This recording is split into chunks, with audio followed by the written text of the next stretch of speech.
Welcome, everyone, to episode 11 of Severed Strings, Jesus of Suburbia. Last time, Percy showed off his plant knowledge in literally the worst possible way he could have chosen to. Not wrong. My fucking pec still hurts. Oh god, that's so fucking We funny. come in basically exactly where we left off. Only a few things are different. People have gathered in the room, and Ezra is tending to Percy's wounds. Hephaestus sitting on this chair, nervously looking over at Percy. Percy is still unconscious. Tempest is just kind of brooding on the couch. Felix and October are just walking in. She was kind of looking between everyone, a little nervous and worried. If I remember correctly, the door was open, Yeah, so... everyone heard Felix challenge the man to a duel. yeah. Rachel's just looking in the direction, worried that they would have gotten hurt or something, and is thankful that they aren't. Drag. She's Right. just kind of watching, tapping his foot, arms crossed. So you've chosen death? Toby looks over to Sebastian. Yeah, don't act like you wouldn't have done the same exact bullshit. Oh no, They're very right. I respect him for that. Of course you do. Rachel puts her head in her hands. Oh, trust me. October is completely right. I would have challenged the man, and if not challenged, I would have straight tried to bloody skewer him. Yeah.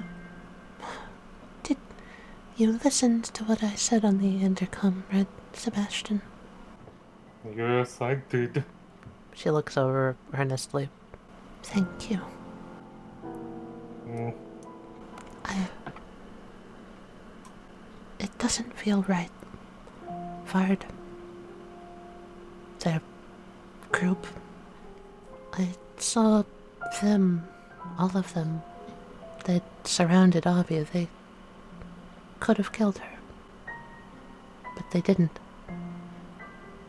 In fact, she looks around. No one got too terribly injured. Yogurt kind of stretches out on the floor. Oh, what a terrible letdown. Oi, Felix! Bagolgi pipes up from the corner chair that he's sitting on. Yes, sir? So, is this duel of yours going to be a one-on-one, or can you bring some friends? I plan to You hear Hephaestus crack her knuckles? She looks over at you, Felix. Also, you can feel the stare on your back. I was gonna say, I feel like he's facing Bagolgi, he just feels the fucking glare. Mm-hmm. He's just like, well, I Here, was... I'll just make this a bit more accurate. Club. There we go. Club. I had actually planned to, at least bring a group to watch. I was going to, Felix, you feel a hand on your shoulder. I'm so glad I got over that. Heffy's gonna deck you in the face. Oh, God! Oh. Yeah. You notice one furious Heffy squaring up towards you. What the fuck did you do, Felix? Challenged him to a honorable duel. Alright, and run this by me again. What in your head makes you think that you should be doing that? Many things, but at the You're same not the time... only one who wants to beat the shit out of that trenchcoat bastard. I know. So I'm gonna ask politely. She squares back up. That you don't take that away from me. cracks her knuckles. Calm down. Take a breath. Take another. Fine. Took a second breath. Fine. Nobody's taking this opportunity away from you. But we are taking this opportunity to maybe get some answers instead of just outright killing the man. Rachel smiles. Alright. Fine. Answers then killing, I'm fine with that order. That is fine to me. And if we find out that we don't want to kill him, we don't kill him. We maybe leave him with some broken bones, a limp. That's I fine. was gonna say, can I like, chop off one of the legs? No! Is the duel going to be on a We're not bridge? Please pulling tell a me the duel is Jordan going to be on a dream. bridge. Oh yes, the bridge would be so amazing. We can electros him. Fine. We want... What's with all the adults in the room except for Rachel and Tempest? Actually, what is it with Heffy, Sebastian, Bagolgi, and the violence? It's actually only half of the adults. Sorry, I just saw my brother get corrupted by that bastard. I'm not in the right state of mind right now, Toby. Yes, That's this is why I'm taking you to a room where we can just kind of break stuff. Alright, fine. What room? Wait, I don't... I can make one. It's Snaps I her mean, you fingers. Effie makes a room with breakable things in it right here.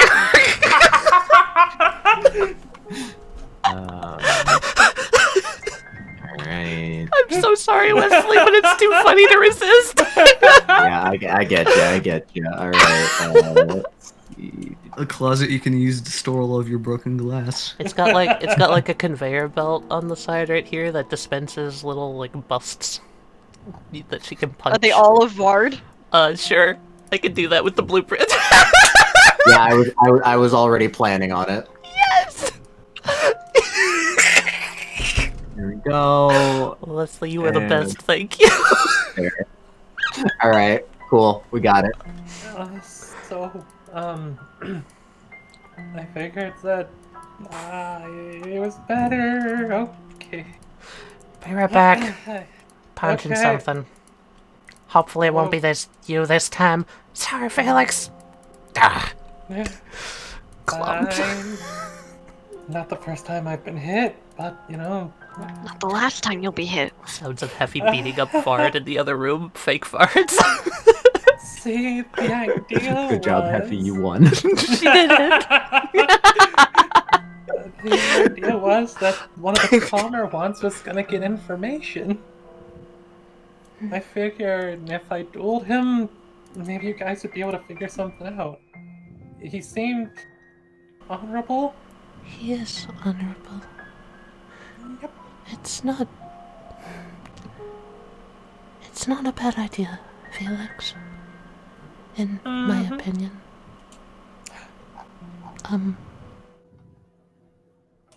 I don't think it's a good idea, but it's not a No, bad idea. it's an acceptable one, maybe? Means to an end. I had an acceptable idea of my own, I think. But I tried to secure some information as well. Maybe... Just... She smiles. Try not to die.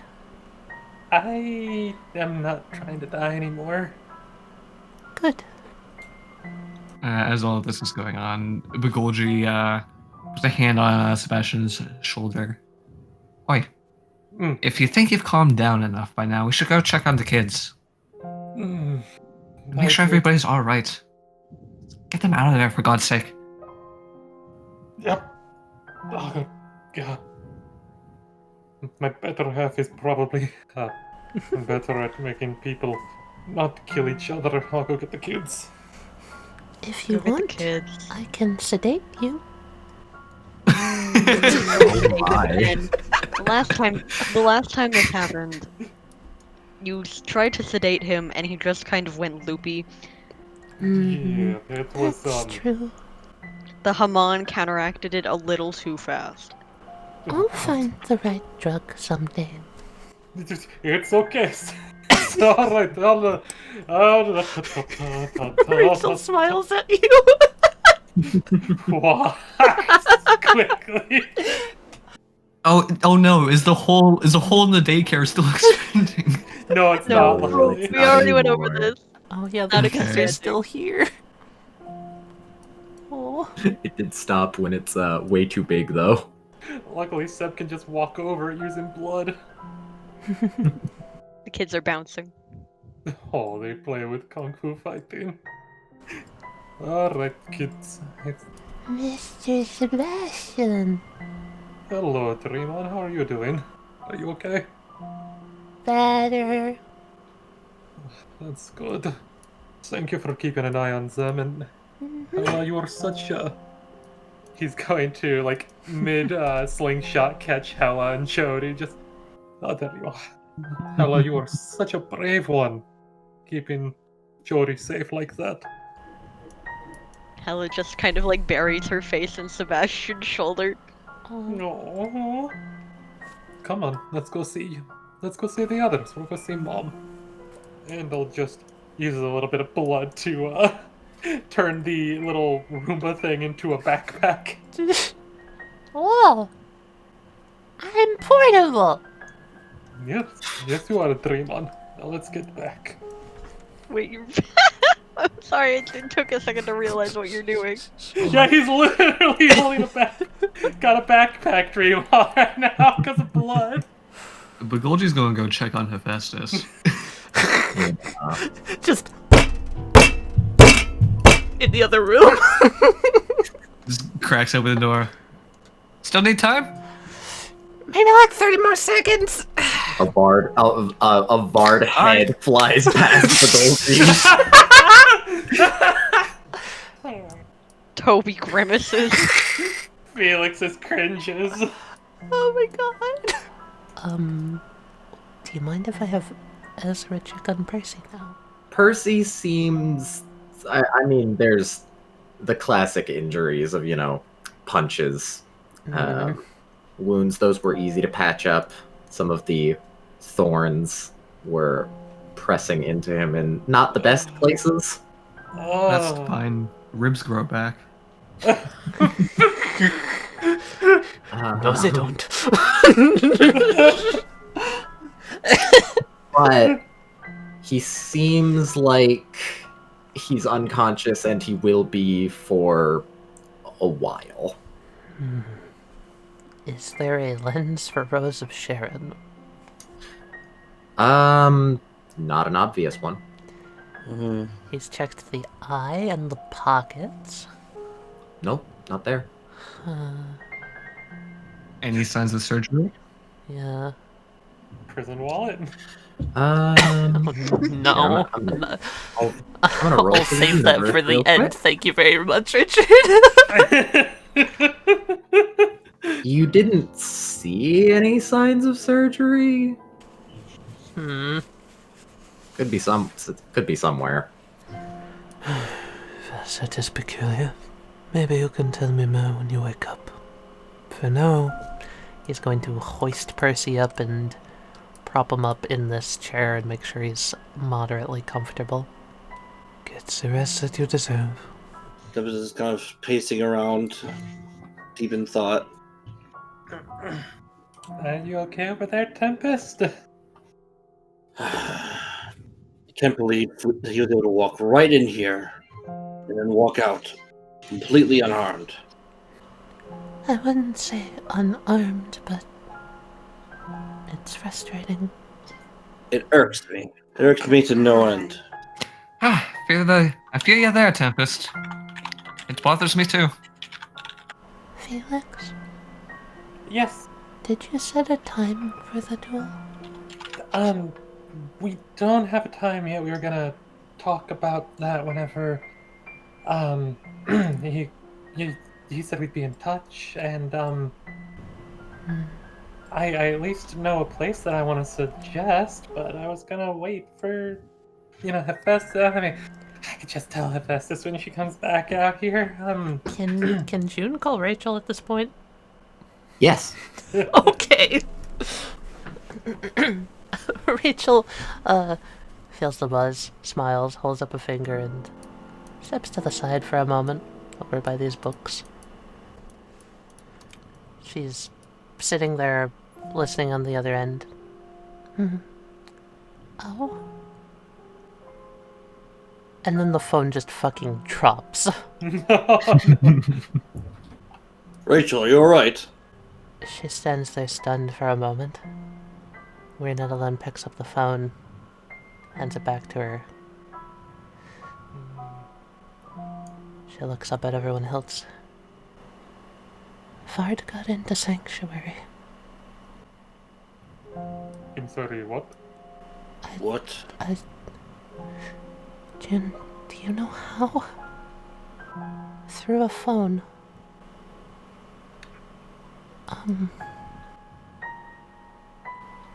Nothing bad happened, though. They're all good. Thank goodness. Alright, do you mind if I come over there to check it out? Okay. Rachel hangs up. I have to take a look around. Just gonna sit down here and go into Sanctuary real fast. Alright, Rachel falls asleep. What the heck did I miss? Holy cow.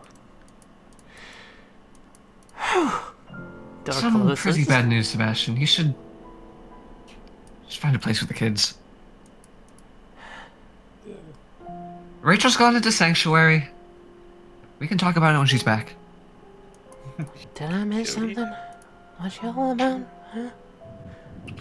Huh? Apparently, Vard got into Sanctuary? Now hold your horses. Everybody's okay. Nobody was hurt. Yeah, Sanctuary. that's the Sanctuary. important part. Oh, that Sanctuary. Huh. She scratches her head. She looks oddly pensive after having beaten the shit out of a bunch of Vard body doubles. Okay, good. She doesn't. How did the bastard get in there? You should not have been able to. I feel like it's not that hard to, connect the dots. We had a phone. We stole the phone from Chip. We then attached that phone to a computer which was connected to the police station's Wi-Fi, which all of our phones were connected to. One call from Rachel to June would have just connected that phone if they were trying to connect it. What the hell does everyone in there? It's just a bunch of... She looks down for a moment. Ghosts? My first thought is Dream On, but Dream On is still there. Hi! Waves from Come to think of Sebastian's it, back. we really don't know what Vard wants. Do we? What was he doing there in the first place? That's what we don't know. Nothing was Taken. taken? I know. Everything's fine. Cell phone playing. Can Rachel have taken a picture of the lenses Sure. and sent it to everyone? Yeah, sure. Okay. Yeah, she sends a picture of the lenses and says, Vard dropped off these. What are they? Lenses. Well, obviously, yes, but... She sends another I'm screen. assuming nightmares. Wait. You can see the little inside reflection of the stand. Can if I may, at the very least, Renegade, because Renegade saw this, would recognize the one that the eye of the Jonah robot. The eye. Edwin, we were fighting the robots. That's the Jonah eye. That had goodbye to a world.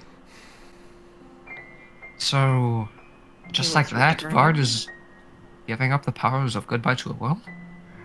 I mean, and as much as I'd like to think they aren't after the ultimate power, the ultimate stand, or something like that. No, that much is clear. Right? Seemed awfully, I don't know, concerned for well-being of the nightmare stars? Seem not too mean- dissimilar from... I'm sorry, go ahead. Oh, no, go ahead, Tempest. I can only assume it kind of gets off from something, but what that might be, I don't know, or even if that's accurate. What about Franklin? That's another What could Vard possibly want with Franklin? Of all people, yes, why Franklin? Why take Franklin? Why take Does, Franklin? does Franklin have any immediate family that y'all know about? Franklin has their mother? Correct? Franklin's mom. Here, what? Toby was friends with Franklin. Yes. Yeah, I believe we talked about that. Franklin's mom has actually been missing for many years. Oh! Oh no. Oh no! Oh no. I'm putting the dots together, oh no! Siblings? Franklin had no siblings. Only child? Uh-huh. Only know of their mother? Father? Never knew him. Right, what's Never their knew mother's him. name? Toby? You know? I actually, we know? I actually do have the name of Franklin's mom. If it's what I think it is, if it's what I fucking think it is, I swear. Franklin's mom's name is Gloria Viva Valentine. Oh. Never mind. Mhm. That's a cool ass name, though. That is a Okay. cool name. I feel like there's a reference there that I'm. Probably. Toby would relay the information.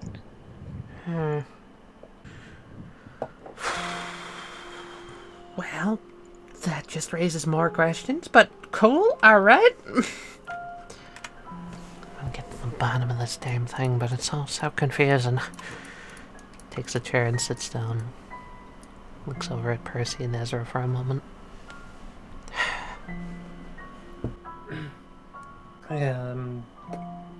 If anything, I at least know where I'm gonna suggest to take this duel. If that'll, be something people wanna I wanted to hear it. Alright. take.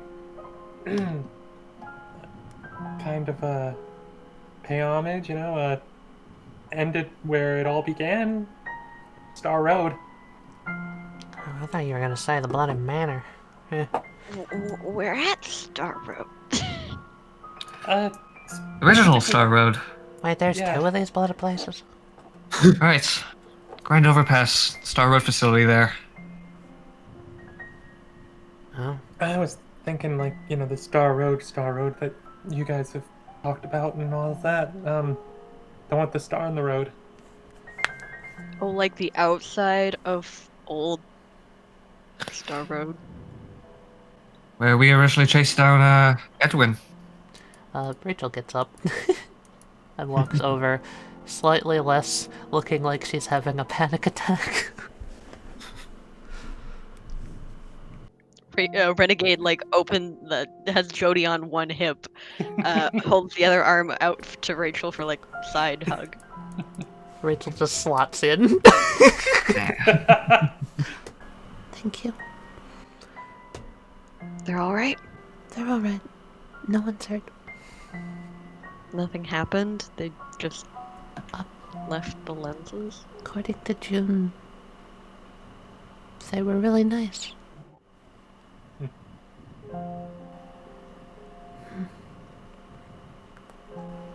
Just wish they'd talk to us. We are completely and totally in the dark right now, and I don't like it. Vard has been keeping us in the shadow for way too long. With this duel, I think we should set things straight. Mm-hmm. Hopefully with this duel we'll be able to illuminate some of those shadows. Shine some light on the subject. What are y'all doing? She looks over at them like... I'm glad there was a joke about how many fucking light things are being said. We'll shed light on the situation and sever the strings of his madness. Tempest!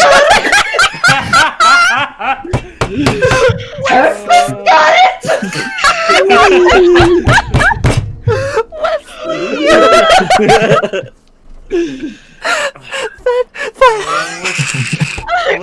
I couldn't think of anything good for it. Got it. Westley, Hey, Adam, take an extra resolve.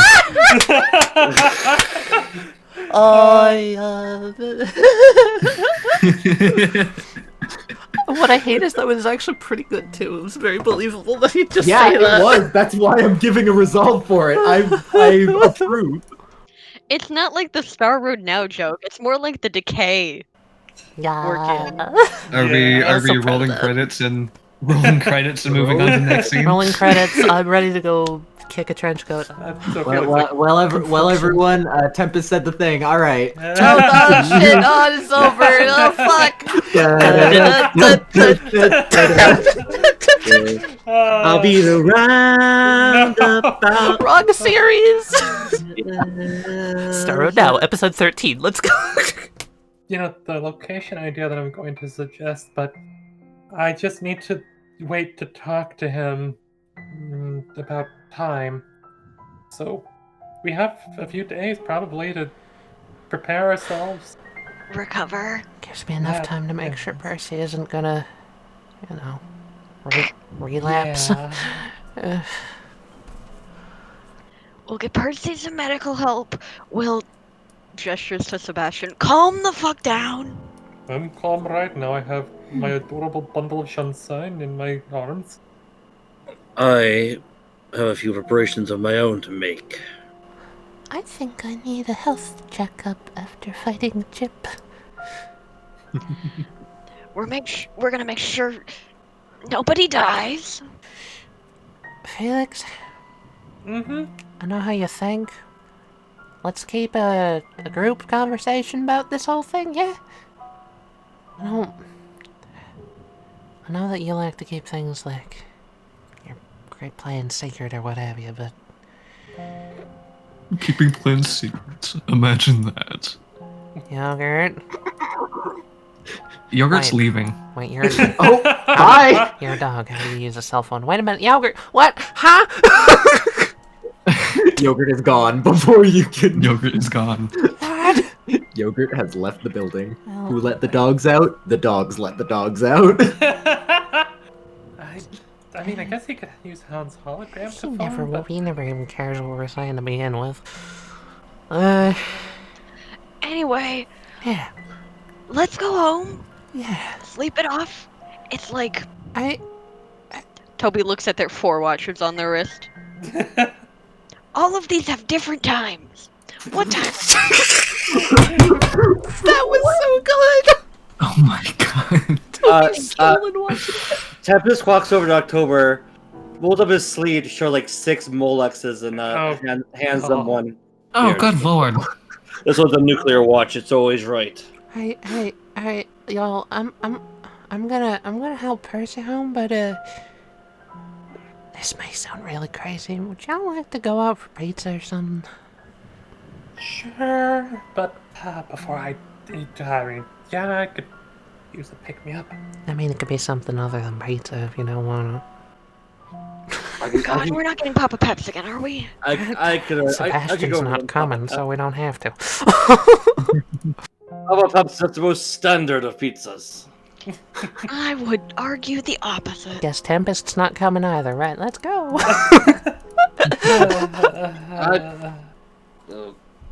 Wait up! Tempest waddles his fat ass towards the door. Okay, hold on. Waddles! Felix later texted everyone saying that that the duel would happen at the old Star Road facility in 3 days, and everyone prepared how they would. Are you gonna knock on the door, or do I have to?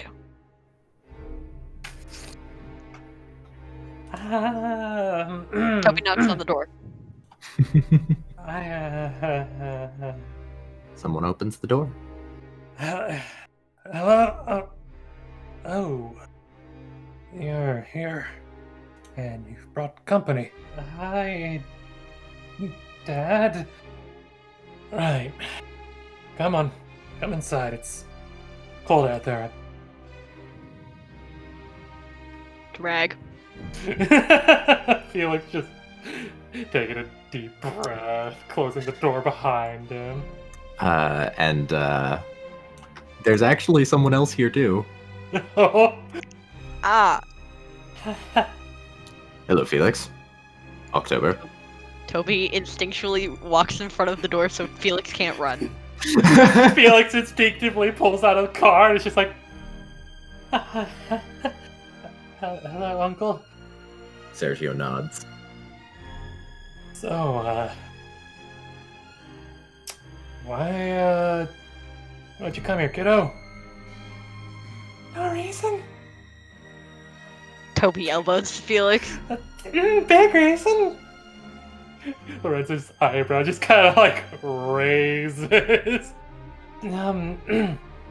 I thought that it would be good to try and settle everything before going and fighting the strongest man in Electros, and then possibly dying. Lorenzo kind of like raises the other eyebrow. Just, what are you talking about? Sergio would never kill you. Sergio nods. No, I wouldn't. Yes, okay, second strongest then? I see. Damn, Sergio, he said he's been doing a lot of training and all that, but I didn't think he was at that level yet. I didn't either. Though he has had a stand longer than I have. So, who knows? I even learned how to manifest it. Damn, you're almost as good as I am, little brother. A stand comes out and flicks Lorenzo on like the neck. Oh my god. Yours would be the golden ratio, wouldn't it? Of course it would. Perfectly balanced as all things should be, aye? Indeed. Toby elbows Felix. To the point. Right. Dad, I don't care what you think anymore.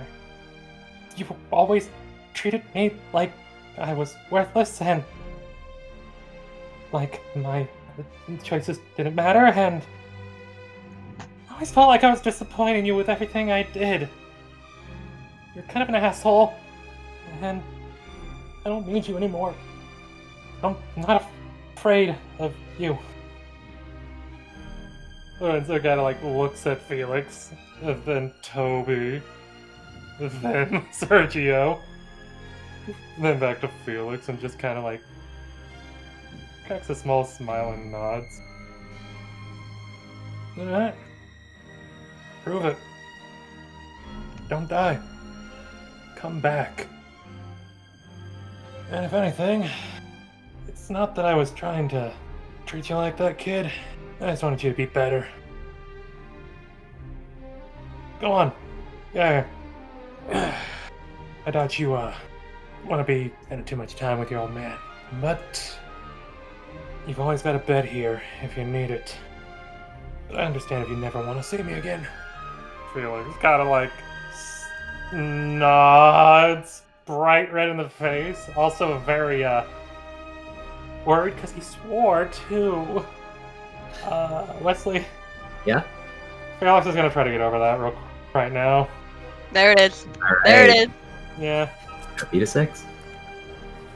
You got this. You see Sergio out of the corner of your eye. Sergio nods approvingly.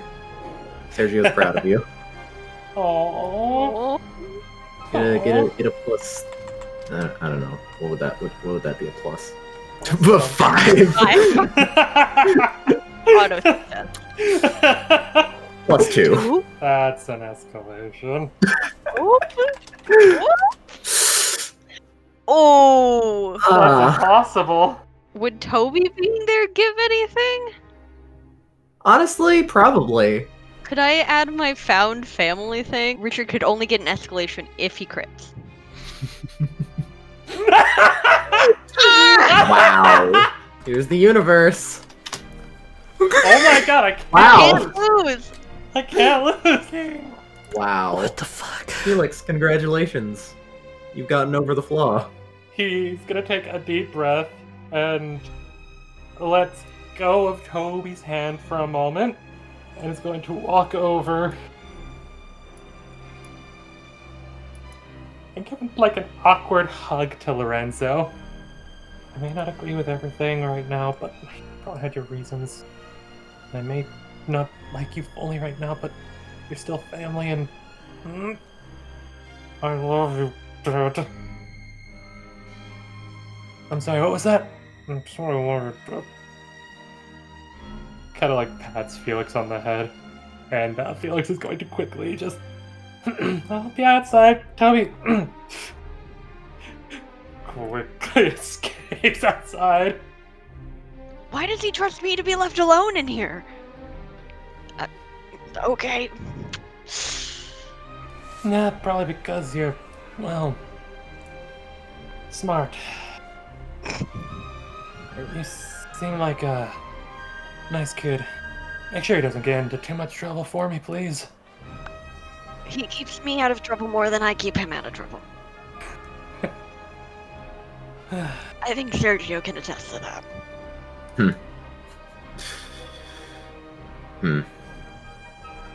So very helpful of you, Sergio. He's a man of few words. Indeed. Be safe. Sergio looks at the door as they walk out. Sergio, kind of without even looking at Lorenzo, says, "He challenged someone who could kill him to a duel. He acts so on instinct. He definitely got that from you." Yeah, but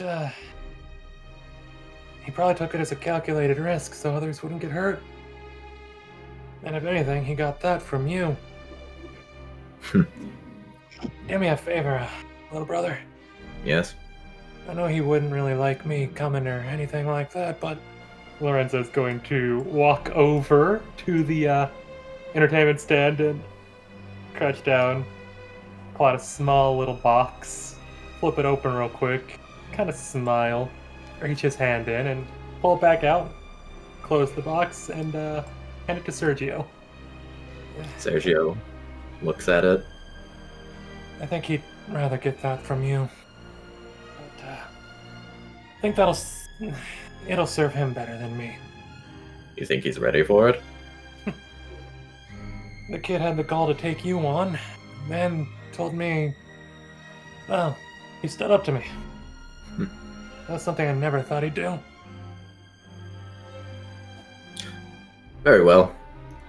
I'll either give it to him or, I don't know, I'll slip it into his coat when he's not looking. I love Dad Lorenzo. I love Lorenzo. It looks like he's got a tiny head. You're allowed. He actually has really broad shoulders. Yeah, I know. really It's the way the token's framed. I love Yeah. Lorenzo so much. We arrive in a closet with a very standard amount of clothes. Oh god. Oh my god. Oh. As I said, standard amount of clothes. Nah, those knuckles be gold. All right. I never thought I'd have to use these. But the time has come anyway, and luckily, as a man of action, I was always prepared. Tempest will first walk over to the counter and pick up 2 brass knuckles off the top of it. He pockets them for now. Alright. And now Tempest pulls over a drawer and takes out 2 canisters and a lighter.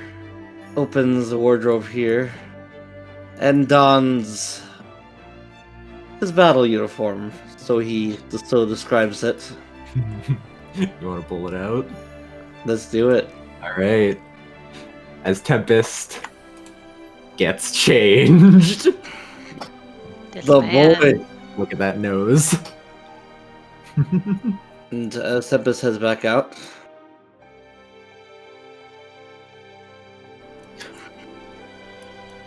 One of your workers nods to you.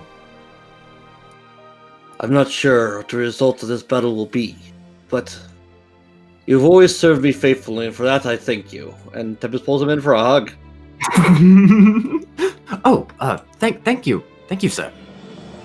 And slips 10 G's into his pocket. This is that secretary that you always talked about.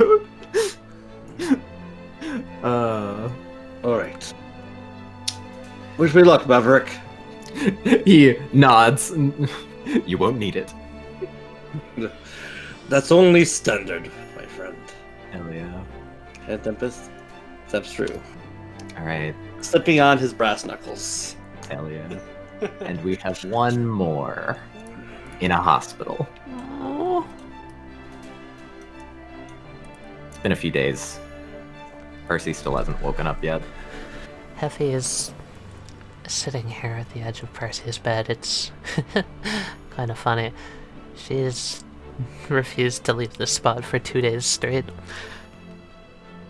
Getting up for the reasonable breaks and all, but everyone else she's conversed with, purely through her phone, has just been keeping an eye on Percy, making sure no more of those vines show up, no more strings attached to his eye,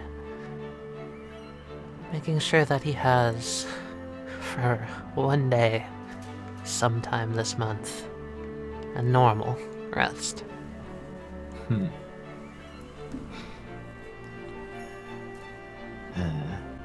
Some people show up at the entrance for Starboard.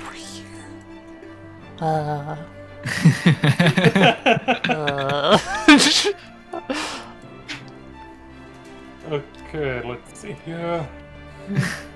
I guess we're the first ones here. Still hate this place. Funny. I thought we would be late. Same.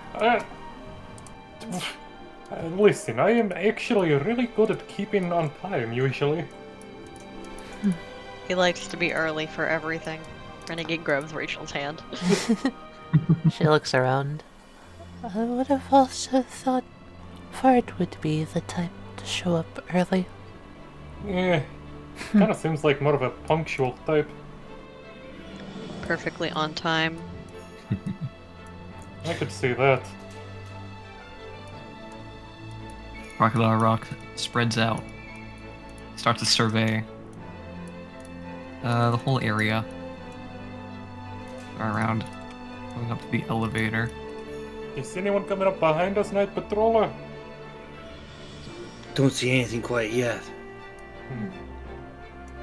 But I can't escape the eyes of the Night Patroller. The ledge. Renalin's gonna use the star here at the front entrance. Alright. Yeah.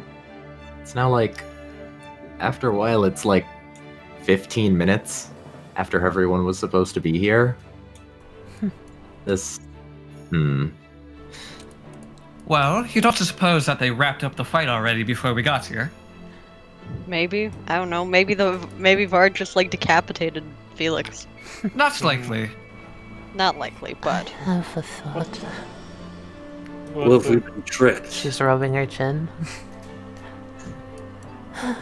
I thought it strange that of all places he'd suggest.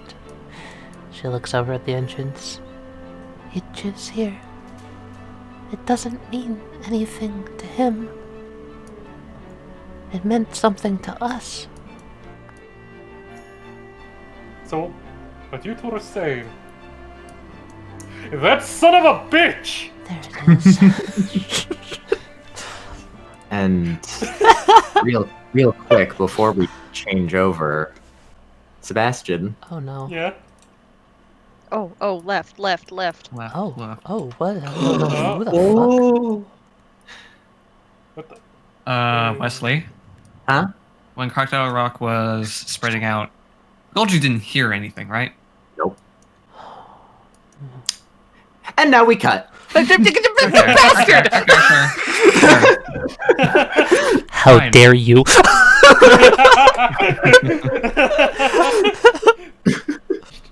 You want to drag it out? Yes! Oh my god. Huh? Oh, Good boy. dude. Look at the boy! Wait a second. Oh. Oh shit, the spiky hair. Oh shit, the spiky hair. Look at this anime protagonist. Yo, dude. He took me so long. What? He's chaos, so amazing, Cat. I fucking love him. Oh wait, is he not wearing? Oh, okay. I thought you were going to do the other one. Wait, is he not in the coat? Oh No, he's in the shit. I thought There's Yeah. this is why he took me so long. There's two. There's a coat and no coat. No brim and brim. You can't see it in this, but he has his signature fedora. And he picks it off, but it kind of just spinning in his hand. It's just okay. Well, I hope they don't get mad at me for lying like that. I mean, Toby knows, but Toby's gonna kick my ass later. Oh. Felix, you hear a noise kind of off to your side, up on one of the roofs. There he is. Nabbit. Oh, so you finally noticed me. Figured it would happen sooner or later. Yeah, I mean, I only heard you because of the change and how, you were walking on the tiles and oh gosh. Hi, Yogurt. Wow. So you were waiting until nobody was around to show off your new look, huh? No, I was waiting to, walk a lonely road, but Oh my god. not so lonely anymore. Fucking hell. Then, as you're coming down, you see Heffy sitting on the chimney next to Yogurt. Oh, okay, yep. She hops down. Okay. But you somehow didn't hear my clunky ass? How did you not hear me? I feel like for you, Tempest, it might be because you're wearing new shoes. Those insoles seem to be doing a lot for you. What they do?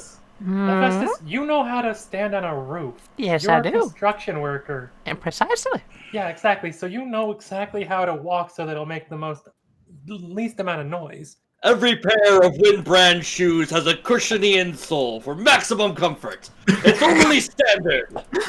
Toby taps Felix. I was up on that roof. You walked right past me. Got any excuses for that one? Heavy wings? Toby knows me very well. He's got a really big blind spot on his right side. Oh, really? Yeah, I blame the weird pupils. You seriously didn't notice us following you, huh? Really? Battery wanted us to come. I guess after today we're going to make 2 graves. One for Felix and one for his ego.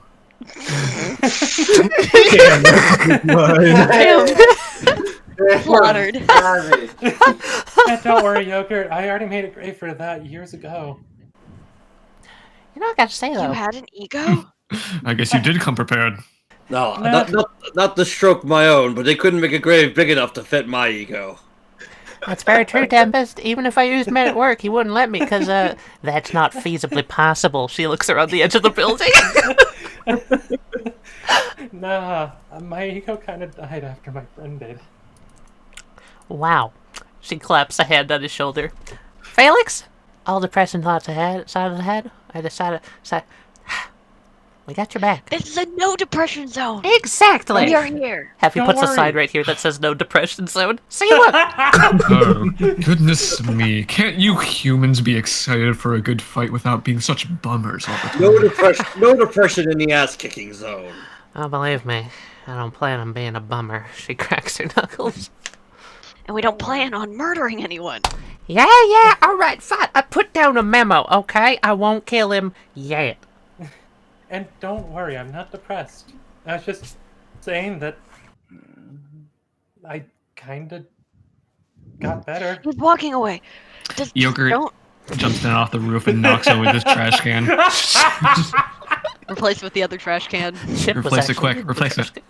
Oh, fuck. Okay, fuck. Map layer. Why can't I grab it? Oh, fuck. Select mode. Ah, shit. The one thing that I wasn't prepared for. The one thing I was prepared for yogurt shenanigans. That activates my secret. That activates my villainous action. rhythm. If I get Westley to change the map. Oh, fuck. I need to... If I get Westley to say that he wasn't ready for that specific To crush our thing. enemy's confidence, we must first crush the GM's confidence. You're not wrong, though. Alright. So Felix is like, yeah, no, I got better. Kind of like gently slugs Heffy in the shoulder. I met you guys. and, No. Do it like you mean it. Come on. 1 for 1. Okay. He hugs Heffy. There you go. Oh my god, you sappy bastard. She hugs back. No, seriously, though. It'll get my blood pumping. Give me one. Heffy, I'm in I'm sure. one. Oh, you can't do damage. Hold on, I got it. Actually, Right, wait, no, that makes actually good sense. I can't hurt her. No, that's fine. That's fine. Toby, square up. Hit me. Toby's gonna punch Heffy. Hell yeah. Oh, shit. How much is that? She's gonna take it? Okay, yeah. One damage. You take 1 damage. 1 damage. One demise. Oh, damn. Woo. You've been working out. I think that's the first time in my life anyone has ever actually gotten hurt by me hitting them. I mean, there was that time that you Well, punched you me don't for being count. an idiot. Yeah, twigs don't count as people, Felix. Hey!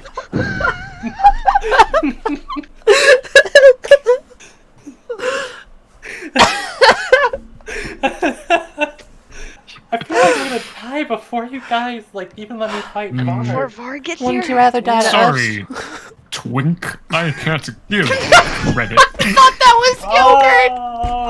I thought that was yogurt.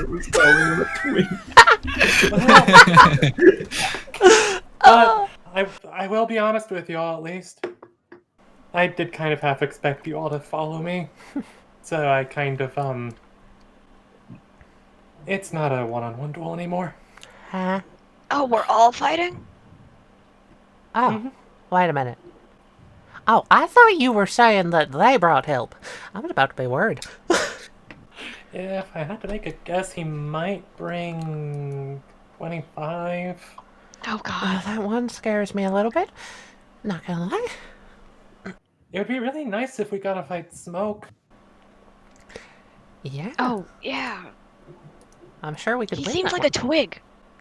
He's... From whenever we got to talk to him in the prison, he was kind of cool. Edgy. one. Ready? Yeah, that too. Okay, we're walking and talking, walking and talking. Talking and talking. Come along. She runs her hand along the building and, just as a flavor thing, just her subconscious activating men at work turns the windows into barred windows. Ooh, that's pretty cool. I like that. And then she Felix trips is over there. this, apparently. Watch your step, Effie. Felix trying to make him and Toby, like, the ones in the back of the pack, just kind of, like, leans up and kisses Toby on the cheek. Oh, That's so cute. So cute. I love crime duo. crime children. Crime children. Rhyme children. with All right, Matching now words. if everyone will stop real quick and look up. Oh, yeah. You bastard. Like, huh, this map sure is ending pretty soon. Do we hear footsteps? Can I make the footstep joke from earlier? You don't actually hear footsteps. Oh. Damn. Hello, you 5. Oh, okay. I Turn. haven't heard anything. Well, that was fast.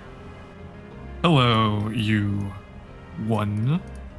Felix looks at his watch real quick. No, it looks like he's right on time. Like, on the dot. Very like to be punctual. I enjoy being punctual. Mr. Wynd, Miss Brando, Miss Helios, Mr. Zeppeli, and Yogurt? You Don't have a hurt lot. yourself coming up with a title for me. Sir Yogurt? Sure, will do for now. Oh, looks like we need to He's give very Yogurt a crown. particular about his title. Call him your master, because he's about to make you his bitch. I see. Not exactly. Oh, goodness. Not exactly an innocent joke, is it? Sorry. Very well. Vard takes a hand out of their pocket and snaps. Oh. It begins to Bringing rain. out your. Oh, Begins to no, rain. no, Okay. no. I'm ready to begin whenever you are. Westley, I'd like to have Snow Miser start to absorb the cold from the rain. All right. So, did you bring your flock with you, or are you flying solo today? The group that I've brought is before you. When you fight me, you fight not one, you fight many. Shall we begin? Vard, before we start, do you mind if I warm up just a bit? I do know your ability, Tempest. I realize what that means. Oh, well, screw you. I'll do it anyway. I wasn't saying no. Canisters. I wasn't saying no. It's a can of hairspray. 8 points of equalizer. It takes out the lighter. Oh my god! Are you committing arson on Heat Miser? Yes. Heat miser. Toby approved. I do believe Miser is blasted with. Heffy, you might want to get out of the way. She just kind of looks to the side, looks back, looks to the side again. Wait a minute, step! I do believe we agreed that was a 3-point thing. Yep. Whoosh.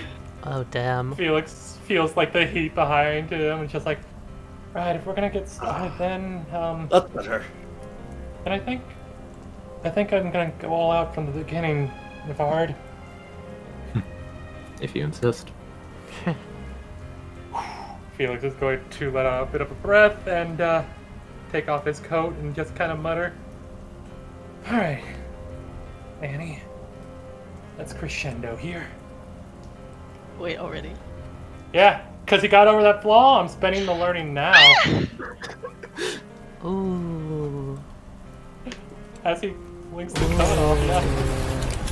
Allie, remember when I said I was doing a stupid pattern? Oh, that stupid pattern. That's so fucking cool!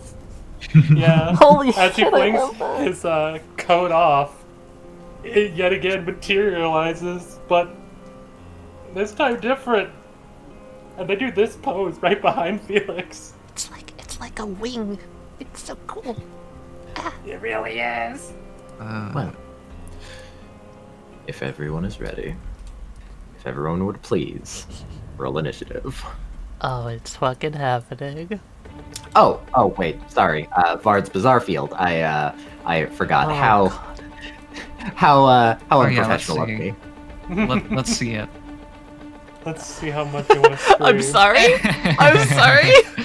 Okay. What are you playing at, Westley? Stop. What are you What? playing at? That's no good. That's not right. What's going That's on no here? good. Yogurt! Buddy. Alright. Bringing a Hound Hologram. Hound Hologram is gonna pick up these 3 dumpsters and lob them over Vard's head, blocking off the exit. Alright. Bam. Bam. Bam.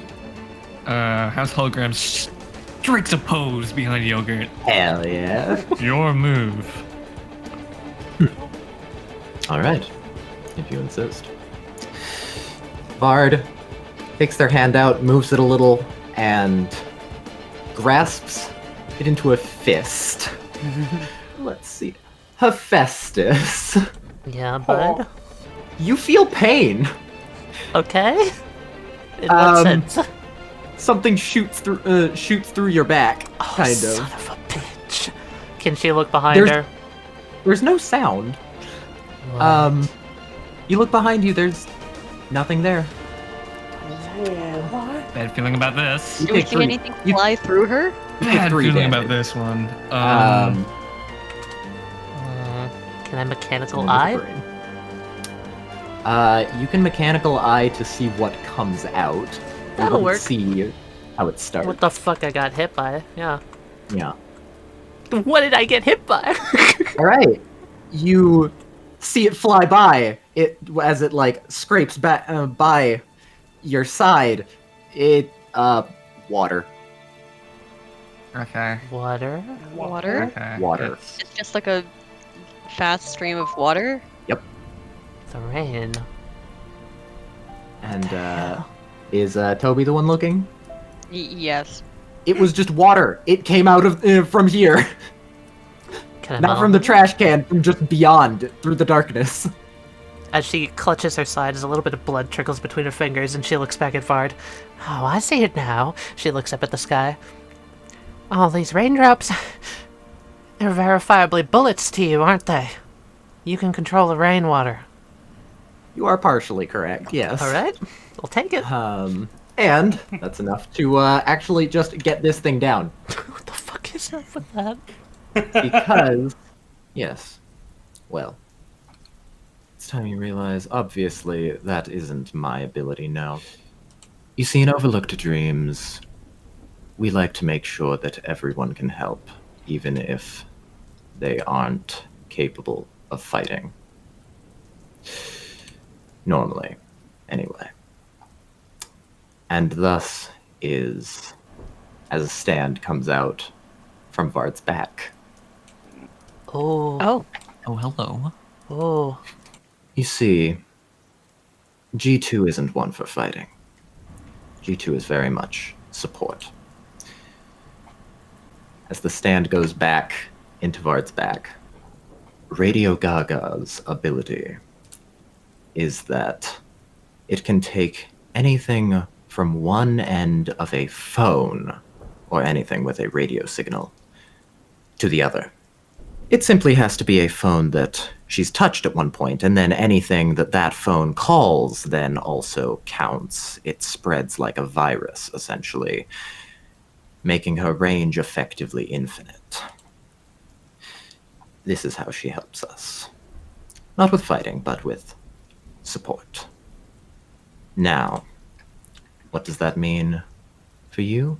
Well, Vard rolls up one of the sleeves of their trench coat and shows that their arm cleanly cuts off past the elbow. Huh? And instead is attached a phone, to which another hand is coming out of. When I said that you fight not one, but many, I was not kidding. This is what we refer to as our Rainbow Team. Helped by none other than our G2.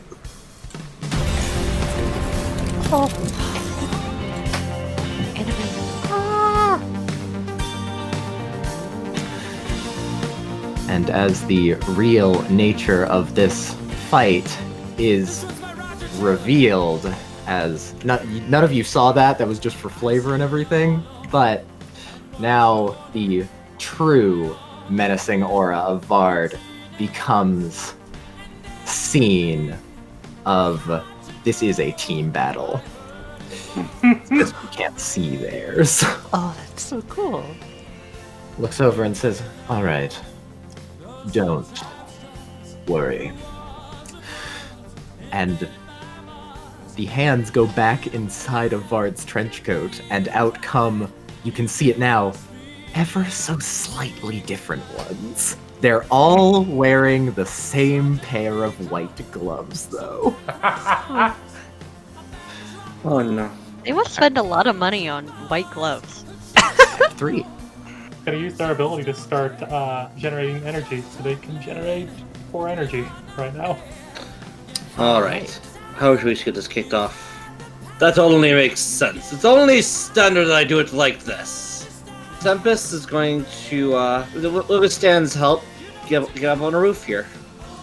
Alright. Hell yeah. I don't see any obvious course of action quite yet, so I'm just gonna do a single point fireball from Heat Miser. Vard jumps to the side. It lands where Vard was, sizzling because of the rain. Straight to business, I Jump to see. the left. It's only standard. Tempest is going to turn to Yogurt. I don't want to get too close to him yet.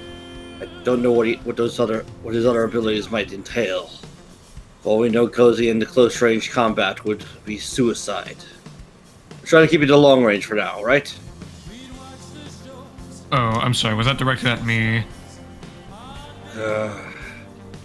Even in this situation, you're a snarky little asshole, but I can respect you for sticking to your brand. Toby, secondary action, spin, and Toby's going to take the scepter from King, and that'll be their turn. Felix. Secondary action for spin. Felix is going to yeet a card at Vard then. Going with a single point in it. Escalation. Escalation again. Oh, fuck! Felix is gonna die. Triple damage. Oh no, Westley. Yeah, escalation. Quadruple damage! Quadruple damage! Vard mumbles, innocence, and then another hand comes out of their coat, and Vard flicks their wrist, and right when you send the card off, a slice of rainwater forms beside you and slices through the card, and nicking part of your hand. You take... It was quadruple damage. Get ready for this. Yes. 4 damage. It's that name you just said. I take it to believe that that is the one that's created this rainstorm right now? I'll give it to you, yeah.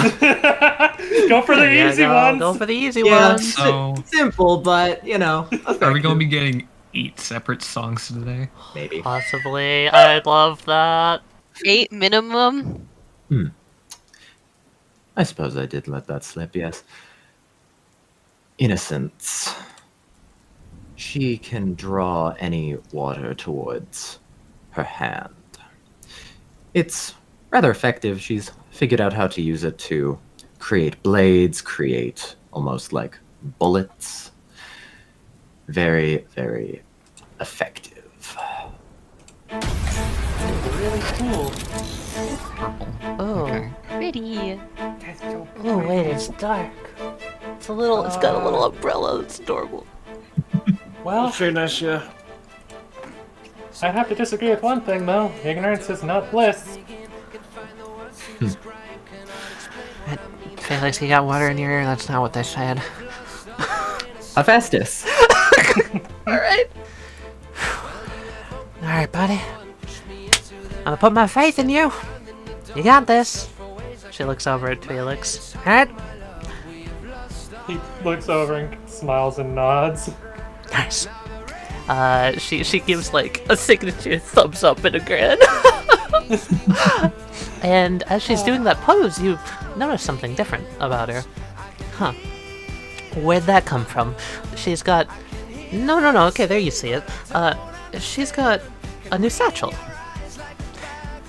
And she takes a few steps forward, kicks this trash can aside, revealing a ladder behind it that Men at Work had put there,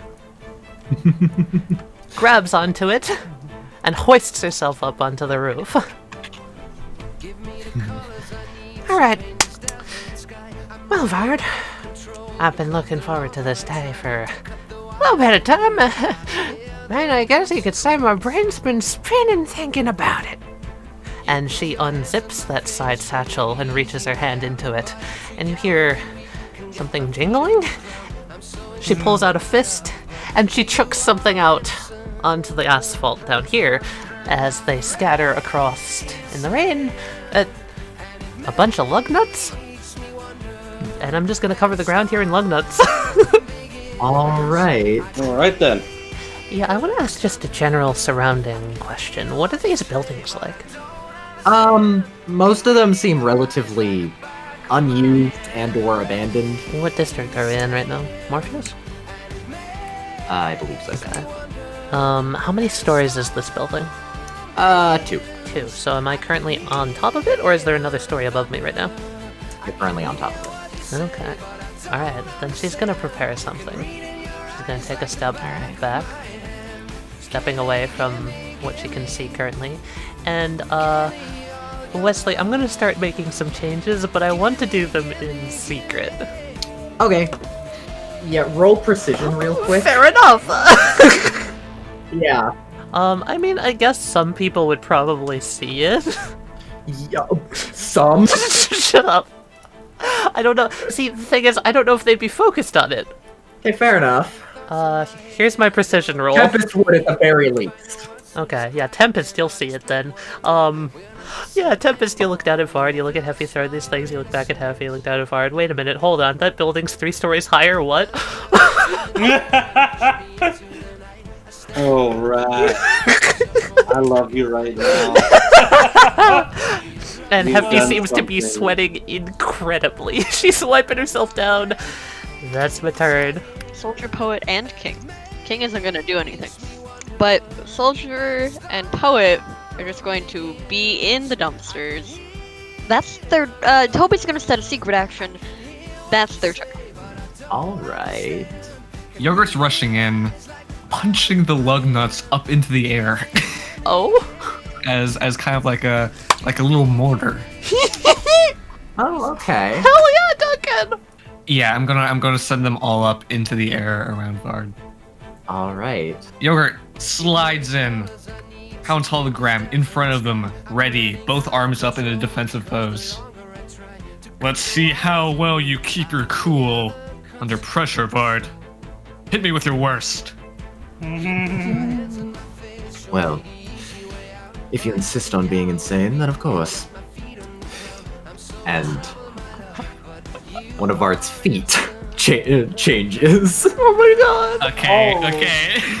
Vard stomps on the ground, and suddenly, everyone down here, you feel like, you know the feeling of like, oh, that's weird. It's like the ground has suddenly started moving.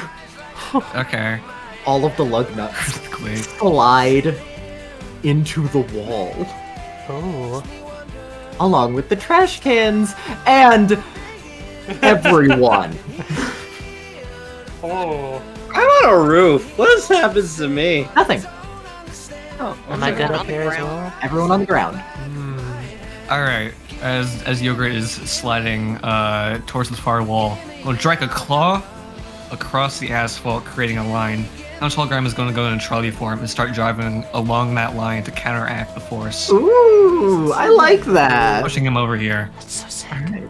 So you start going back and everything, and then trolley form. Wonderful. Alright, yeah. You aren't slammed into the wall. You're able to keep up, but to everyone, to Hephaestus and Tempest, it looks like Hound's hologram is just moving really slowly. Damn. That's powerful. Yeah, and then October and Felix. Because I have the King Scepter. Toby's just gonna say in their, like, normal voice, float, Ooh, okay. to essentially make it so we're, like, in 0G. Alright, roll speed. You're not fast enough. I never am. I'm not a fast stand. You slam against the wall. By the way, Soldier Poet King as a whole also have to defend from this. Each one. That's Poet. Oh no. Alright. That's Oh King. no, I heard that, Wesley. What was the first one, Soldier?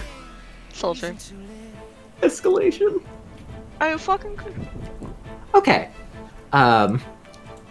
Soldier That's not a- slams into the wall in the dumpster and everything. But surprisingly okay. You only take 2 damage. Poet, I know it's fucking 7. Yeah. Act 3 is going to attempt to quickly steal all the momentum that Felix would have, so he will stop moving All right, before he would hit the wall. Felix, you try to do it, but what's this? You don't have any momentum. Oh crap. Ah! Meaning that you tried to do something that didn't work at all. No. You take the full 12. Oh! Oh boy. Well, okay, so guys, Is he my making- first thought is he changed gravity. I think he did like if you will, an illusory like. You know how if like, oh fuck, how do I describe this? Like if you slam your foot down on one side of a seesaw, right? Yeah. Something like that. It only affected things on the ground because. Vard didn't move though. Right. Yeah. And there was no momentum. Right. Meaning. If there's no Maybe momentum, it's not the ground that's moving, it's everything else. Which foot did he slam? Oh my god, Duncan, wait a minute. He slammed a foot over here, you... right? Which would mean that it would go this way, because he's over on this side of the floor. Which would mean you'd go this way. That... Mm-hmm. So wait, what if that's literally it? What if he moved everything except for us? Vard, was it that when you slammed your foot down, it wasn't us that moved, but everything around us that moved? Close enough. Close enough. We'll take it. We'll take it. The reason I'm saying close enough is technically that's not it, but that's how I was going to describe you could think about it. So I think that's close enough. I'll take it. It's close enough to me. Yeah. Yeah. Well, that's a very apt way to put it. Yes, that is virtual insanity. Any flat surface that it touches, any unsecured object, will move in any direction that I wish. I can exempt myself from this, however. It's far easier to imagine just everything but the ground moving, though, because your momentum doesn't ever change, meaning that if you were to try and jump while you were moving at 5 miles per hour, as soon as you left the ground, it would be as if you jumped while you were standing still. It's a rather trippy effect to be under.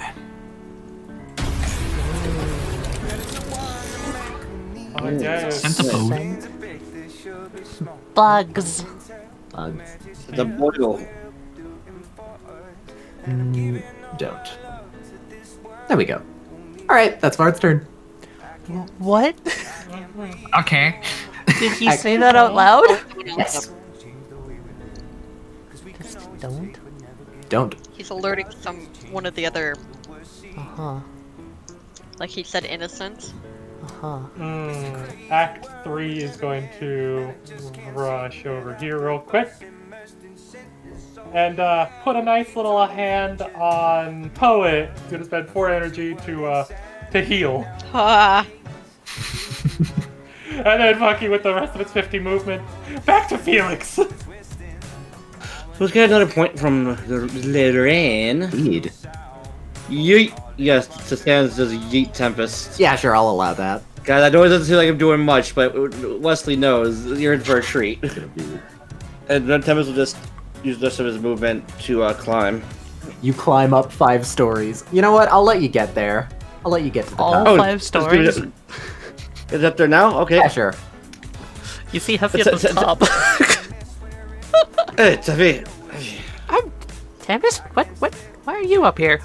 Huh? Oh, you'll see in a bit. Tempest is going to slap his sides, and Heffy, you hear a click. Click. Okay. What are you planning?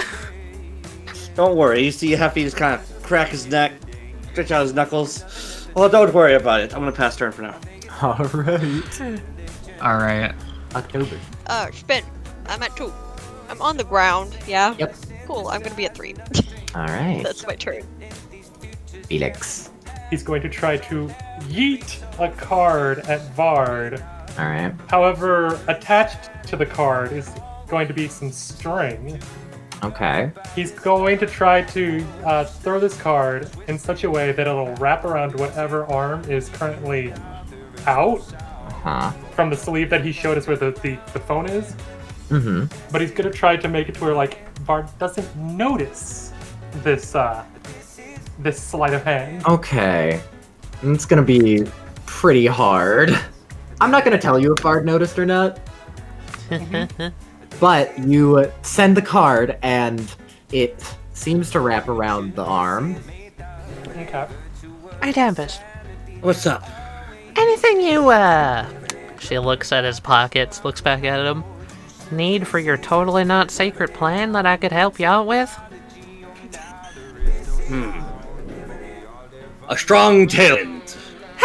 Oh, I can do that! She cracks her knuckles.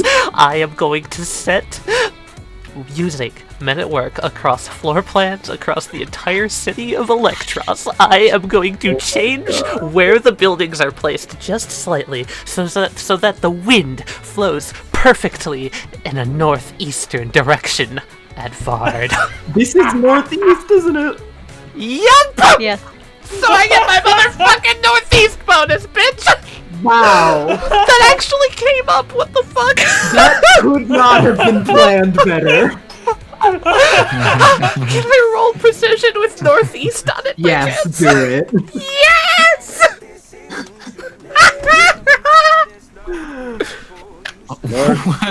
That roll. Tempest, you feel the gust. 4. You feel the gust of wind. It's real good. Oh, also, Heffy, roll brains, real quick. Yes, this will do. All right. You hear something. That's slightly odd. The hell is that? Beep boop beep. From where? It sounds like it's coming from behind you. Oh, I'm gonna regret this. She looks behind herself. You don't see anything. Chalk that up for another random stand effect I don't understand. It's probably gonna kill me. Right, good luck, Tempest. Righto. Damn these random sound cues. And she's gonna step towards the edge, looking down across this now 5-story building.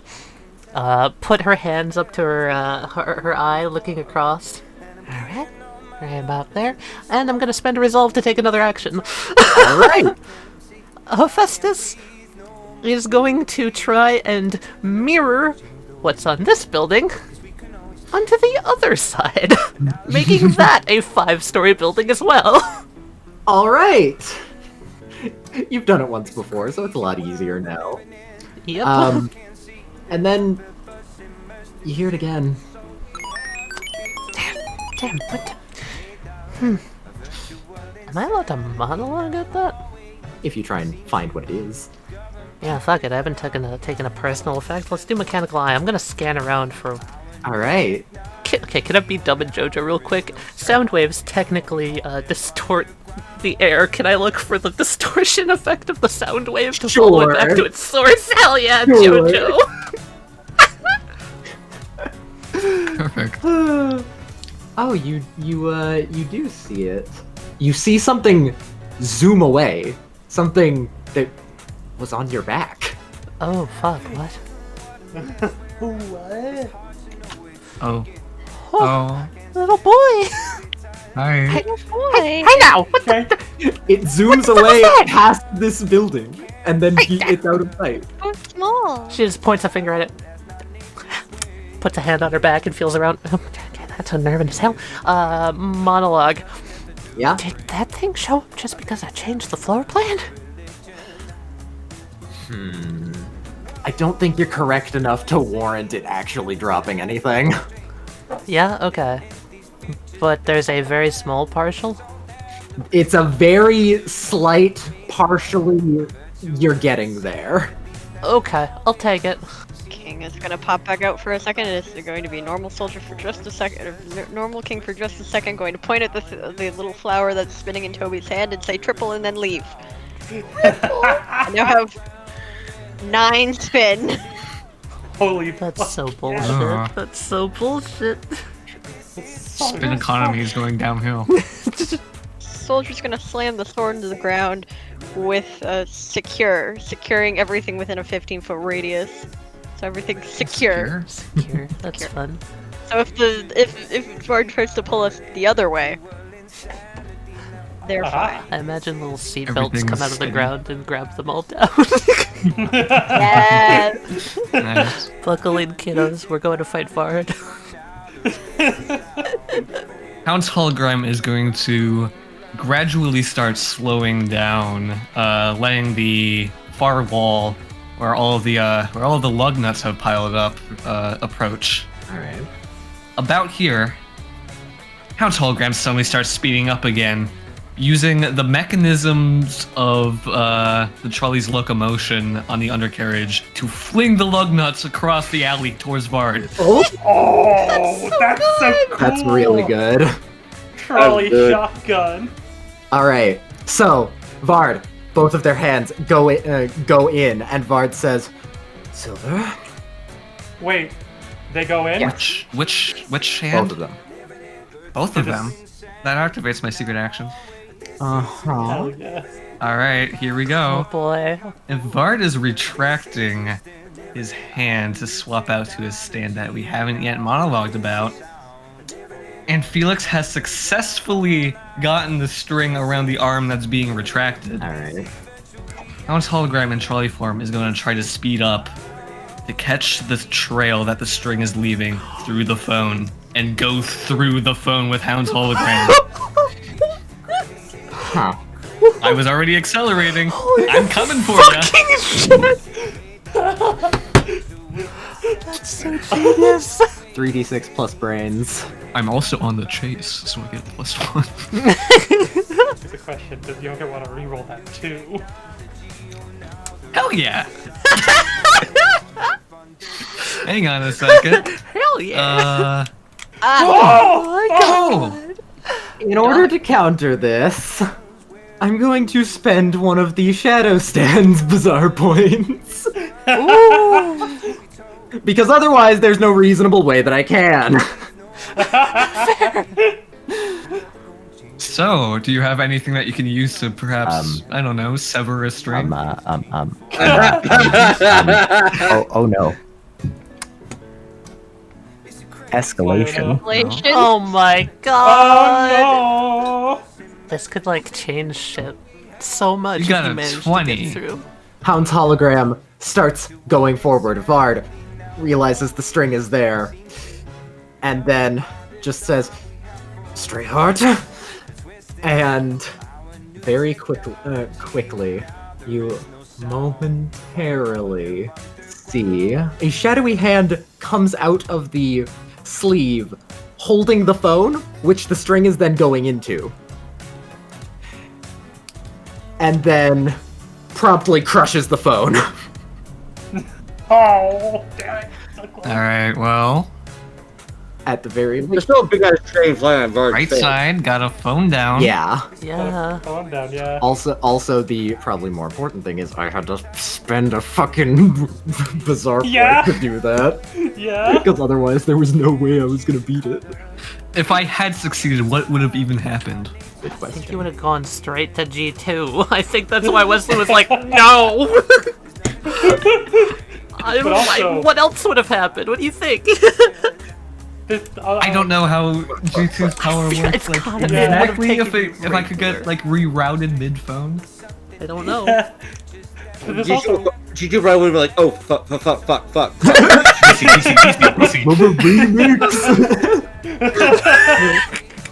So, the other hand, a hand still comes out and punches all of the lug nuts heading towards Vard out of the air.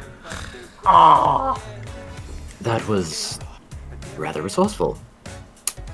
Oh, so you admit that we got very close to getting you. I'm not afraid to admit when someone is good in combat. If that's a slight towards me, It's I'll not. have you know that I'm not either. I know that you're prideful, but... Alright. Innocence, swing me over. And Spider-Man. basically, out of Vard's back, an arm comes. fuck. An arm that is very... Oh, that's very thin and purple. Alright. Puts it above Vard's head, and then Vard takes the raindrops below his feet and uses it as an elevator. Huh. And zooms upwards, landing here. Son of a bitch. Hello, Hephaestus. And Vard's other arm goes back into the trench coat, and another one comes out. How are you this lovely evening? Ah, perfectly fine. Pleasure of you for dropping on in. You're welcome. And that's Vard's turn. I should probably heal myself, I think. It's probably a smart idea, right? Probably. A little bit. I was gonna say, while Vard was having his little speech up there, talking mad shit for somebody within distance of being suplexed off a 5-story building.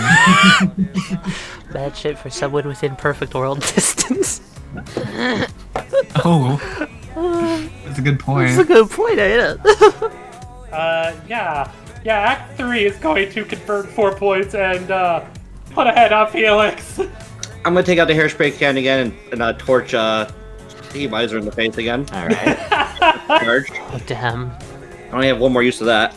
That's a little scary, though. Matt, I need you to do me a favor. Mm-hmm. Get Vard the fuck off this roof. You need me to do that? I was gonna ask you to do that. Shit. I am hoping for something You know what? amazing, okay? I've got an idea, actually. I've got an idea. Alright. Hear me out real quick. I need to look at something. I got this.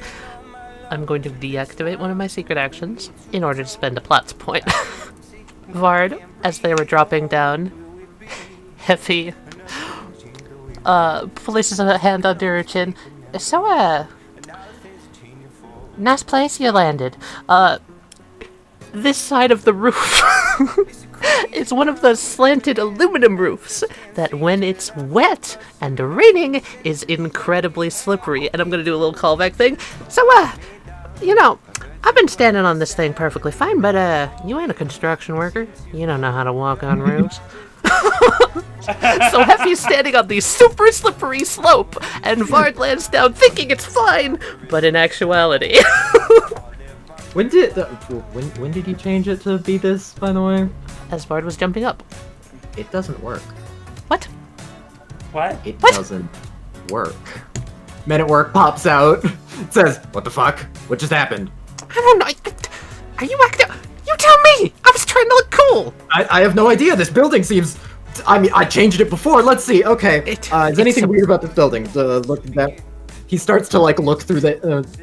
It's like, okay, let's see. It's pretty simple. Went through renovations in 2143 and was demolished in 2157. What the fuck? Wait! That's in the future! What? What? Monologue. Wait, Somehow. I could try. Wait, Men at Work. Wait. When you change a blueprint, right? It creates an alternate universe and simulates it, right? Yeah. So, the only way for this to have happened is that when I changed the building to build that simulated universe, this place is so run down that the building period went past the present date. When you changed it in the past, the builders took so long to do it that it was finished after I had already set the blueprint change. And then you brought it back here. Explain that a bit more. I'm not sure. I'm not sure that. I'm getting. Okay, Heffy is flustered. I'll explain it more clearly. Basically, because it has to simulate in an alternate universe, something happened which caused these buildings to not be finished. But they were finished in the future of that alternate universe. And since Men at Work brings it back and swaps the alternate universe version of the building with the present universe, it brought that back from the future to here. That's my theory. Men at Work kind of like looks around. I don't think that makes much sense. You're incorrect. Makes damn sense to me! God! What the hell did you do? She points at Vard. That's all I can do. I'm sorry, Adam. You know what? A bit of a waste of a charge of it, but I'm gonna use it now. Tempest takes out the other canister. This one's labeled liquid nitrogen. Oh my gosh. And he's going to blast it in Snow Miser's face. The boys will approach. Do I go with the tried and true tornado? Or do I make something new? Well, we've got the wind, right? The wind is currently going this way super powerfully. Have a tornado start here, right? And make it a hot tornado, and then the tornado can suck Vard down to where you wanted him to go. Right? Originating from from the southwest, moving northeast. With a scale of 10 points of Requiem power, 5d6 plus 3. The boys checking a fucking tornado at Vard. I don't have anything ready to say. All I can say is get the hell off my roof.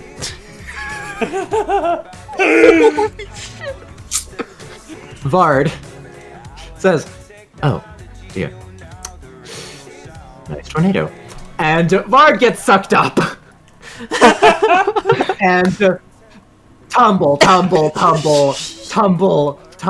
back all the way down here. Tornado kind of zooms off here when dropping off Vard. And Vard takes 5 damage by spending one of the bizarre points to negate 10. Hey! Damn. Hello again, Yogurt. I was just gonna say, can I, for flavor, just clap Tempest on the back and be like, good shit!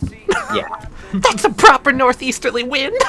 Vard like looks up to where you guys are and does little golf claps. It's only standard. October. Yeah, I have the 9 spin card. Yep. Flower. I don't know what it is. It's probably a flower. I'm gonna throw it into one of Annie in Act 3's hands. Okay. Oh, yeah. Have 18 energy. Oh. Actually, make that 24. I'm gonna use my secondary and my action to charge 2 more spin before I throw it. Okay, are you sure? Toby like spins the scepter out in front of them. If I could use this to make you go, I would do it, but I've used all my action economy this time. Meta. Oh wait, no. Meta. Thank you, Toby is gonna move over towards the ladder. I like it. Toby can't climb, but Toby will move towards the ladder. Yeah. Then Vard's gonna spend a bizarre point. Tempest and Hephaestus. This fucking building. How familiar are you all with artificial intelligence? Actually relatively decent with it. Pretty Really familiar. interesting.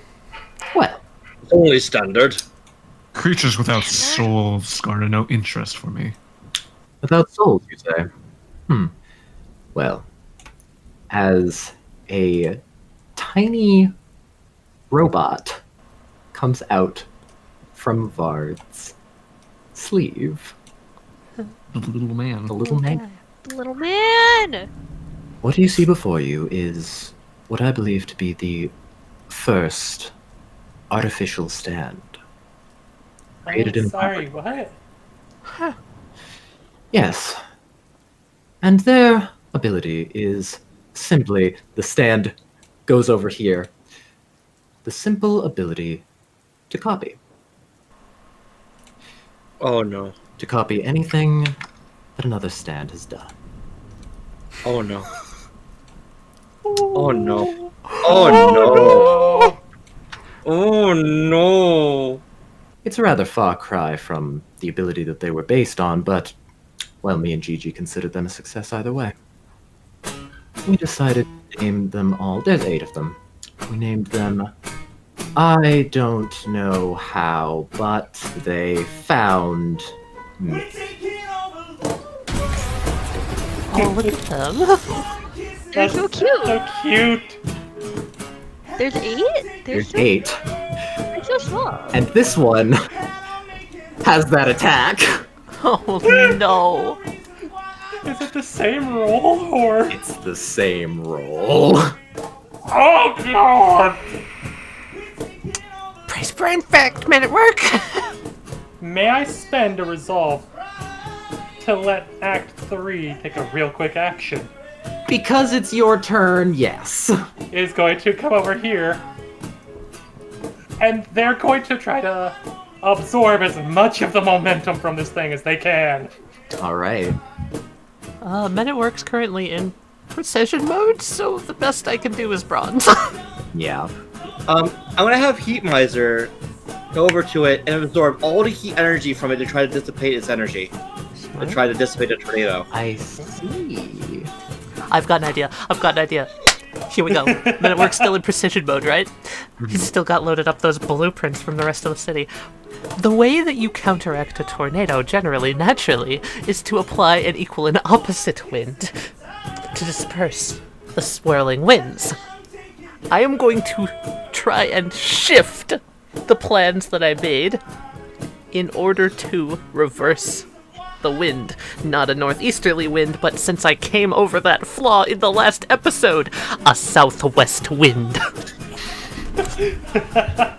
Hephaestus, roll precision against something. Hell yeah, alright. Hephaestus, you try to do it, and you feel almost like the ability worked, but nothing happened. I'd heard about that later. Brace for impact. Oh, my cool brother moment was ruined. Fucking Vard. Men at Work looks at the blueprints. Hephaestus, look at this. Oh god, what? She looks at the blueprint. The blueprints of the city. And it's the current day. So what they currently look like. And then, since Men at Work can see the future right now, goes like 50 years into the future and shows that all the buildings have been moved. Wait. That's not right. Something really bad's happening. She braces for impact. Kathy, what's going on? I don't know. I don't think we're in the right time anymore. Something's very wrong with the floor plan of the city. What? It's wrong, Felix.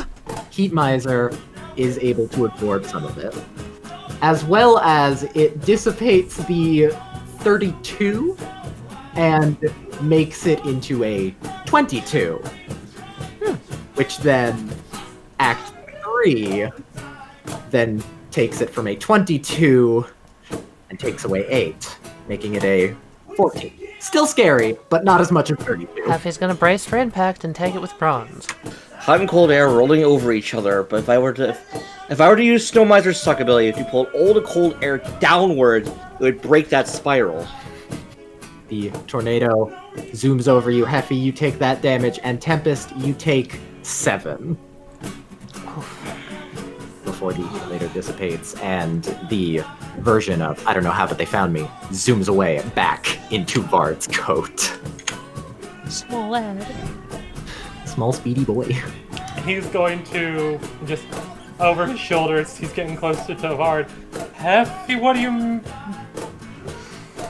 you seeing on the blueprints? The buildings have moved. All of them, and not in the way I wanted them to. Like, all across the city. Wait, are you seeing the future? Yeah! Something like that! Felix is going to secondary action charge one more spin. Alright. Go for a spin kick at Vard's leg, trying to destroy one of the phones. Vard nimbly dodges by jumping over you and over to here.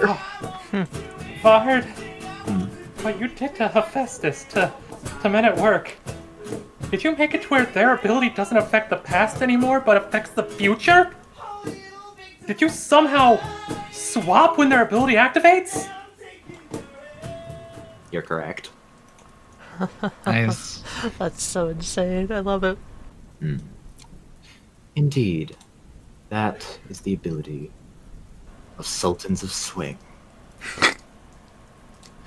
Sultans of Swing can take causes and effects, things that people try and do, and reverse them.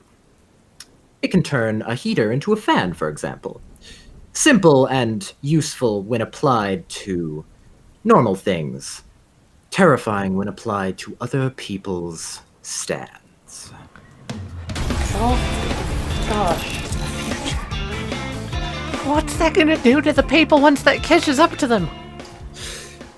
Well, I'm not exactly sure. It's different for everyone. However, I would guess that Men at Work is simply put in plans to renovate and move buildings into the future. Oh boy, I might have just crashed some stock markets. Oh, fuck. Okay, Felix is gonna spend another plot point, and as the foot comes down, he's gonna do a little bit of a spin, gain a little bit more momentum, so we'll be up to 4 spin. And point at Vard and be like, also, you said something about a JJ? What was that about? Yes. Business partner. Your grandpa? What? Is it your grandpa, or is it the guy that has that pulls out the thing from back whenever we were in the scrapyard? The blueprints that we got from there. Oh, yes, that's him. Ha! That's my turn. Hephaestus! Your ability is now you can change a building's future! What the hell? She looks at men at work. I was most excited to use this on men at work. I can see why. That's fucking confusing. She looks at him. So, how do we... Alright. No, I'm working on it. We're... You on the same page as me? Maybe. Don't worry about it. Just means we gotta plan things out a little bit more. Okay. So, Tempest, while you were looking down at Yeah. Vard saying that, it's really uncanny. You look down at Vard, you look back at Heffy talking, you look down at Vard, you look back at Heffy. Wait, what the fuck? When did she get a 60-foot-long ladder? Hephaestus. Only standard to carry your own equipment. Oh, of course! Did you fit that in your pocket? So, she is going to take the ladder and set down the edge here and put it across the 2 5-story buildings. Now, she starts to place it down and secure it. Alright, there we go. Northeasterly wind still in play. Good. Wish me luck. She winks at Tempest. As she is going to hold her arms out to either side and teeterly start to step out onto the ladders. So, Vard. Yes. Yeah, don't worry about it, men at work. It's okay. When you said that, the abilities of yours, you changed it. But, you didn't change things that I've already done. Such as, if I were to, well, for example, make a change before I got here. I suppose. As on the other end of the field, she clicks something in her pocket, and right here, top the middle of the map, a stadium spotlight flares that she had set up. The others can vouch for me before we got here. Uh-huh. Yep. Where is this shining? Down the alleyway from the top. It's Okay. illuminating Hephaestus. Okay, gotcha. As she's standing on that ladder up there, everyone can see her, yogurt included, and that activates my fucking secret action! If Hephaestus can build at least 2 5-story buildings and manages to make a bridge between the 2 of them with a ladder and illuminates herself to yogurt on a ladder between them with a light, and she can get on the bridge between the 2 of them, and Vard is beneath Hephaestus, and Vard is within yogurt's stand range. All the while on the way to the Vard encounter, Hephaestus has been extending the pipelines underneath the city. On every single blueprint she passes, creating a network of pipes beneath the ground that Hound's hologram can follow, allowing it to functionally move on a 2-dimensional plane as all squares of the map are part of a path.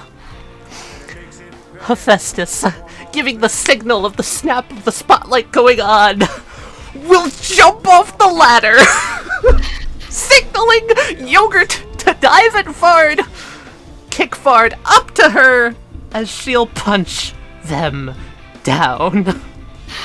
Plot's point. Yeah? In some places along the pipeline, there are pipes that go down into the earth. Or there's a rumbling beneath your feet. As Hound's hologram explodes from the ground underneath you, it was going up. Here you go. 5d6 plus brains. Nice. All that setup, all that payoff. Was a lot of setup. I'm rewarding that. Lots of weird situational stuff with us having to be like you in between the two of us. Yeah. Yep. But you did it. I think it was pretty good. High five, Duncan. Vard gets blasted up.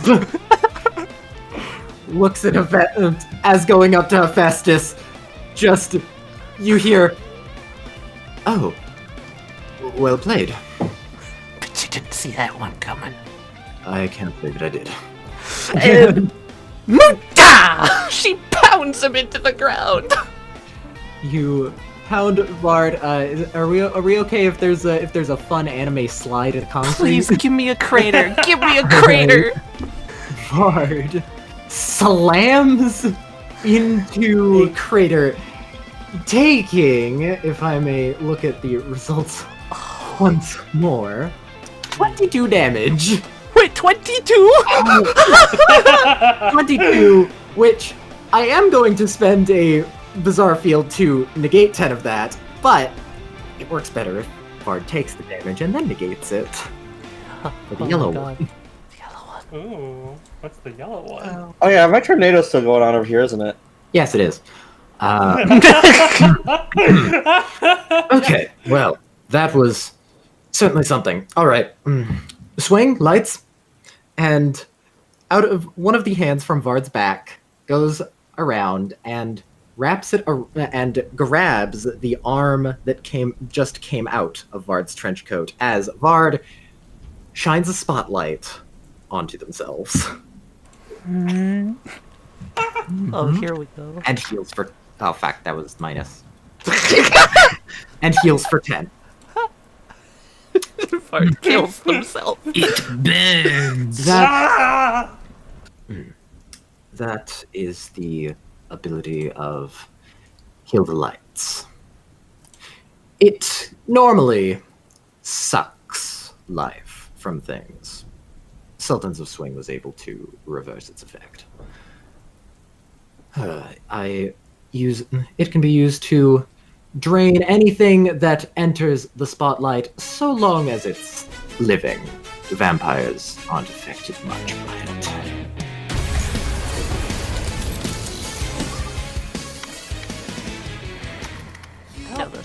These stands are so cool. I'm glad.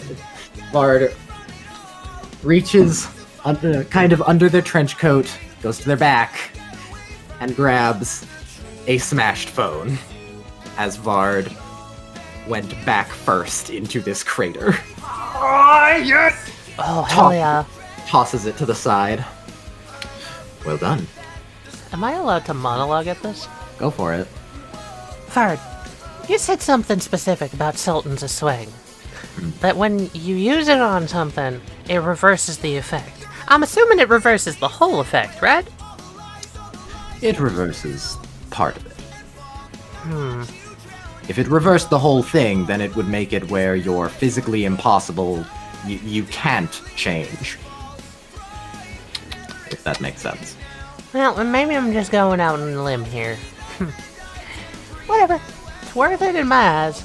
You said that Kill the Lights only works on things that were living. When it takes their life away, that is. But if Kill the Lights is reversed, and it can heal something, wouldn't it stand to reason that it could only heal something that isn't? So what exactly is this monologue? The monologue is that Sultans of Swing reversed Kill the Light's ability, which was hurts things that are alive. Therefore, if that's reversed, heals things that aren't alive, would be the effect. Okay, so basically the monologue is Vard is not alive. Yep. Even if by technicality. Yeah. You are partially correct. Dang it. Yeah, partially. I was expecting a flat out no on that, so. Soldier, poet, king. I have no idea what I'm doing. Poet and soldier are gonna get out of the fucking dumpsters. And, could Vard see poet? Even if it's, like, vaguely around Hephaestus, just like the edge of the beat. Oh yeah, did Hephaestus land? He landed, yes. Okay. The superhero landed. I mean, this is JoJo, yes. Sure. Poet kind of like two finger salutes before they unsummon. And just kind of like a call back to what Vard taught Toby. And reappears next to Toby. I'm gonna pull the sword out so these dumpsters are no longer secure. And Soldier marches up next to Heffy. Hey, Soldier? Soldier kind of like bangs his shield, like, hello. She punches her fist into her other fist. Yeah, I know. Let's go get him. I'm going to use Hound's hologram's speed, not in an attack, but I want to try to psych Vard out. Oh. So Hound's hologram in trolley form, using the pipelines that Hephaestus had preemptively installed beneath the ground. Hound's hologram is going to speed towards Vard, vanish, appear somewhere else, doing this over and over and over again to try to fake him out. Interesting. As Yogurt just walks towards him, menacingly. Vard does say the one hand that the phone hasn't been broken in goes back in, and Vard just says, "Worry?" And another one comes out. Out from the fingertips of the new hand, sprays the ground with a green mist. Oh, it's us. That's the sleepy one. That's the sleepy boy. That's the sleepy boy. Hound's hologram is trying to fake Vard out, yes? Yep. But by getting so close, Oh, no. some of it's gonna get in. Yogurt. I took the 8 as you rolling for it. Sure. When you're in the area and everything. Oh, Yogurt, you feel, What were you doing? Why were you doing this? What? This is the human's problem. And, this is one of those things where you're going to do it because of the stand effect. Okay. Hound's hologram unsummons. And Yogurt... Sure. I do not have an option to monologue this, no? You don't, however, because it's a contested roll, I'll let others do it. So you still get a monologue. Worry, you said. Yes. Interesting.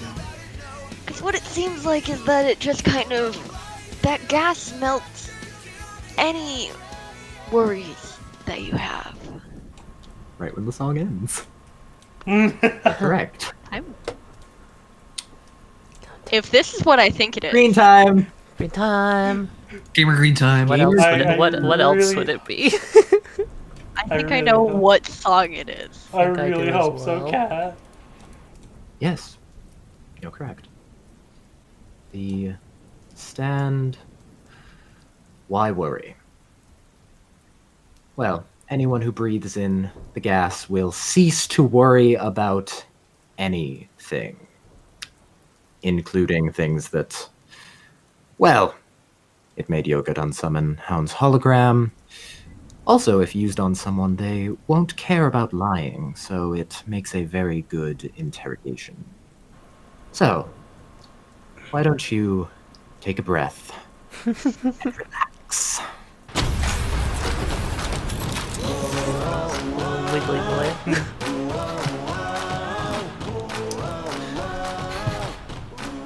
Alright, and now it's Vard's turn.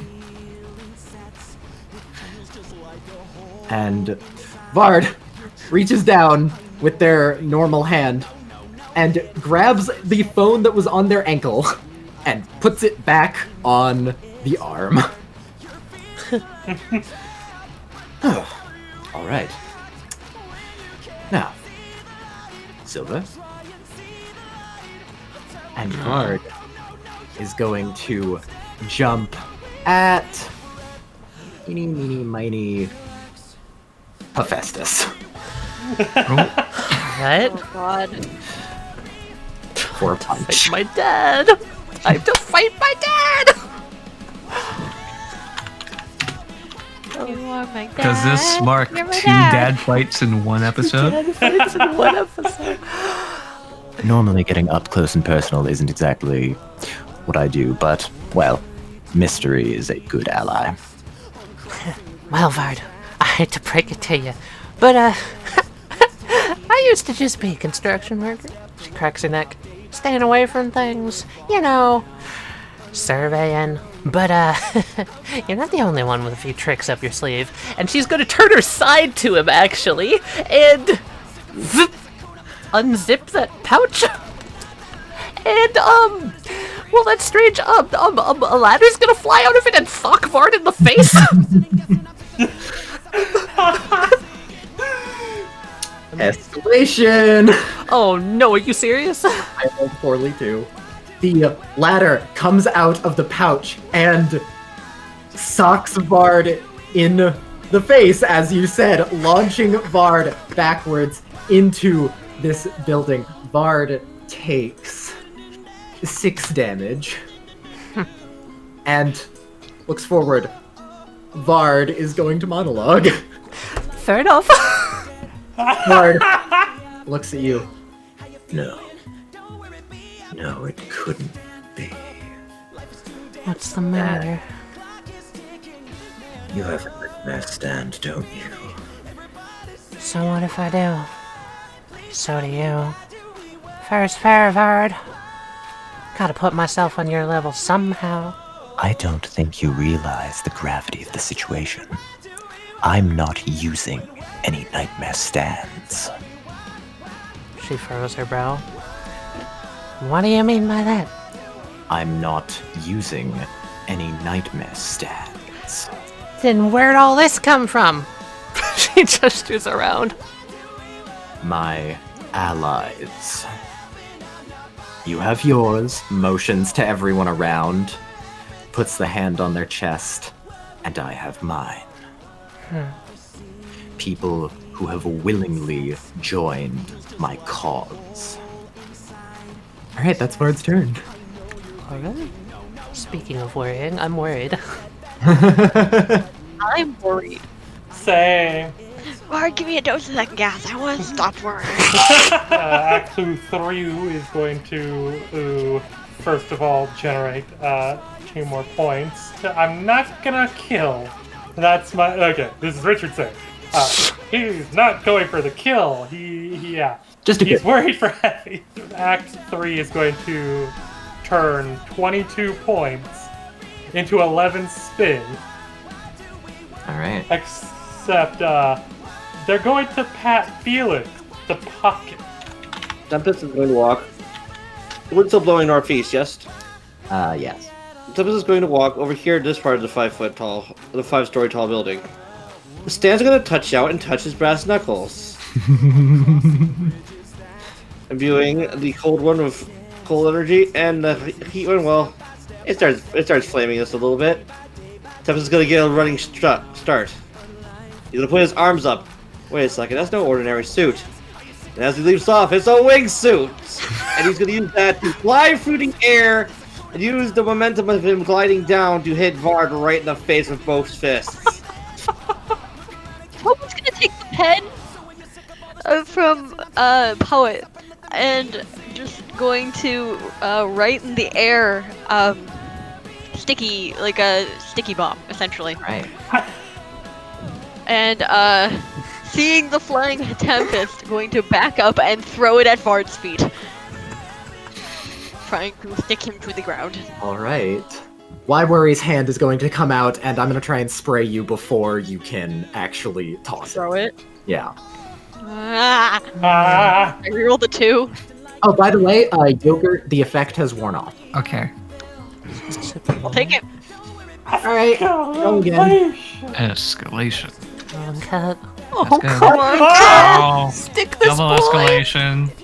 Ooh, that's really good! And it always goes down Are we like going up? this. That's really good! Oh, no! I'm gonna reroll the 4, one of the 4s. No! October, you get a slight whiff as Vard sprays the gas at you. Oh, I didn't mean it literally. You're going to be dazed for a little bit. However, you did... Is Silver Coat King also dazed? Yes. Because of that, you're not going to immediately think, why do I have my stand out and unsummon it? But they're also dazed.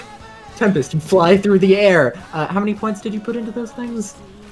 Probably put like a single point each into them. Alright, so that is a total +4 to your bronze. Eat shit, Vard! I would really prefer not to, but you hit Vard with both... Well, okay, with one fist first, gets off balance a bit, Vard staggers back, and then the other one, BAM! As Vard takes 5 damage. As momentum carries me, there's something else I'd like to do to Vard. I would like to land behind him, whip out the can of liquid nitrogen, and freeze his feet to the ground. Vard mumbles under their breath, Silver? And that's strange. The can, it's you're aiming it at Vard's feet, but the tube turns and aims that way. As it all sprays off that way instead. Aw, those are waste of perfectly good liquid nitrogen. Apologies. I'm sure you can afford it, though. Oh, more than enough. I have a whole factory for this shit. What does your company even do? I thought you were a real estate agent. All right. real estate. Oh, you think I keep my igloo house is solid? Your igloo house? Honestly, at this rate, more like your glass house. Oh, I have several of those as well. That's not good, Tempest. Felix, confused, is going to reach into his pocket. Well, he didn't know fully. Subconsciously, he knew there was something in his pocket. And he pulls out a small steel ball, which had technically been charged earlier by his father before being given to Sergio. Felix, flabbergasted, because this is a family heirloom. This is the steel ball Centuries. He's going to transfer all the spin plus one more spin into it. Take a deep breath and just be like, please let me be worthy to use you. And he's going to rush up and try to will Centuries to turn into a gauntlet. Does Centuries accept him, Westley? I'm gonna say so. You got over that flaw earlier. And you are, I mean, the only other Zeppeli it could go to is Emilio, and, Oh, God. Emilio hasn't... Oh. Emilio's good, but... He hasn't grown as much. Yeah. The ball changes forms around his arms, turning into 2 gauntlets, and, there's 18 spin in this! Yep. He's punching hard. Yeah. Piece of advice, you might want to dodge this. Oh! Vard, taking out 2 hands after saying, alright, Silver, is going to kind of collide with it. But, even though I'm revealing something by spending a point to negate 10 of the damage, Vard is still sent flying by this from the hit.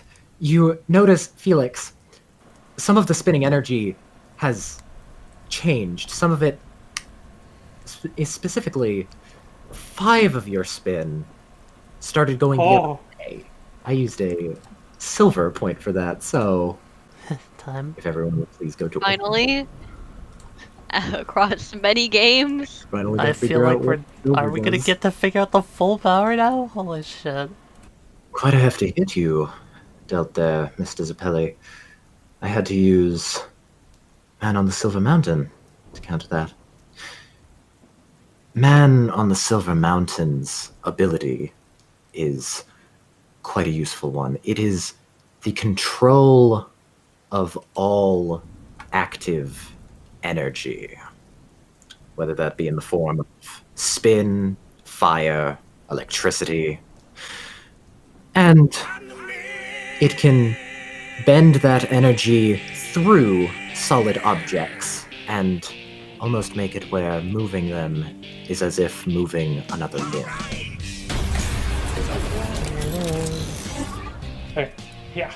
I saw 15 left. Felix is going to come up here and kind of like hop it on the fronts of his toes as if he's ready to start boxing.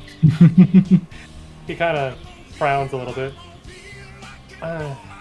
Sorry, Vard, but that wasn't just my hit. It was a family heirloom that helped me out. Along with my father and my uncle, Toby as well. And, I have to say this, but I'm not gonna let you cross past me. Heffy's turn. Heffy recognizes the name. Back when they were a child, Heffy heard Zeus say, "My man on the Silver Mountain." Never mind, I know what she's doing now. Rip, sorry, there goes teamwork. Fuck. Oh, you're kidding me. Vard. You said allies that were working with you? Yes. How the hell do I know you're telling the truth? I suppose you don't know for a fact. However, if it makes you feel any better, I am rather poor at lying. Then what the fuck was that name you just said?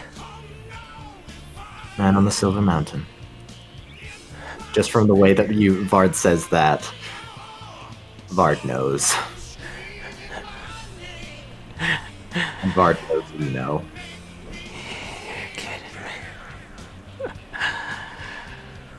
Willingly, huh? At this point, she steps forward, gritting her teeth. Made it work. Yeah. She winks back at him. Gonna need you to tag out. Oh, yeah. Alright. Cracks her knuckles.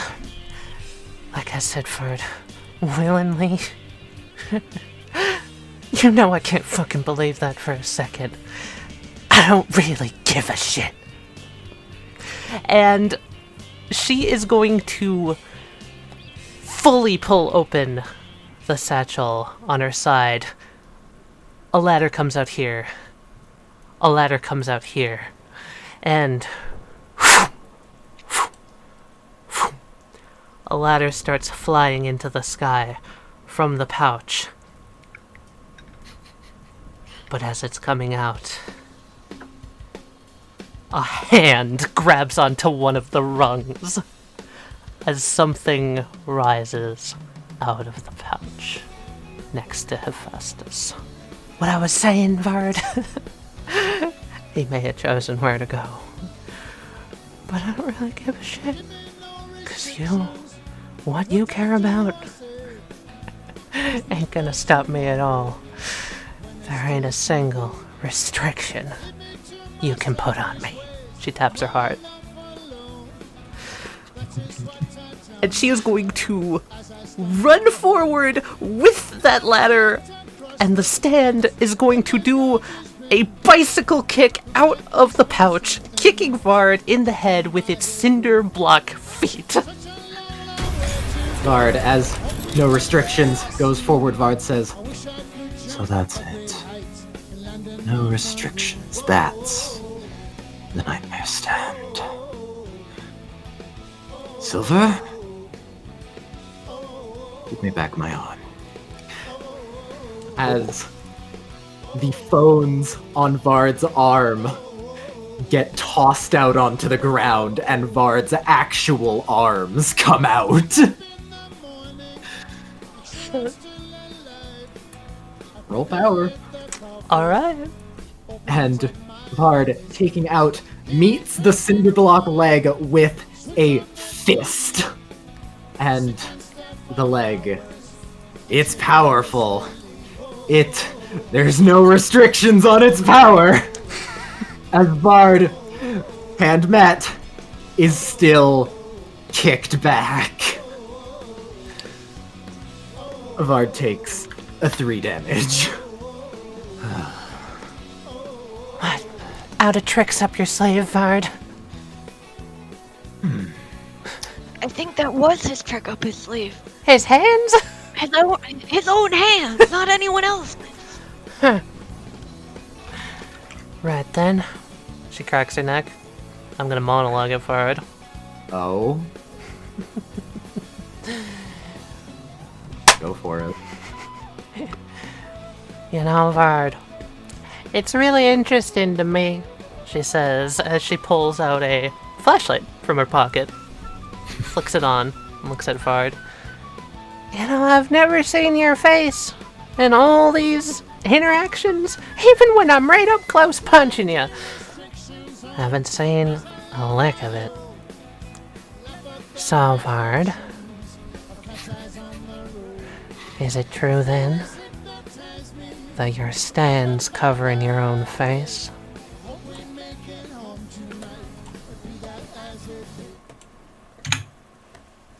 Yes! Yes!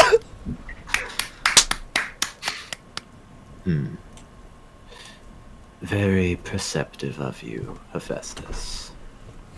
Yes. My face is most commonly blocked by my stray heart. As a form appears behind Vard, and the shadows unveil it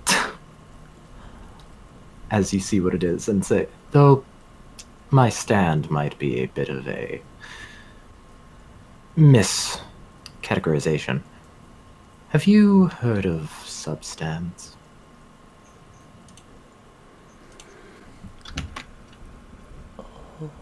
What? Oh. That is what Stray Heart is. My substand. Bound to my shadow.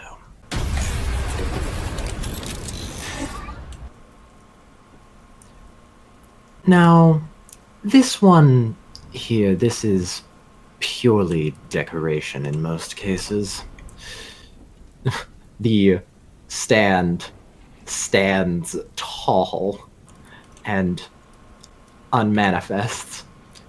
The real ability of Stray Heart is, well, Vard holds up where there was a phone. As I'm sure you saw, my arms weren't exactly with me. As Vard holds out an arm to their side, and their arm right below the elbow falls off out of the trench coat. What? As from the rest of the arm that was connected to Vard comes a shadowy figure. Technically speaking, it's a colony, though a hive mind is probably the more apt term. Can carry out simple instructions and has an incredible range. Yes, Stray Heart.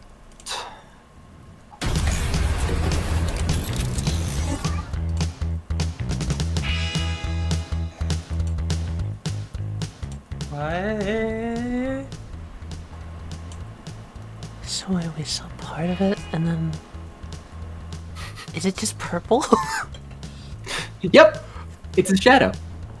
Mm-hmm. I'm very confused, but okay. So, I see. Okay. oh god, is the rest of the card the actual stand? Anyway, Westley, Yes. that activates my secret action. Of course. If you don't mind All me right. doing it now. Go for it. I set this to Richard. Yep. If Vard is revealed to be some form of an amalgamation and a collective, the stand. I'll give it to you, I suppose. I It's- was gonna it's- technically use it for all the stands they were using. Yeah, that's what I figured. So it's a little bit of a stretch, but you know what? I'll give it to you. It's great, because I really wasn't going to do too terribly much. All the players who want to currently can spend a resolve to collectively make a team attack. All right. I was going to ask whether or not you'd allow that, because it is a little bit of a weird one. Sure. Sure, everybody, pile in. Trolley time. Hefe will drop the ladder currently on no restrictions to create a line straight to Vard. Toby's still dazed. I'm not gonna add in, so that was my explanation. Oh, all right. Tempest is going to jump on, and towards the front, he's going to have Heat Miser be on the front of Town's hologram. He's going to torch Heat Miser for Max Blaze. And Heat Miser is basically going to serve as a flaming hot cow catcher. Okay. Turning the front of Hans hologram into a grill. Basically, yes. All right. Stray Heart? If you had a getaway planned, now would be the time. You can always surrender. This is a duel. Either I'm going down, or I'm not leaving yet. I still have things I can do. You know what? That's fair. Okay, 2d6. Oh, Wow. Oh no! Colliding with the trolley. Hands first. Stray Heart behind him. Stray Heart kind of looks like it's doing something. I don't know. It seems mainly moral support. It's not exactly an attacker. Vard's hands heat up. The glove, their actual gloves, tearing a bit as Vard is hit, and Vard is going to take 3 as Vard, collided on the trolley, is sent backwards. Vard, breathing heavily, says, "Oh, all right. Well, this has been quite exerting. I'm all right with a small breather if you all are." Vard is suggesting a breather of 1 turn where you guys may heal, prepare, anything like that, free of interference. Vard? As far as I'm concerned, well, you've given us absolutely no reason to distrust you in that regard. You seem like an upright gentleman, for the most part, despite my obvious grievances. Vard nods. She looks at the others. Breather. Tempest is a big thumbs down. Oh. Toby would nod yes. you're kidding me, right? She shrugs. I don't feel in the slightest bit threatened right now, so, unless they got 40 more stands up their sleeves, I think we can manage to take a risk from someone who seems to tell the truth all the time. Very well, if you insist. How about those who need a breather can take their breather? Fair enough. Toby is going to, take a poet with them. And just kind of stand in front of the trolley, kind of eyeing everyone else. They're back to Vard. King will join them. That's Toby's turn. Look at the hairspray can. Toss it aside. It's empty and useless. Hephaestus, I'm going to use this on my stand unless you have another use for it. Holds up the canister of liquid nitrogen. Has 1 charge left. You're the hot and cold guy. What the hell do you think I could do with that? Fair enough. Sprays Snow Miser. Felix is going to get to here, look at Toby, and motion towards Vard. May I? Toby nods. Walk up to Vard Oh. and offer a hand. The gauntlet's turning back into not a steel ball this time, but a golden playing card. You're offering a shake, basically? He holds no malice, is all I'll say. Very well. And Vard shakes Felix's hand. He transfers 8 spin into Vard to heal him, and then immediately takes 7 back. Oh. Plus point. Ah. 2 extra. Toby passed the card that they had charged over to Felix. Aww. Well, that's rather kind. He smiles and gives a slight nod and repaying favors and all that, and well, you kind of let me meet one of my heroes. And also, Oh? yeah, and also if it wasn't for you, I wouldn't have been able to make up with some family. Well, I'm glad that you did that, Mr. Zeppeli. And then he'll use the rest of his movement to move right back next to Toby. Join the line. Hephaestus. Join the line. I can't. I'm missing 5 feet of movement for that. Go ahead. I pulled you into the line. Lord. I put you into the line. It's 5 feet! Heffy looks at Toby, Felix, all standing in this line, and she's confused to say the least. Not really entirely sure why she even agreed with Vard to begin with, but something about the way they acted, something about their voice, there was a distinguishable sadness in it, and an emotion that Hephaestus recognized. Anger.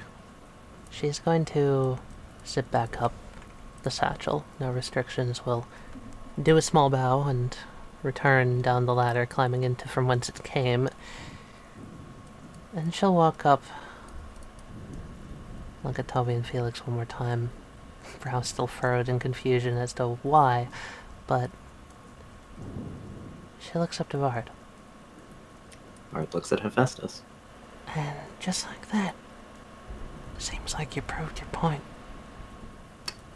I'm afraid I don't follow. She walks right here, holds her hands apart. If I was truly your enemy, if you truly wanted me dead on the floor, she takes the satchel, unhooks it, and chucks it over here. Holds her hands out. You could strike me down right now. But you're not doing it. Why? Stray Heart, still manifested, starts to go over, and then Vard kind of like almost grabs the arm that it came out of. Stray Heart looks at Vard, kind of puts out the hands in a motion of like, why? Why? Motions over to it, and Vard says, I know. And Stray Heart, kind of very exaggerated, rolls its eyes and goes behind Vard once more. I have one more question for you then, Vard. If you can't answer that one, can you answer me this? If you always keep your word, if you are always true to what you say, then how come you lied to my brother? I don't follow. How come he was manipulated into becoming whatever the hell that was back at Star Road? Behind you, you see Stray Heart kind of like have a questioning look. As you can tell, Vard's not the emotive one. Stray Heart is. Love that. Stray Heart has a questioning look.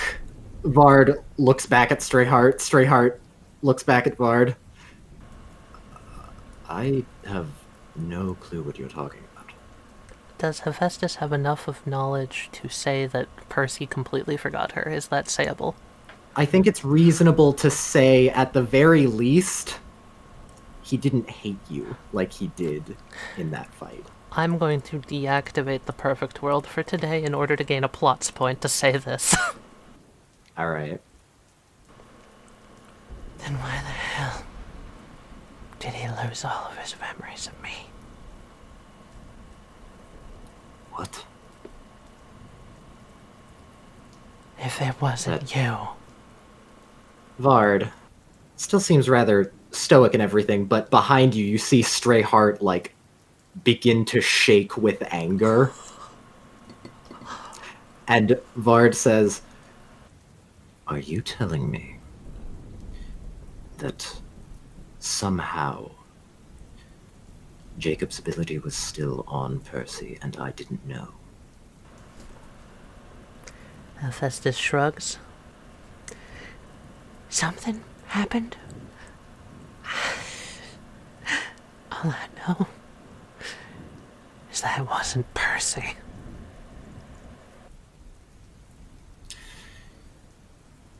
And to think that I told people I would only do that if he agreed. Stray Heart. And Vard's other hand falls off as another one shows up. And Can I plus point something? sure.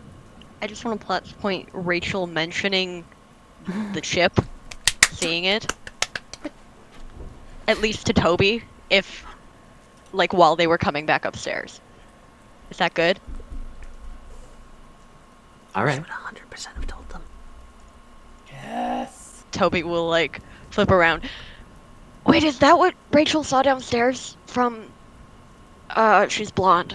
I don't know her name. She's blonde. The one that I would She's have a hit bitch. with the trolley? She's gonna die. Stand. She No. looks like a... Yeah, Yeah, that one. she looks like a cartoon bitch. No offense. Rachel saw a chip fly out of her pocket. And didn't she say And, that like, she, like, freaked out. While you were talking to the one Abishai. lady? Yeah, her. This is a universe roll. Oh no. Oh, no. Stray Heart, both of them, they get wide eyes, and then they go up to you, Hephaestus, and are like doing a motion of pushing back. The heck? The hell? Of stand back. What? Oh no. Heffy, like, goes back into these two. What the hell? Vard, what's it doing? Vard, what is it doing? No, Heffy, I think the sub's protecting you because me? he's angry. Lord. Oh. She's gonna get away from Vard. As the Stray Hearts are like, back up, back the fuck up. Should we get in the trolley? the Stray Hearts nod, both of them. She's gonna hop in the trolley. Toby's gonna stand, like, not in the trolley, but, like, kind of watching, like, What the around the fuck? corner. I'm just like, what the fuck is happening right now? What the fuck is happening? Vard's about to lose his Vard's gonna shit. go Act nuts. 3's gonna Act 3 is gonna quickly grab the bag and pull it back just so it's out of harm's way too. Vard, silent, simply says, "Excuse me for a moment." And Vard, behind them,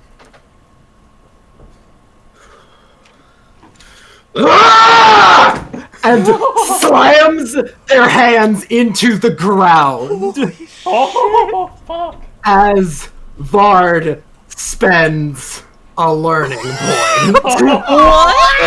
Oh, no! As the concrete around them cracks all around, spikes coming out of it. And they stand up once again.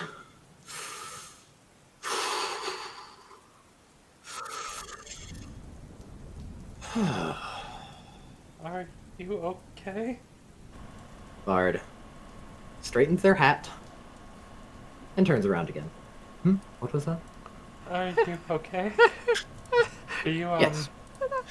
And I thought I hanged We're all gonna assuming that we have a common enemy now. This is a situation that I will see to it. Stray Heart. And Stray Heart, one of the phones that Vard threw on the ground, Stray Heart goes into it. Hey, now.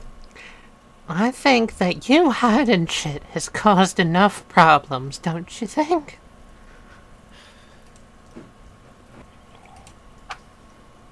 We're still in a duel. This doesn't change the underlying reason for our conflict. That was Hephaestus. Ah. Yogurt this whole time was on top of Hound's hologram. Mhm. Just comfortably curled up and taking a rest. But is now startled awake. Good heavens, oh. You know, today has been all very entertaining and such, and just as I thought I was about to get dull again, here we go. So, is the fight still on or not? Yeah, point. as soon as you're done catching your breath. I assume that's all you need? Well, Vard, has Indeed. defeat set in enough yet? G2. And from the phone on the ground flies something into the air, into the sky, and it lands down in the concrete with a thunk, cracking the concrete beneath it Oh, next to Vard. It's a stop sign. Yes! Vard takes it and with one hand lifts it out of the ground and holds it as one would a glaive. That is so cool. That's a stop sign. Why you... No. That's a stop sign. Oh, is We this may the be it's got a broken neck? We have re-entered the initiative. Oh! It's Hephaestus' turn now, I Oh believe. god, It I don't was. know what to do. Okay, Hephaestus had her turn. That means it's soldiers, unless we just Oh. want to go directly from the top. Rip Let's me. go from the top. Let's go from I the need to- top. Alright. I need to think as well. Ah! All right, Can I just move Soldier up, Toby? Yogurt. It is your turn. And what do I do? There are people in the trolley. Yeah, everybody drops out as Hound's hologram shifts form, and Yogurt drops onto Hound's hologram's shoulders, and they do their combat pose. All right. Now we begin. As Vard rushes forward towards Hephaestus holding the stop sign in a way that shows, oh, you're about to get smacked. I feel like, oh shit, I'm about to die. Hold super fast. Yep, this is how Grace got a broken neck. You don't say. Mechanical fist gonna try and meet it midair. Oh god, All right. I hate that. Escalation! No! This stop sign scares me. That's good. No, you can't. You can't, Westley. Double You escalation. can't. The stop sign connects. As Heffy, you take 15 damage and are sent flying into the wall. So that was Vard's turn. Ow. Act 3 is going to attach the bag to Felix. Quickly come the fuck over. Use 4 points to heal Heffy. Alright. Thanks, Felix. Mm-hmm. Take 12. Holy shit, that's strong. And I did, if you just in case you didn't hear me, they attached the satchel to Felix. Alright. For your reference, that we did determine that that is still a lens in the eye. It's just it manifests as a bag. Yeah? Yeah. So that's not the lens. That's just its manifested form. Alright. Vard spends a bizarre point to go again. Oh no.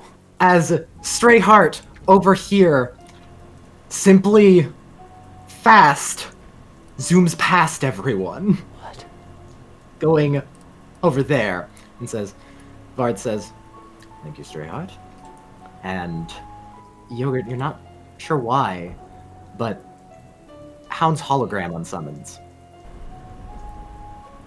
Okay. is going to jump up into the air and hold the stop sign in a way that, oh no. Oh, Tempest. Oh no. Snow Miser!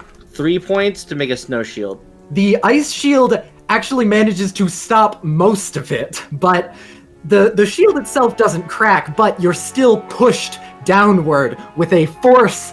Oh, this force, you take 2 damage. Not Is it possible to maintain the shield? And yes, the shield is still maintained. Obi's gonna back up just a little bit. And I'm just gonna charge 2 spin. All right. I'm gonna have it use 1 point to repair the shield, Oh. and then use the other point to charge my the brass knuckle. And Tempest is gonna fucking rush a boy. Do it. Vard steps back slightly, and Vard puts the stop sign up in a defensive way, where you hit the word stop, and then an arm comes out of the stop sign, grabs you by the hair, and slams you into it. Oh! You take 3 damage. Can I monologue at him? You may. Could it be that sign is part of some stand? Or even the holder of a nightmare? Good guess, but no, this is just a stop sign. And then he's going to look at the Centuries card in his hand and shake his head before tossing it back towards Toby, transferring the 10th spin from him to them. Toby, I feel like if anyone can make more use of this, probably you right now. I'm not ready. Hephaestus. Time to think. That phone, is that still on the ground here, the one the stop sign came out of? Yes, it is. She's going to step up, right herself, brush off all the rubble, lean down, pick up the phone. All right, you do so. Before I do anything else, is there anything remarkable about this phone? Just a phone, Okay. Does it look like it's currently on? I guess. What type of phone is it, I guess? That's a better question. Flip phone. Flip phone, okay. In 2140? Alright, sure. Then Shay's going to... Yeah. Alright, I'm gonna go out on a limb here. I'm gonna create a manhole beneath me. Okay. And I'm going to drop down into the sewers. Okay. With the phone. Interest. You activate a villainous action. Really? Yeah. Okay. Alright. The villainous action is called I Walk This Empty Street. It's if someone tries to leave the alleyway or the top of the buildings. Going under the road counts.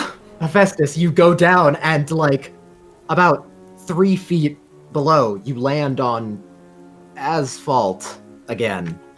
And it suddenly launches you out of the manhole into the sky. What the hell? Ah. You're falling. Ah. Can I catch her with the boys? They kind of hold their arms together. It's like, we got you, we got you. Heffy roll bronze +2, 1 for each miser. Okay. I'll roll for gravity. Gravity. Don't Gravity fail me seems now. like it's 3d6. Gravity Gets seems flung. pain. Gravity seems hurt. Oh my god, they catch me. Alright, they catch you and, like, they catch you in a way of like, oh, you were about to hit the ground there. That would have fucking hurt. He Miser says that. Thanks, boys. What No problem. the hell? Now see that dickhead over there? Go kick his ass. And here we have Tempest talking through his stand once again.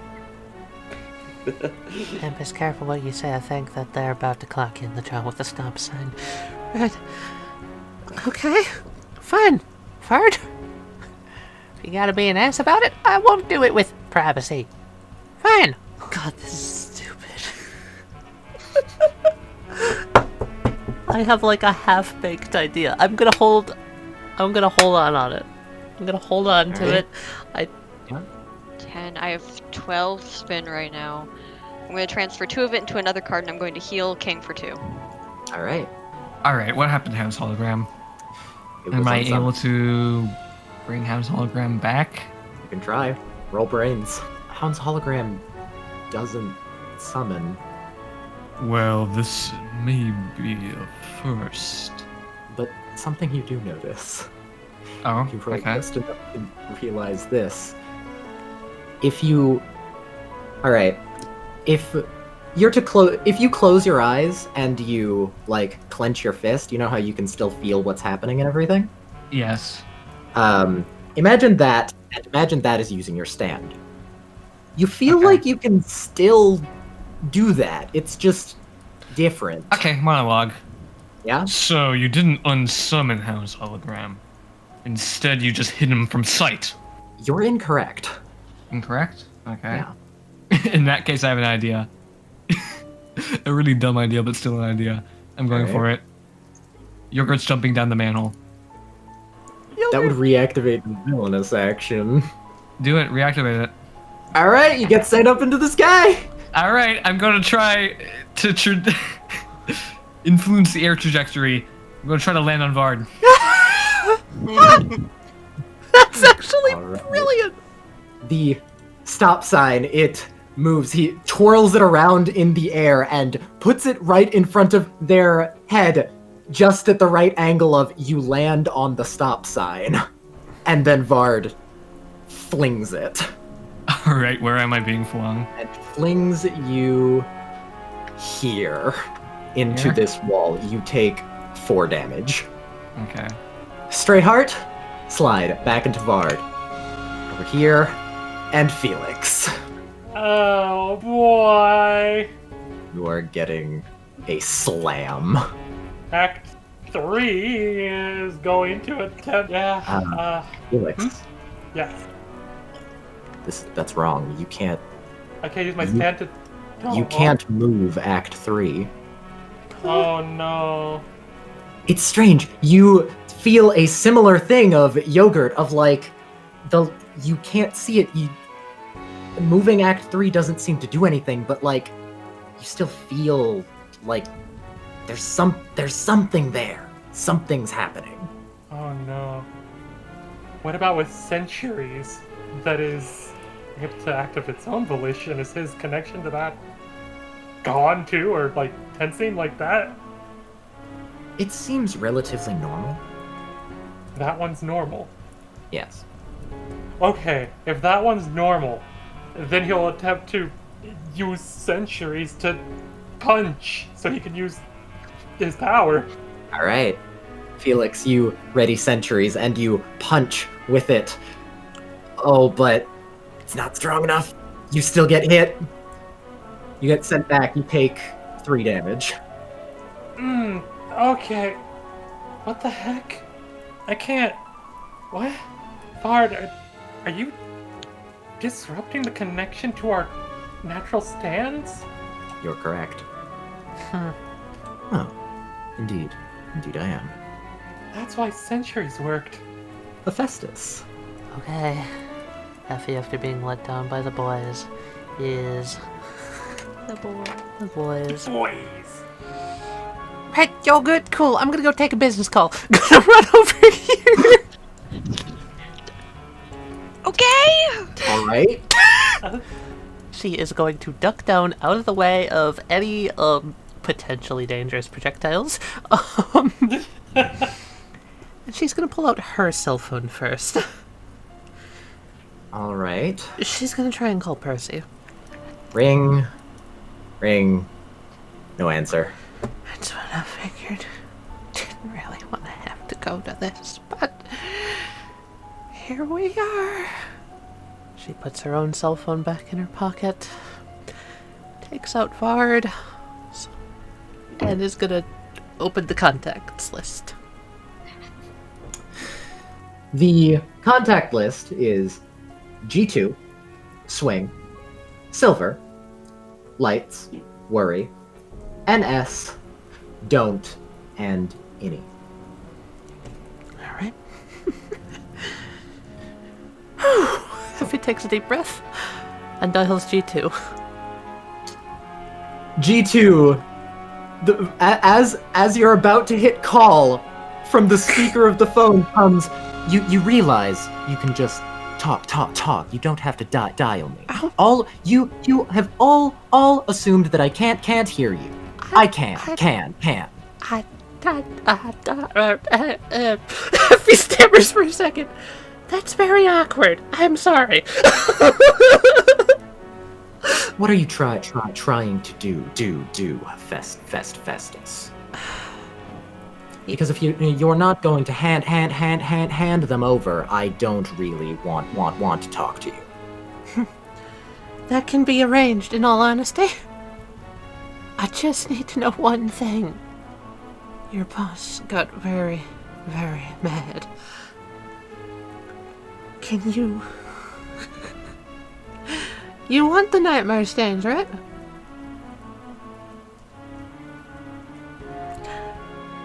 She clicks her eyeball, removes the lenses from it, and grabs no restrictions out.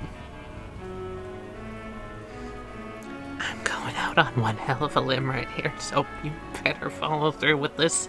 And she is going to place no restrictions on the speaker of the phone awkwardly, just like, is this how this works? How does this work?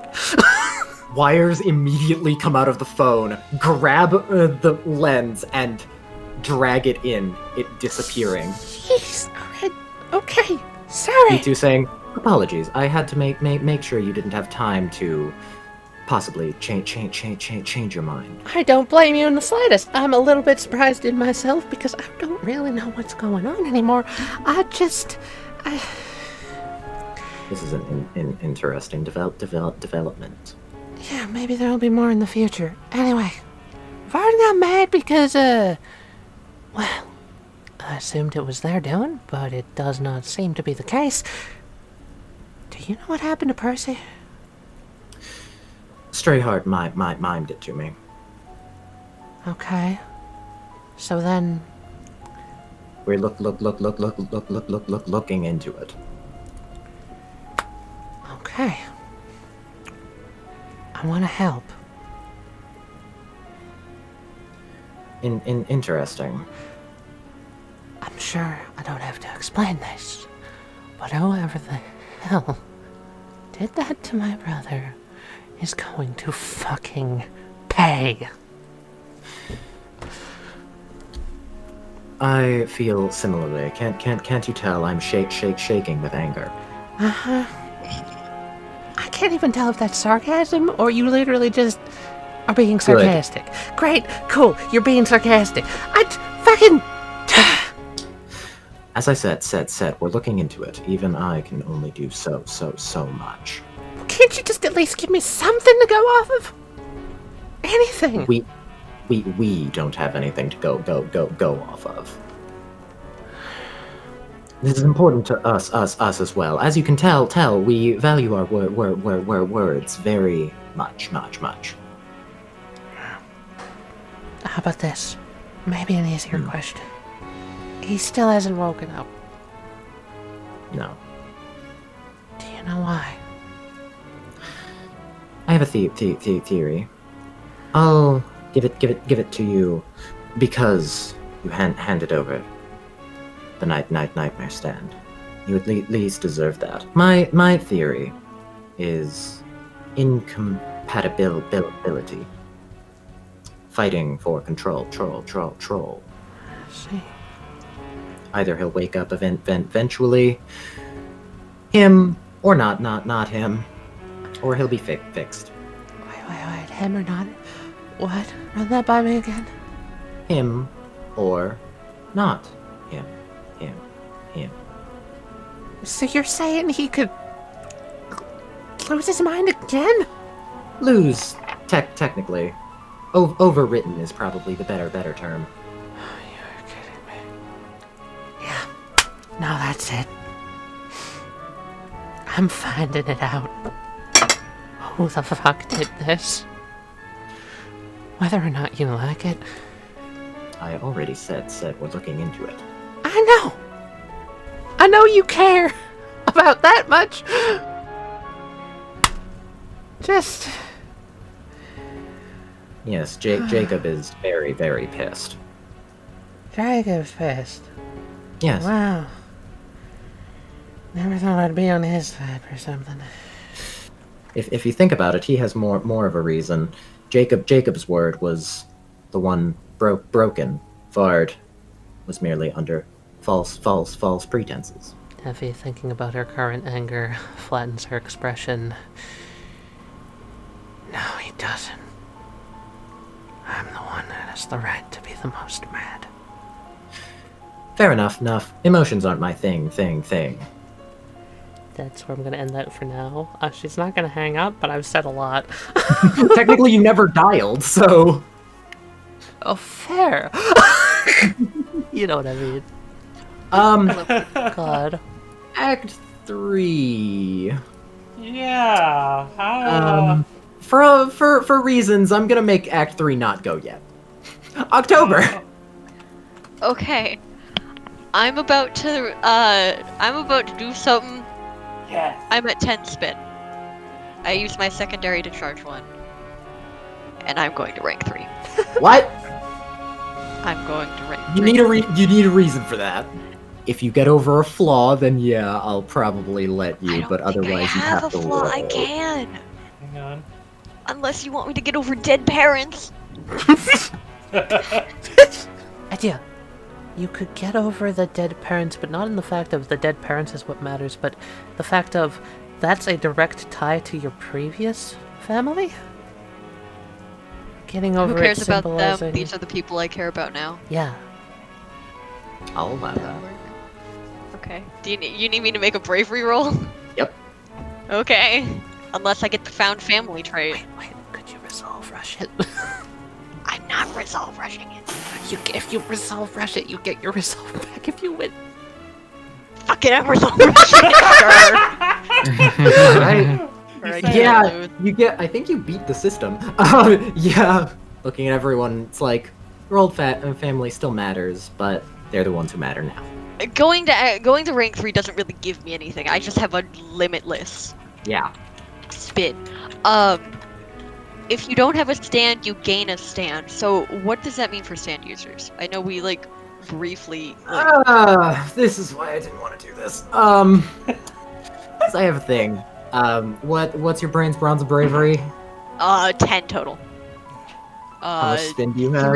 11. Sorry, Why'd you have to spring this on me? I messaged you hey, I might fuck shit up. Do you want me to tell you? Yeah, but I didn't know what that meant.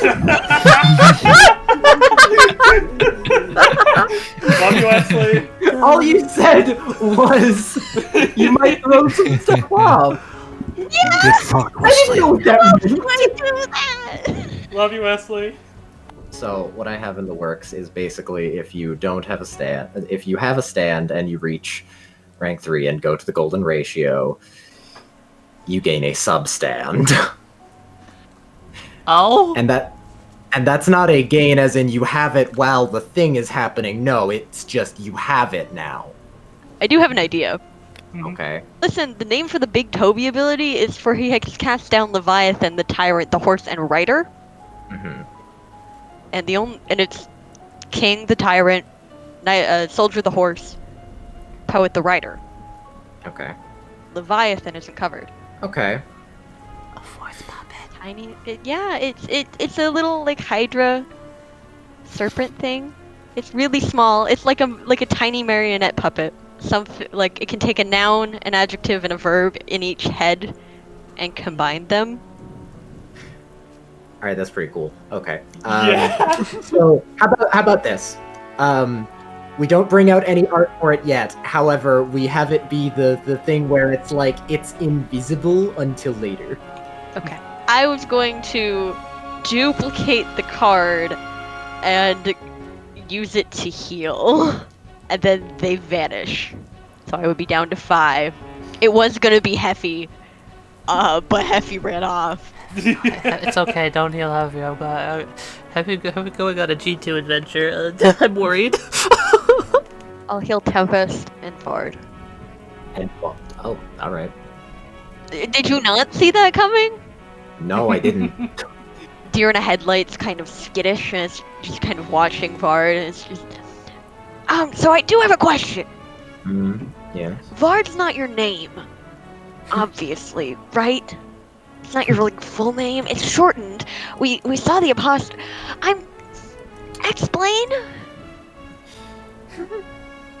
If you must know, well, put simply, if you notice all of our code names in Overlooked Dreams that we go by. They're stand names, yeah. Correct. They're names of your stands. I don't know how to... It's weird. Oh, that's so cool. Can SPK move? Yes. Okay. Hey, Yogurt, can you make a brains roll real quick? Will do. Yeah, you don't feel... Well, you feel something and then you realize what you feel. Hound's hologram...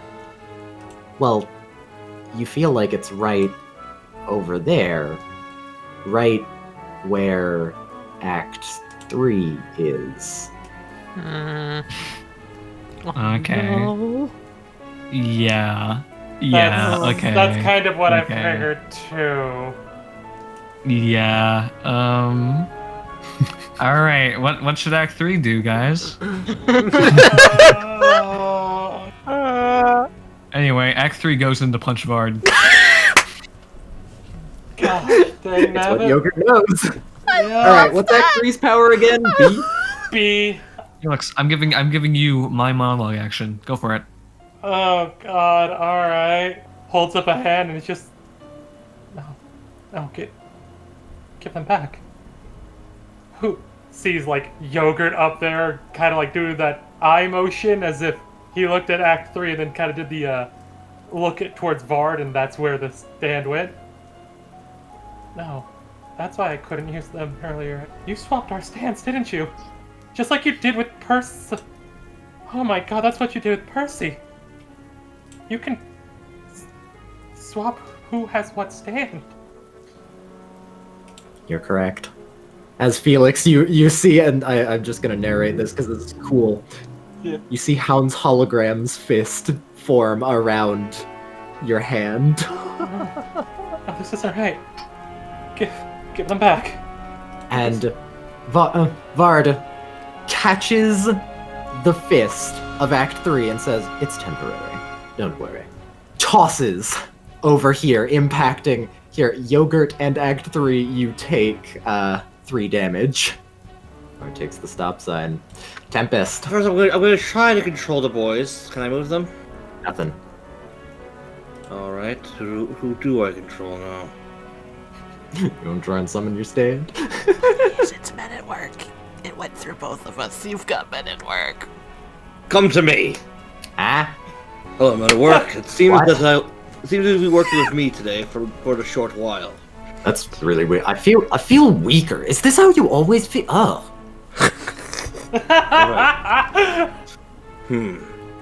Wait, what the fuck's happening? Why did I come out of you?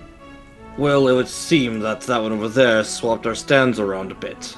That's fucking weird. Why am I fine? Men at work, No if I wacky stand right shenanigans here, for me? can you make a really tall pole underneath my feet? I mean, not really. I can make a ladder if you want. How tall? Tall. Good. Make it so! Men at Work looks to the ladder that's right next to Tempest. You're welcome. Thank you very much. He didn't do anything!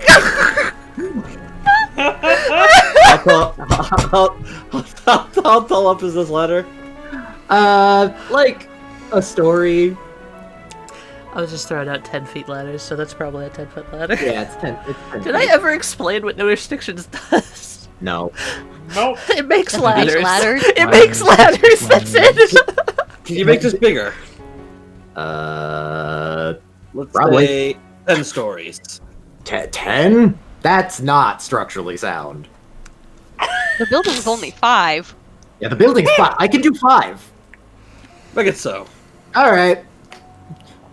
It's 5 stories tall now. You can climb all the way up. Tempest climbs up and click, click, wingsuit. Gonna dive bomb Vard. Escalation. Vard goes and starts to put the stop sign in front. But you're too quick. You sock Vard, sending Vard back over here. Vard takes. There's just imprints in his cheeks that say heat and cold now. And Vard, their hat falls on the ground. Oh? It's still black because, well, there's a stray heart. But Vard holds up a hand and says, "Stray heart, you can unsummon." Oh? It's still dark because of the rain and everything, but in general it seems like you can make it out more, and as Vard's walking over, you see in the area where their head is slightly transparent. And before you can even ask why, the question is answered. As a strike of lightning illuminates the area, and before you see no man, but a stand.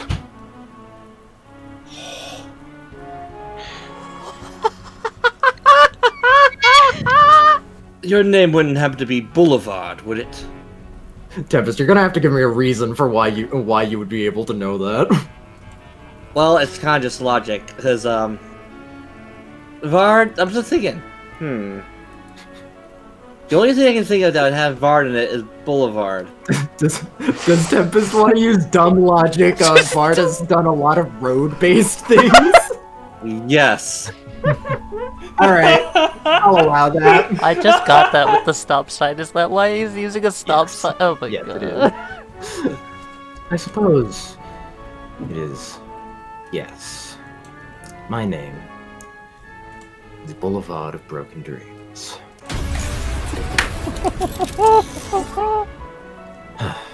Now that we're getting to this part, well, Vard looks at everyone and says, "Well, I suppose now I can probably take this off."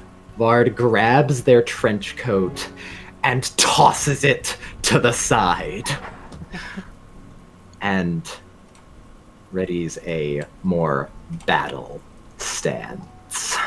Oh god. As Strayheart quickly manifests behind them in the form that, well, it's just exactly what it seems, a shadow, where it can't interact, but oh boy, is it intimidating. That's why it's a shadow. That's... Oh. Ah. Oh.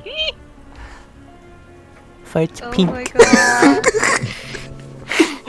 That is a thing. I joked about Vard's color being pink many times throughout the months. It's actually pink. I love this. It's so good. I love this What so the much. The fucking Oh, stop God. sign. So good. fuck? Stop sign. I'll be honest. I was expecting a much more, like, imposing Vard that's just kind of goofy, and I love it!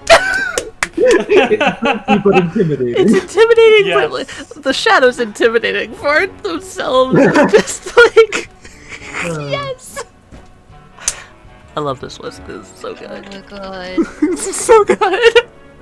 Felix, trembling, steadies himself because while he doesn't have Act 3 right now, and he refuses to summon or even use Hound's hologram, has at least the calming sensation of centuries wrapped around his wrists, his fists, and all that, and he'll approach Vard. Hello, Mr. Zeppeli. Hello. I would be fighting you beside my partner, but unfortunately, kind of looks over at Act 3, then back at him. They can't really make it right now. So, Apologies. you'll have to put up with me and, well, my new partner, Centuries. And who's gonna punch? Ouch. You go in for the punch. Vard catches it with one hand. And then, with the other hand, slides the stop sign back, and... Oh, this is gonna hurt. Holding it near the base, bonks you on the head with it. Oh, God. Sending you back a bit. You take 5 damage. Shakes his head, vision kind of blurry from that. A heavy hit to the head. You need a hand, Felix? I'll be fine. You want me to stand back and let you deal with this? You fight as you think, but this is still a thing between all of us. But spits to the ground, a little bit of blood. It all makes sense now, Vard. It all makes sense. What? Makes sense. Pray tell. Your organization, why you always get so angry, or at least why it feels like you get angry at certain things. You and your organization, you're all stands. You're all stand. Is this a monologue? Yeah. Do it. You're correct. That makes sense as to why you're going after the nightmares. Why you told them not to use them. Indeed. And you know what, Vard? I actually agree with you on that. Why do you think I refuse to use Hound's hologram? I respect that. Soldier, poet, king. Toby just kind of looks at all of them, and Toby will hand back the quill and the scepter. And can I move them all as a collective? Go for it. Cool. They're just gonna go up onto the roof and sit down. Alright. They climb. Vard is gonna spend a... Yes! You go. Alright. Comes Felix gonna Upside die! man! As Stray Heart zooms over here to Hephaestus. Oh, what? Oh, no. Oh, business meeting? Please don't interrupt. Every of you see that from Stray Heart, that one is, yeah, bound to Vard's shadow. You see Vard's shadow extending all the way over to here. Stray Heart looks at you, Festus. You took out the eyeglass, didn't you? Yeah, I You did. took out the lens. Yeah, I did. Stray Heart looks at you. It seems with anger at first, and then, well, its eyes look more surprised. Looks at the phone. Promptly grabs the phone from you. No! She like tries to wrestle it back. That's not hard because, yeah, when Stray Heart is in this form, any opposing force just wins. Oh, okay. She just kind of looks at it right here, a little unnerving. Stray Heart, right? It nods. T2, how do I deal with him? G2 from the phone. Throw the phone into the dumpsters. What? Just do it. Okay. Chuck it into the dumpsters, I guess. All right. As it lands into the dumpsters, what comes up from it is, well, Oh my god. G2 looks past you. The radio looks past you, and then says, "Oh, are we done with these?" And G2, the humanoid body, goes completely limp, and then just unforms into wires. Wow. I guess she like looks at G2, looks back down at Vard with the stop sign. As G2 holds up the lens with no restrictions and shows it to Stray Heart. Stray Heart looks at it and its eyes go wide, promptly zooming back over to Vard. And G2 says, "Okay, I'm done here," and goes back into the dumpster. Okay, you could have stayed for like 5 more seconds. You hear on speakerphone, and die? Yeah, no. Outside is bad. I haven't been outside in literal years. Okay, the outside's not that bad, you just need to get used to it. I can tell you all the right places to go that aren't this noisy. Meanwhile, tornado is just still spinning.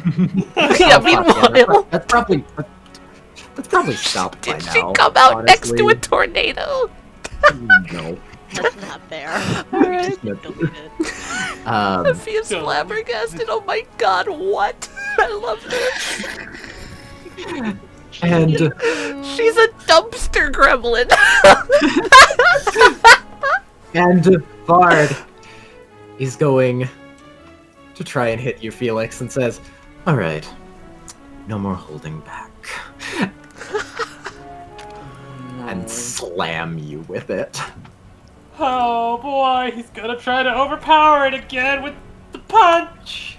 Not good enough. Ah! You get slammed in just your body in general. It hits you into this ladder. You take 4 damage.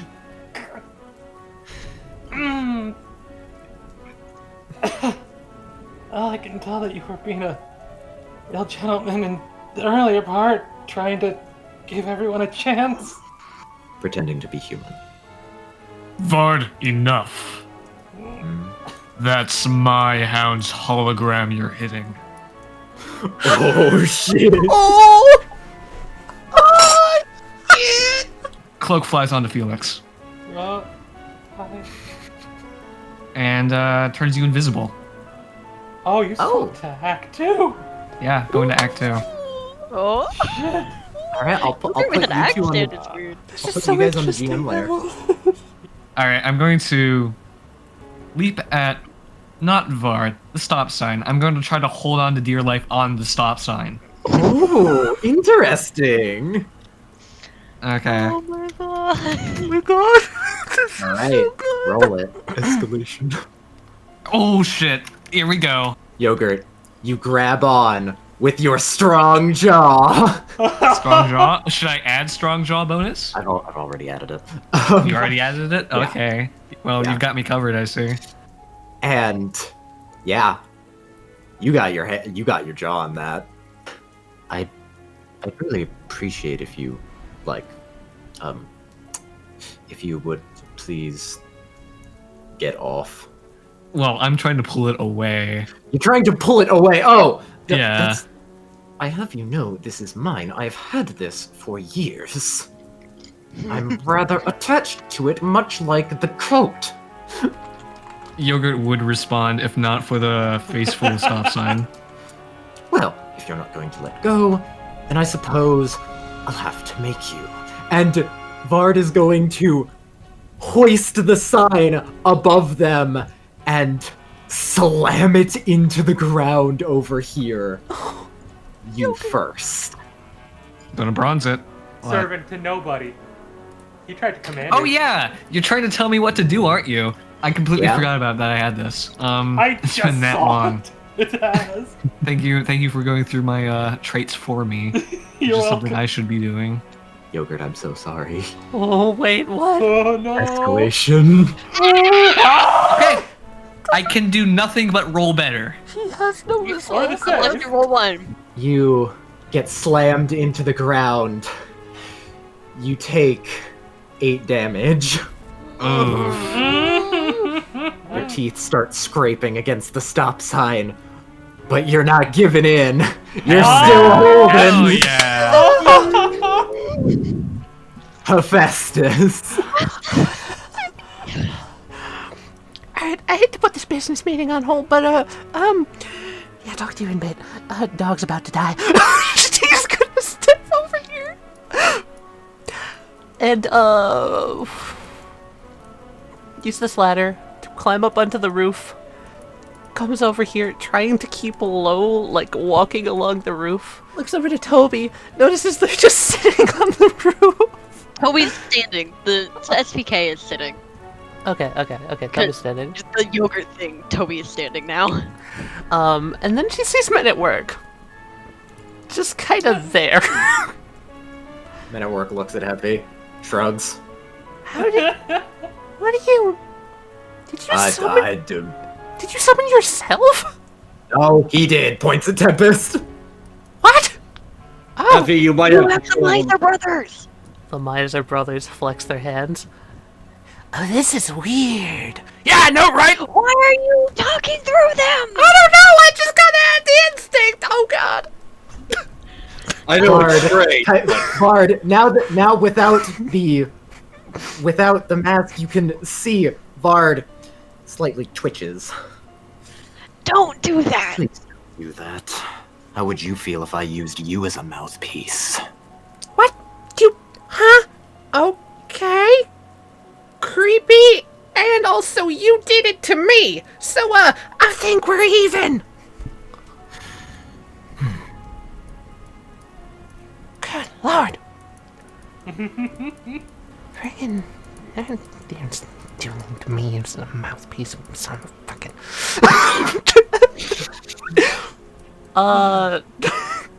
Hephaestus is going to come over here, look at the Miser brothers, consider using them to bonk Vard, think better of it, and hop into the manhole. I'm gonna reactivate the villain section to dive at You do Vard. so. You fly up into the air. I'm going at the stop sign! Absolute baboon. Knowing Yogurt would probably hate me for saving him, I'm going for the stop sign! All right. Vard's leg falls off. And in its place, a shadowy leg forms. And off of the leg forms another stray heart. Oh, for fact's sake, how many fuckers are there? Gonna go over and grab Heffy and try and just like in midair drag her away. This is the best it could do. Oh no! Oh no. Oh no. So like a bit more, but it's trying. I'll go to kick the stop sign and save the doggo. You kick the stop sign. You kick it from their hands. Nicely done. Vard grasps where the stop sign was. That's rather rude. So Simon, my friend, into the ground. Yogurt, with kind of a taunting glare to Vard, says, "How would you feel if I used you as a chew toy?" Stray Heart rolls its eyes. Vard's gonna spend a bizarre point to take a turn. Bitch. Now my turn. Goes over and Vard's going to say, all right, and try and get it out of the hands of Yogurt once more.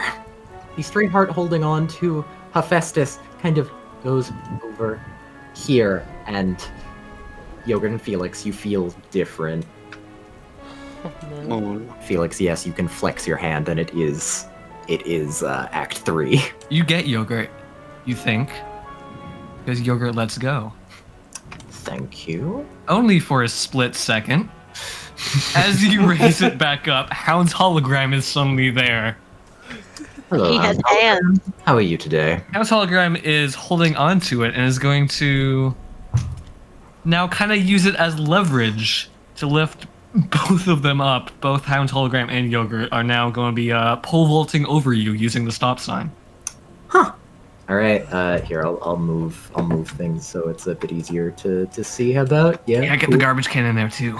Gotta Gotta really get that trash in guap there it. so G2 Get can the summon rubbish herself again. involved. I've got a really kind of out there monologue, but I have like one. I have one. Toad's gonna secondary charge another spin. I have a 6th spin. I'm gonna throw the card at Vard. Vard hits it out of the air with their hand and sends it off over Does it here. come back? Yes, it does. So I have a theory. I heard two things. One, your eyes. They're the reverse of Franklin's. And Franklin recognized you. You're Franklin's stand.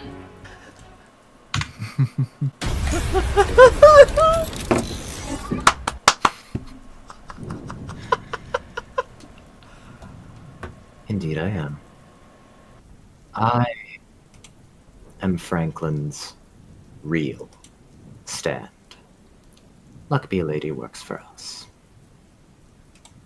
Is she the You would bitch? You would know her as Elle, yes.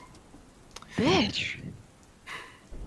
As I said, my name is Boulevard of Broken Dreams. And you've already seen a bit of my ability. The ability to change the relationship between a stand and a user. Being able to change who has which stand. And something else that you haven't seen yet, but I can change exactly which laws of stands apply to whom. For example, I could make it where you, Yogurt, were the one who are unsummoned, and Hound's hologram stays around. Or that someone else is able to touch stands rather than their stand. But most importantly, what all of this is based on.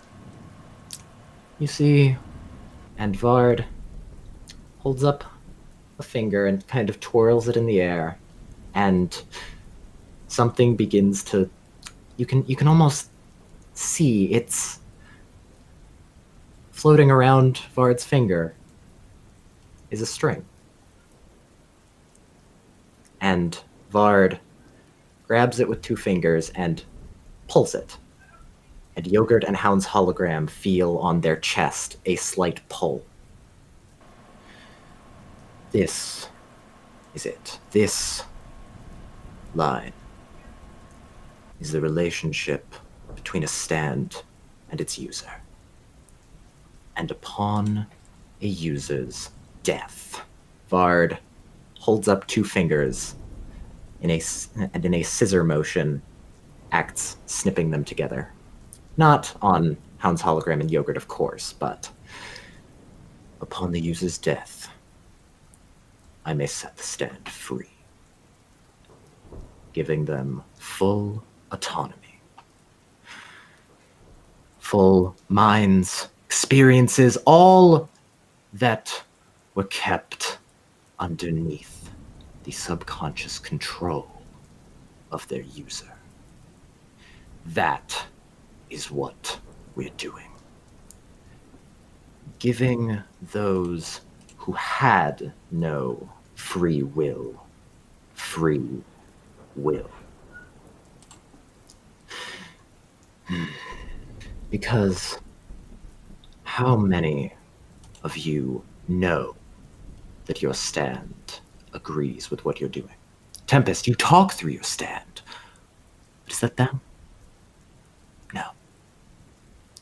Men at Work and Soldier Poet King are examples of sentient stands, yes, but they're not all like that. Have you ever wondered why that is?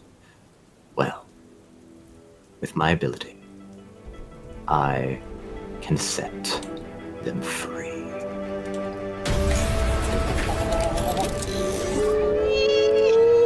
Oh, that's so cool! So It is good. the patchwork. that's so cool. Oh, that looks so damn cool. What the fuck?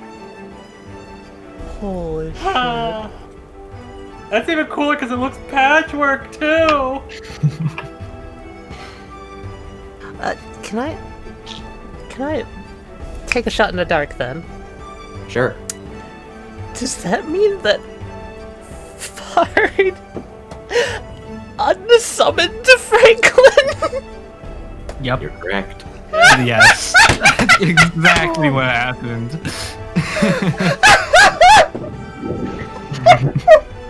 That is so both incredible and ridiculous at the same time. Well, October. Fuck. The rest of your turn. Toby's gonna look at the three SPK and just be like, "You guys are like good, right? I know we haven't checked in a little while. Things have been stressful." And all of them give thumbs up. All right, cool. Time to look over the boys. Is there anything there? Do you have your own minds? Vard looks at Tempest. They do. It's just underneath. You said you could make it that they could think on their own. Upon a user's death. Yes. There's no other way. No other way. Do you see now? Do you see why? Why I have to kill? To do what I must. You don't. They're going to spend 4 points to heal Felix, and the other 2 is going to turn into 1 spin for Felix. Alright. You don't have to kill. You chose that. You said that you have to do it. I simply disagree. What other choice is there, Mr. Zeppeli? Talking. And I know there are probably going to be people that don't want to listen. But just because they won't listen, because they don't see eye to eye, that doesn't mean that you can kill them. Yes, I understand that stands and us are different, but at the same time, we're not so different. You said that you were pretending to be human, Vard. Well, you're a fucking idiot. You think, you feel, you do everything just like us. You're just as human as me. Yeah, there's gonna be discourse, but you don't have to kill. If I had a nickel for every time I'd told someone and heard that. I've been told similar things to that for years. I was told by many people that the world can change. But you know what? No drastic change ever comes through sitting and waiting. You're right. They've got a point. Eventually, there is always violence. That's simply how the world is. And even if I don't like it, I will play the world's game Well, if I Vard, must. you say you've been told this so many times. How about this? Did you ever listen? I did. Did you ever ask for help? I did. You know what? I asked for help from so many powerful people. So many. Vard looks directly in Tempest's eyes.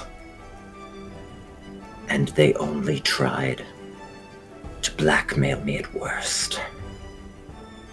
Well, Vard, I'm powerful. Let me help you. I'm done with that.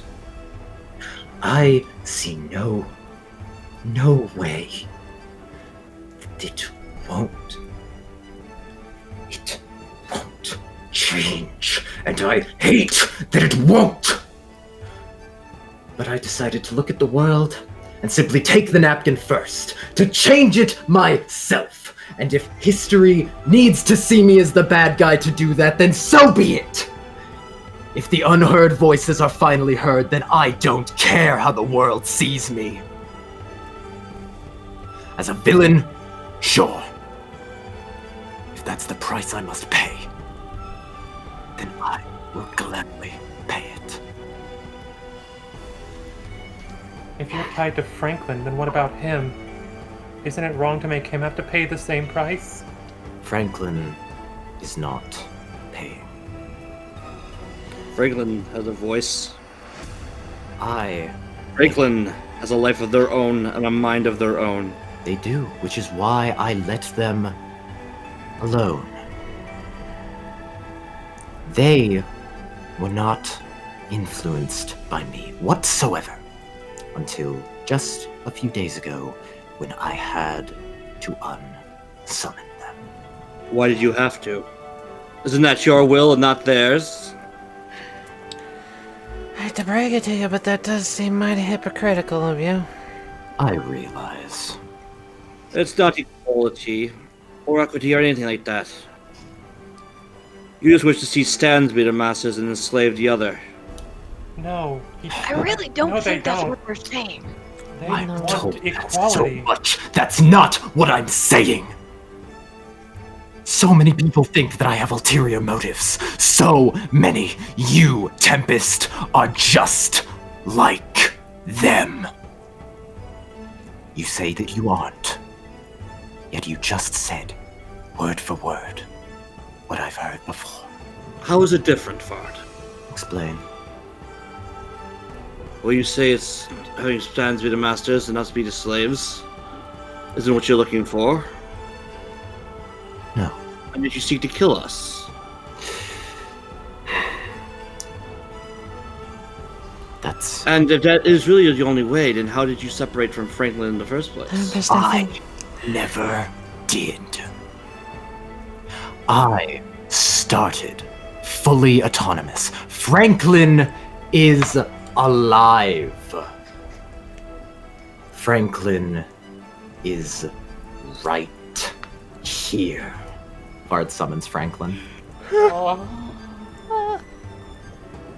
Does Franklin look hurt? No. So you're able to stop the damage. Automatic stands. Some of them don't reflect damage. Franklin looks at everyone. Franklin's frowning. Franklin looks very conflicted. Well, it's a good thing to know that... At least you're... She looks at Franklin. Alive? Does a small wave. Franklin looks at you, Hephaestus. Guys,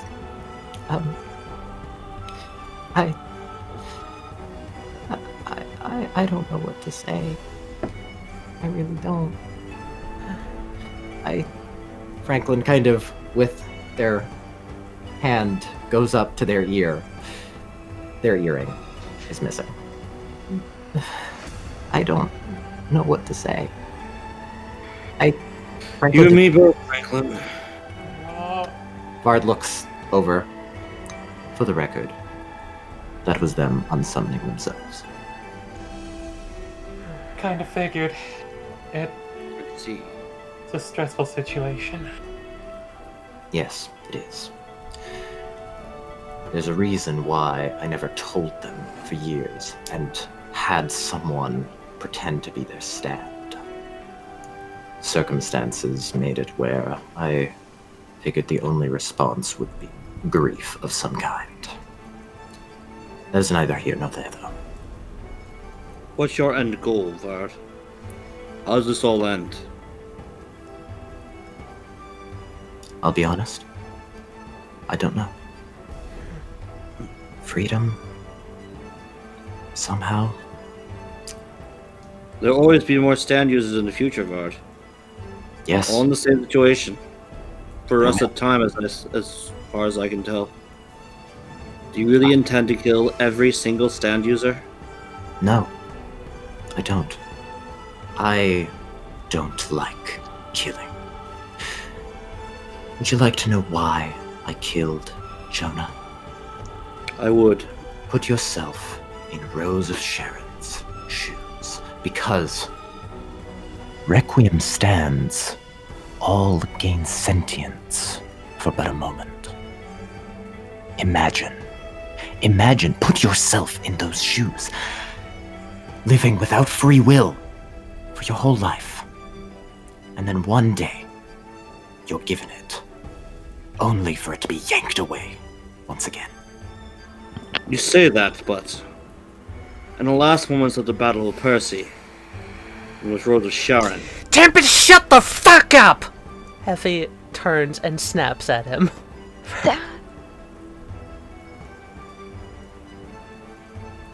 Oh, I suddenly see why Rachel was a target. As well as I've heard Renegade and Sebastian talk about you showing up to kill Edwin. Edwin was a different case. Different case. Technically, he did have a requiem. At one point. He did. In a time that didn't exist. That was not the main motivator. Edwin was kind of a bitch. Indeed, Edwin could not have been let to live. So... Alright. Yes. It's just a big misunderstanding. Like I fucking thought it would.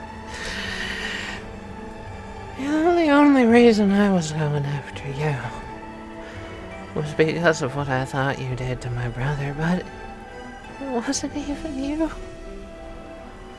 It doesn't seem like it. To be honest, I don't even know why I'm here right now.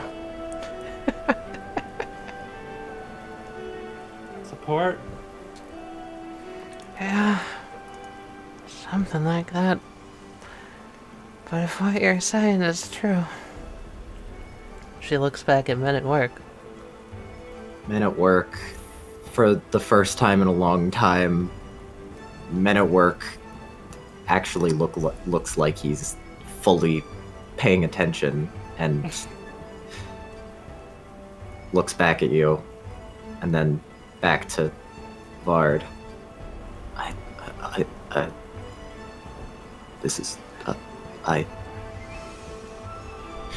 Is there something you want?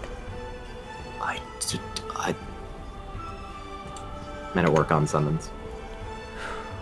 Tempest, you hear in your head, tell her I need to think. Hephaestus. Men at Work says that they need to think. I figured.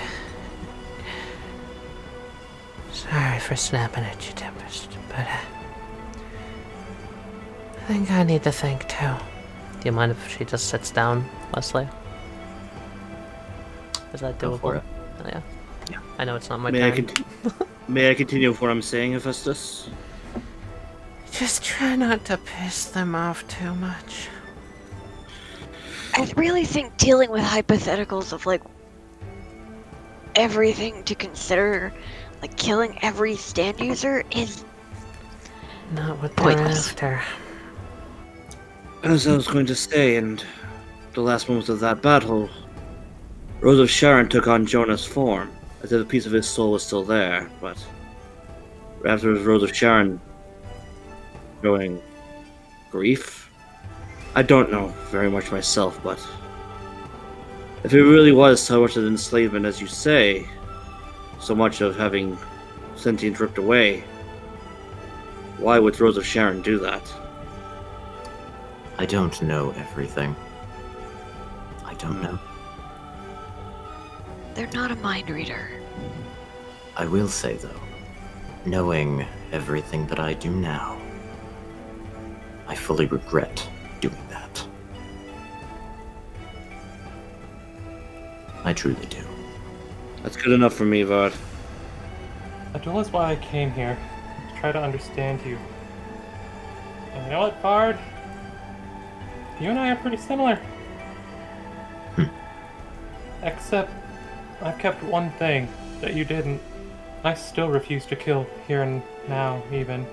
I'm gonna finish this duel. Win or lose. I don't care anymore. I think I've finally begun to understand. He's gonna punch. Alright. You know what? Stop sign. So Vard holds up the stop sign and it impacts. Vard looks past it at you, Felix. I do respect you attempting to finish this. It's only honorable. I agree. It looks like others. Vard looks at Hephaestus, October, Tempest, are having other thoughts. Vard looks at Yogurt. I can't get a read on you, though. That's fine by me. I am curious if someone of your level of pride has ever considered the notion, considered who might be under the face of Hound's hologram. Me and my Hound's hologram. We might not have always agreed on what I do, but our goal is one in the same, Vard. Our goal is pure. What a coincidence. You don't have much of a goal, do you? The acts you commit are aimless, dare I say. Aimless at times, but no plan survives contact with the enemy, I suppose. I suppose. Hound's hologram is going to punch into the ground, similarly to how the manhole leads out of the street. All We'll right. be using Vard's villainous action to jump up to the rooftops. I love that we use that. All right. Concrete sends Yogurt flying. Look here, Vard. Vard looks up. Humans only know what is best for humans and human interests. It is just part of their nature, unfortunately. There's not much of a solution around that. I have found my solution. I guess you just haven't been searching long enough. Where are you going with this, Sir Yogurt? Where am I going? That's a good question. Where am I going? My goals will not interest you, and you do not interest my goals. I do not see why we need to interact from this point forward. Yogurt's going to continue leaving. Love it. Soldier hops down. Poet hops down. King hops down. They are now taller than Toby. By a lot. Soldier runs! Oh my, it's a tower. They're going to jump onto Vard. They're gonna what? Jump onto Vard. They're going to jump onto Vard. And try to knock Vard over. What are you What? What are you playing this game? Trying to knock Vard over? You're trying to knock Vard over. Okay. Roll precision? Yes! What the fuck? I guess. Roll. I'm gonna just try and block with the stop sign. We're gonna try. Hold on, we're gonna try. Oh my god! I swear. I have no for trying to. Please. Oh. I have one more resolve. Do I Take go it or for leave the it. lead? Wait, Can they just try wait. again? Do you have a trait? Do you have a trait for Do I have a trait? +1? You just need +1. Can they use full framed? I don't see how small framed would do anything. They are quick. Nimble. DM, Can Katie, maneuver you're around. great, but no. Nothing else. That's the only one that could have worked.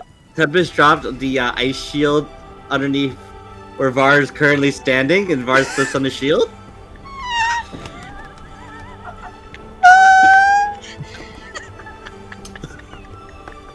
Tempest, roll 1d2 to determine the modifier. 1 and it's a 1, 2 and it's a 2. Alright! Escalation! That's another escalation! No, we can't reroll it! It's 16!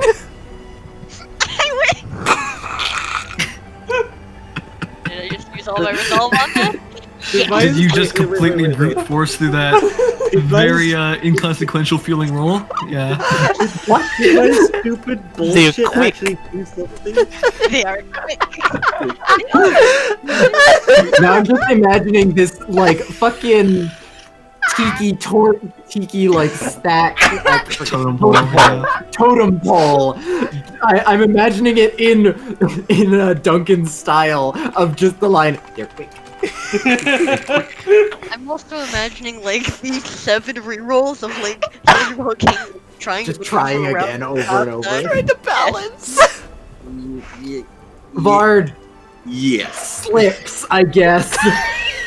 I'm not doing the Strayheart looks over and just like, what, huh? Like holds out its hands in a huh. The 3 of them get up on top of Vard and hold up their arms as if they are victorious. Oh my god, I love that. Nice comedy action. Vard says, I know that I'm off for stands doing exactly what they want, but this is too ridiculous. Conquered Vard. I can't control them. Toby says, totally able to unsummon them. Alright. I don't know what I just watched, but it was kind of funny. This is the kind of bullshit I stop them from doing normally. Wait, they always do this? you guys see Strayheart. Strayheart is pointing at Vard and kind of like laughing. Vard immediately glares at Strayheart, and Strayheart goes back into Vard's shadow. Ready. Well, that was, something. That was interesting. Vard, oh man. Maybe I'm no longer in a position to ask this, but, can I ask a favor? What, pray tell, are you going? It's nothing huge, can you swap Men at Work and the Miser Brothers? If you two walk far enough away, the strings should untangle. What? What? Huh? She looks around. Where? They're invisible to everyone unless I'm touching them. Wait, where though? What am I supposed to do? Vard's hand disconnects, and a Strayheart comes out, walks over, and about here, Strayheart with Vard's hand taps, and there's a slight, like, shimmer of, oh, there's... Okay. What's happened is there's a string that all 3 are... All 4, technically, there's headed towards Tempest. They're all tied together. Oh, I see. Strayheart unties it. Oh, I was just gonna do like a jump rope and then hop over it, but that works too. Thank you. Strayheart gives a thumbs up. Immediately goes back to Vard. Men at Work, she says in her head. Yeah? I got a question for you. Yeah? I really want to prove a point to them. But, not really sure how to do it without feeling like I'm forcing you to do something. I think that... I don't think I'm in a mental position to keep doing this whole fight. That's fair. I'm not really either. Alright, well, if it's alright with you, I'm gonna go try and make a point. Alright. Wish you luck. Yeah, good to have your voice in my head again. I gotta say, Miser Brothers, oof, cold shoulder. No Miser just kind of glares at you. Thinks almost everything is standard. Yeah, apparently, yeah. Never have I looked at a sidewalk crack and thought that's done. Standard operating procedure. Right. She's danced up from the goddamn ladder. And comes over to Vard, who's currently in the gremlin pile. This is... You know, not really how I wanted to do this. May I please get up? Come on, you three. Chill. I gotta. You've defeated me. Good job. They ran back over to Toby. Uh, Toby gives them all head pats. Alright. Vard. I want to offer you something. Alright? You can take it or leave it. She holds up her hands and, oh boy, he's gonna hate me for saying this. I want to prove that, a stand such as mine, man at work, is autonomous. In the sense of that we're of the same mind, the same heart, the same goals. Even though mine at work's a little bit more like my brother, and his is a little bit more like me. I feel like it balances out. Anyway, what I'm trying to say is, you've seen enough of men at work now. You know what he's like. It's hard to say. If you're still not convinced, break the string that's tied to me. See what he's like, all on his own. I can guarantee you, he's gonna be the same. Vard steps forward to you, Hephaestus. Men at work says, in your head is like, you're what? Huh? What? What? Like I said, trying to prove a point, men at work. Vard reaches into your chest, Heffy. Their hand goes inside of you. Oh. No. And Vard takes out a string. Both of its ends are going into you. Vard says, I don't have to. And Vard lets the string go. Could have fooled me for a moment there.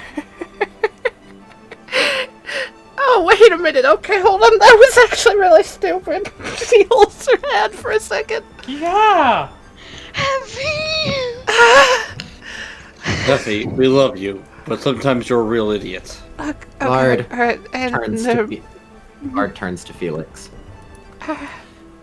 You still intend to fight? Because I'm alright with calling it a draw if you are. Takes a deep breath. Fine, I'll call it a draw as well, but Vard, Yes. I'll fight you as many times as I have to, because while I agree with you, I can't agree with the methods. Vard picks up their stop sign. Very well.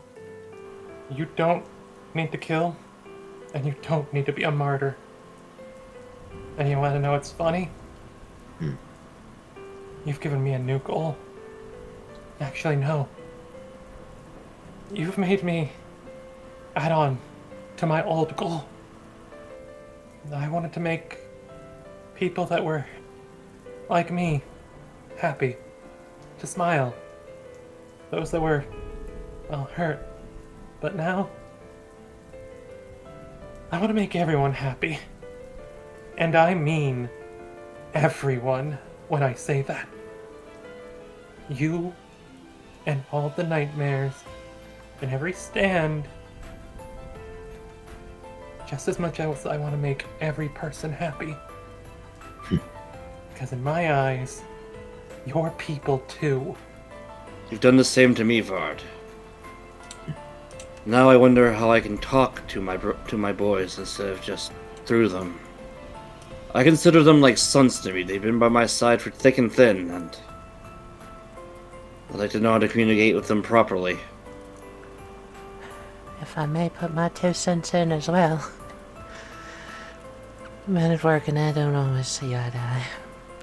Hell, I chew him out half the time for the stupid shit he says, and likewise he does, rightfully so, the same to me. But, you know, we're still friends. That's how it's always been. Well, as they begin to walk away, I wish you luck on your goals. Hang on a second there, Vard. Hmm. I need to put it back to Coat, because Coat boy. And he's gonna take off the glove and hold out his ungloved hand to Vard. Vard, whose gloves had torn apart during the battle, turns to you, Felix, and shakes your hand. Next time, Vard, we're going to win. And if we win,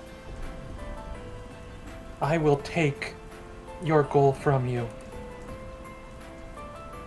and make it my own, so that you don't have to do this. Well, I wish you luck in that endeavor.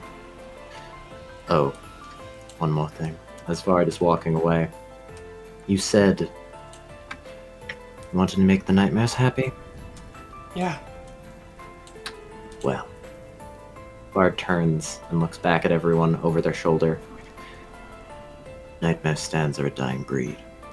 I haven't allowed a single one to be made since Sound of Silence was taken from the robot 10 years ago. Vard looks at Hephaestus. There was only one left.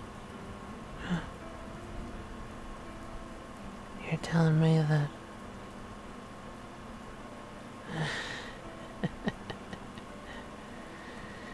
Here I thought you were using them. Silly me. Tempest tilts his hat and just goes to leave. Hey, Tempest?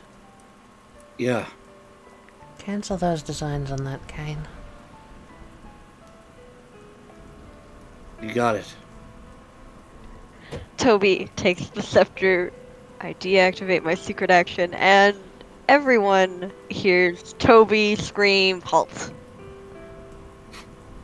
Forcing everyone into a bravery versus my precision. Well, you can now see Vard's bravery. Oh god. I just wanted a moment with Vard. That's Well, 3 escalations. Yeah, it is. Vard rolled again. God damn it, that was one person I wanted to succeed. Toby stops time, realizes Vard has stopped it stopped time, drops the stopped time. I really expected you to actually be able to overpower that. Vard turns back to you, Toby. Try again. Vard's hype manning you. Wait, do I get an extra D6? Instead of an escalation, are you I'm just gonna letting him win. Yeah, okay. I'll allow that. It's been what, like 9 years? Or something? 8? Vard holds up the bracelet. Roughly. I do remember you. Lucy's reaction to me helping you has stuck you in my mind, as well as when Franklin became your friend. Well, I'm still linked to them. I still feel all of their emotions as well. It was very difficult. Vard turns towards the dumpsters, which is where their way out is. Fucking gremlin loot pile. God damn it. This battle was hard for me because I feel being all of your friends. How tall is Vard? Vard is actually like 6'5". Yes! Big. Toby cranes their neck upwards. Vard looks down.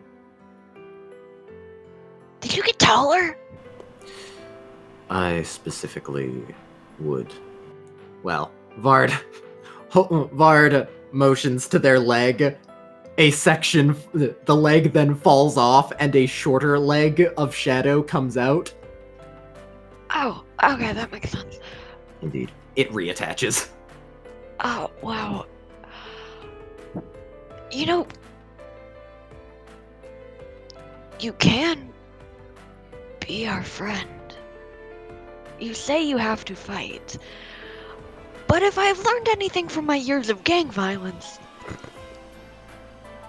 it really only ends when you give in to talk, or are beaten to death. I've talked with so many before. Perseverance doesn't seem to be your strong suit. I tried for 10 years. I'd say I was rather patient. And I lived on the street for 12. Never once have I given up or given in to violence.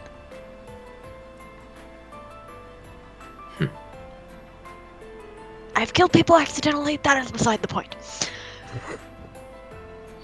So have I.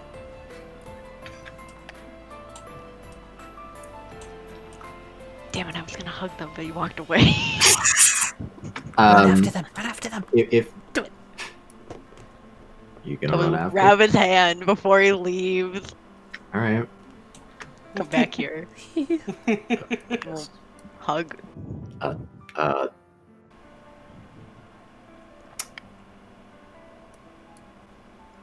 I will say, of all the things I predicted, this was not one of them. People are unpredictable. On that note, Westley, Ah. I spend my last plot point. Oh god, what are you doing? Lord. Here we go. The black glove that was on Felix's head is on Vard's. How did you slip that onto his hand? He's sleight of hand boy. He's learned from Toby. Criminal. And he would feel paper in it. Vard feels the paper. And decides to read it later. Did he? Oh my god. He's picking up so much for me. Indeed. Vard turns to everyone, most of them stuck. Toby will let it go.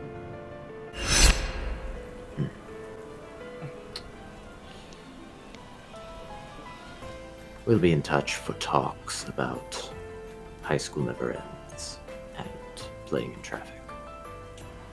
Vard flips around their stop sign and, kind of holding it behind them, turns and begins to walk off.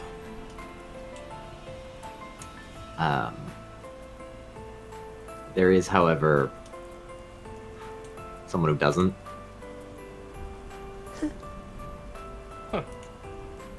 Strayheart specifically goes over to Heffy. Oh. Am I unfrozen at this point?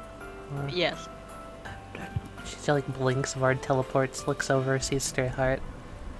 Oh, hi there. Strayheart puts two hands kind of in front of them and like down by their sides and closes their eyes and slightly bows. You know those construction worker signs that have the construction worker saying thank you? It takes the shape of that. Hold on, I got a great response to this. She chuckles and just like scratches the back of her head. You know, construction workers aren't a breed of their own, right? I speak normal human. Strayheart kind of like looks up and then points to their face where their mouth would be and like does a cutting of the neck and shakes their head no. Wait, here. She gets up, You're almost there? It's a very good impression, but, She pulls out a hard hat and puts it on its head. Do it. there you go. Stray Heart takes it and holds it to their chest, looks at everyone else, nods, and slinks into the shadow of the cracks of the concrete. They take the hard hat with them. Yes. Yes! Yes! Hard hat child. Felix is patting these three lads over here. Just thanks, you three. They really wanted to do something themselves. It toppled the king. They are amazing. They're great conquerors. Yeah. What the hell's wrong with you? She looks down at the mantle. Is gonna hug Toby. Just, how are you doing? I surprised them. Did I surprise him? Holds up his ungloved black hand, his ungloved hand that would have the black glove on it. Mm-hmm. Nice. They'll read your note later. Can't really do it when you're hugging someone and holding a stop sign. I can't get over the stop sign. Can anyone else? No, not really, That was honestly. pretty cool. I was not expecting that. Heffy's kind of like holding her hand tentatively over her heart where the two strings were grabbed still, just thinking. Oh crap, none of us asked if they could fix Percy. Percy! Heffy holds up a hand. We love questions. Yeah, No, yep. no, Oh. Hey. They might be able to help, but I got some other information while y'all were fighting, and they're working on it. Fill us in over pizza. Yes, Actually, you know what? Can I No, know, hold up. actually, screw pizza. Let's go get a burger. Anything but Baba Peps. Anyway, I don't care if you love birds. Get over here. She fucking hugs them. Oh gosh. Yogurt from the roof watching these humans do human things. God. Yogurt's already disgruntled that there's no further bloodshed. Yeah. Oh, right, Yogurt. I owe you a donut. Any kind you want. You do? Yep. I wasn't going to hold you to anything, you know. I know. But seriously, any? Any one singular donut, yes. Make that Serious. 2. Okay, two donuts. I'll pay for one. Yogurt finds the most expensive sea salt game. Hey, these two did steal a lot of money. I do They want. did. Heffy is gonna think in her head for a moment again. I'm just like, hey, buddy, you still hanging in there? Yeah. How you feeling? You were really gonna go through with that, weren't you? Yeah? You mean a lot to me. And if that would have helped you at all, you know I would have done it. Manawork's arms come out of Heffy's arms. Just the arms. Do that kind of self-hug thing before promptly disappearing. That is more than she's ever gotten from him in her life. She's just very happy in this moment. Toby, like, still hugging, leans back. Oh my god, Felix, wait, I did the thing. You did the thing, it was really cool. Guys, my dad, or Sergio, they gave me centuries. They gave you time? What? Huh? And they accepted me. Oh, that's really good, Felix. How heavy? Centuries is a stand that's been passed down the Zeppeli line, and What? they only ever work for someone they accept. You have a family line that does crazy bullshit like that? Yeah. Everyone in my family line's either thinks about Percy crazy or dead. Well, yeah. You have to be crazy to offer to let yourself die. Shangdi. Hey, Actually, you know what? Hang on a sec. Like I said, Felix crazy. punches her. Or jeez! There it We're is! gonna resolve that. She's just gonna fucking take it. Callbacks. Callbacks. Daffy, like, you notice a little bit of blood dribble down her cheek, and she just looks at you like stupid grin going on her face.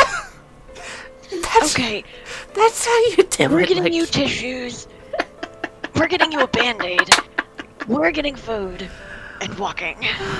That's how you do it, like you mean it, Felix. One last thing, if you would please. Yeah. Perhaps this very touching scene has moved me into believing that I might actually care about your opinions of me. If maybe for just a fleeting moment, perhaps you would like to know. It wasn't my idea to seek out the escalator to heaven. What? And the feeling is gone. That's all you're getting for now. Yogurt, I mean... Have we unlocked tragic backstory? No, I don't think we've gotten to that point yet. Anyone to get Yogurt, from you Yogurt can't tell us your backstory. If you do, You'll die! Exactly. Wait a minute, I almost died. I told Yeah. my I'm backstory. ready to die. Okay, Is that's that dramatic sounding or something? very dramatic. You don't need to go that far. Let's go get you Oh, your I've donut. decided what flavor of donut I want. Yeah. I'm sure you can guess. Sea salt. Bingo. Alright. Bingo Do you flavored want two of them, or donuts? do you want two different flavors? Why would I need two different flavors? A dog that I agree with. Thank you. Alright, let's No, go wait, pick wait, up wait, some wait. donuts Can- and cheeseburgers. Can someone explain to me what a bingo flavored donut is? I mean, I feel like that's something Jacob would have to explain. I'm so confused.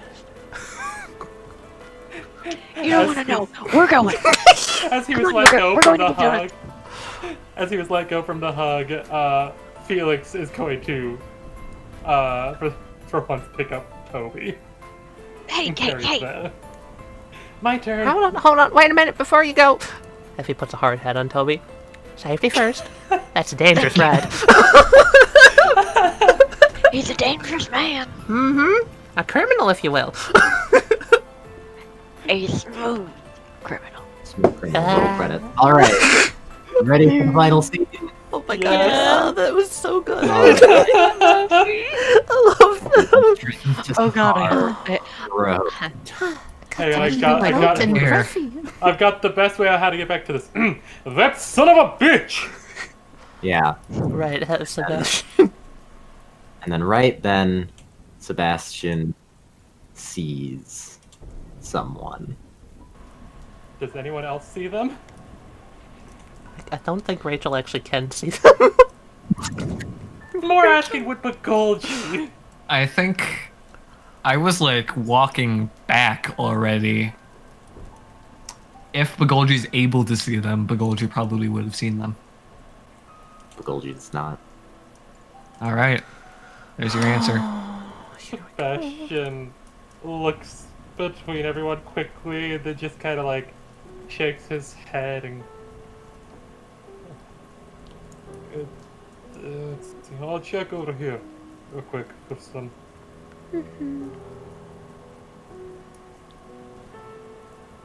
Okay, am I crazy? Hello again, Sebastian. Hello. Funny that Felix would pick here.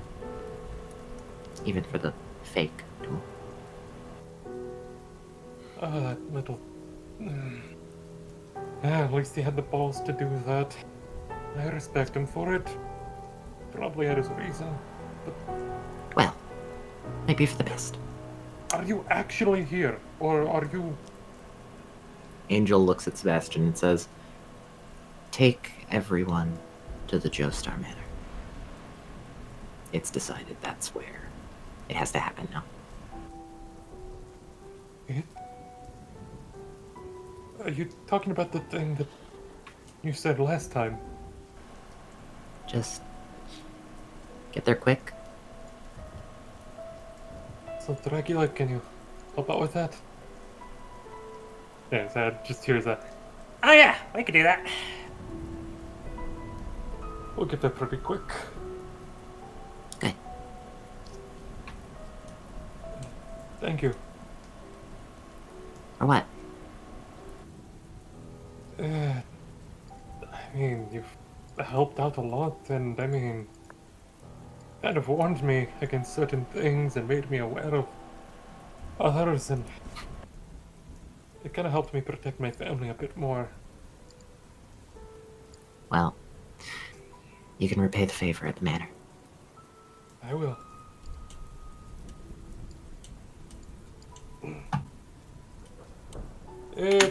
Guys, gather up. I got some information, and we need to move quick. We're gonna have to travel by Bloodmobile. Information. Again. Yeah. What I are don't we have- meeting them somewhere? Where are we going? Bloodmobile's a bit too fast. I don't have for much me. time to explain. Oh, no. But we need to get to the Joestar Manor quickly. Wait, is this about the duel or something? No, this is about something completely different that is important. Sebastian, Equally urgent? I'll take your word for it, Sebastian. explain on the way. I'll explain as best as I can. I don't even fully understand myself. Renegade, you remember how I told you I met a strange person? Yeah. What about them? Did they show up? What's going on? They told me we need to get to the mansion. No, I trust you. If anything, we need to get away from Star Road. Now? Soon. Oh,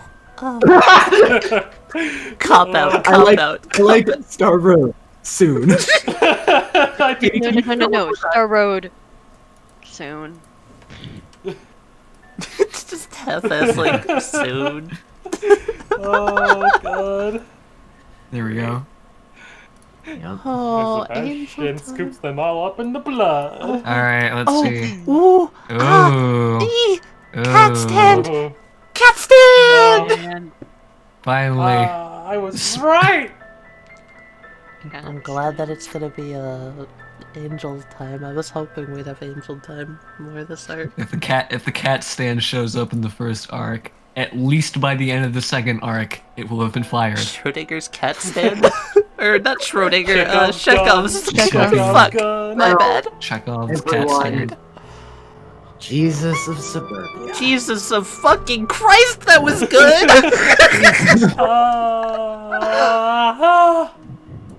Oh, You guys so are wait, doing this episode is actually just the Alright. Star Road team. That's fun. Yeah. I like I thought it would that. be fun. Yeah, the other team is going out to get pizza, Good, yeah. donuts, and burgers. I don't think anybody on that team wants pizza. No, really, no, they I- don't. Heffy would fucking die. Does Men at Work like pizza?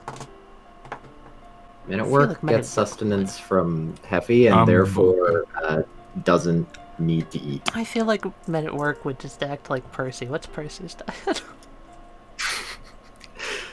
I don't know.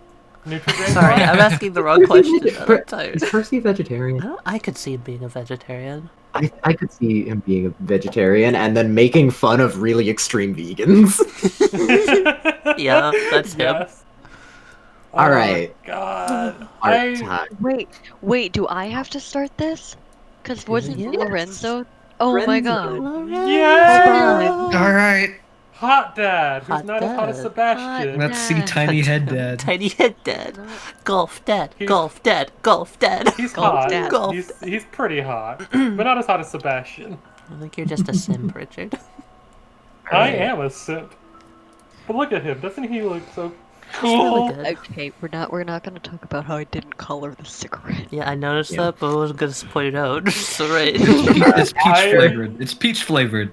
They're camels. They're, Caramel. Was it caramels? Caramel. Caramels. Was it Big caramel? colored caramel. Caramel and caramel are two separate cigarettes, if I remember right. Exactly. Tempest Wind. Tempest. Yeah, And new I post Tempest. This fucking boy, I'm so proud of him. Look at. I talked with Adam. I came up with the whole add a point to the brass knuckles just so he could like spend a single point and still do stuff. That's really Yeah. cool. Look at him. That's, Look at him. that's He's so good. He looks so cool. weird without the beard. No, he's like a He different does. person without the beard. Fucking Tempest with no brim. If you That's what it is. if you look at him, with no if you look at him and the other Tempest, I did my damnedest to make sure his head shape was exactly the same. It's just the beard's gone. It's so weird. He's less Ganondorf now. Mm-hmm. It's really And weird. it's weird. Felix's cat. No, Felix is so Oh good. fuck! I have to send Felix. Can I send? Yeah. Can I send Duo? Catch. Felix. Here's just Act 3. Act 3 is superb. Crescendo. Here's both of them. There we Yeah, go. Are you okay? All of these shadow versions of the stands that you already know from the Rainbow Squad, they all have fun names because, like Why Worry last episode, it was possible to see them all then. Makes sense. They all could have shown up. Therefore, they have different names.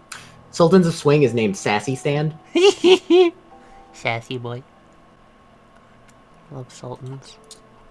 Then Sun Stand. Yeah, I wonder what that could be. Spotlight Stand.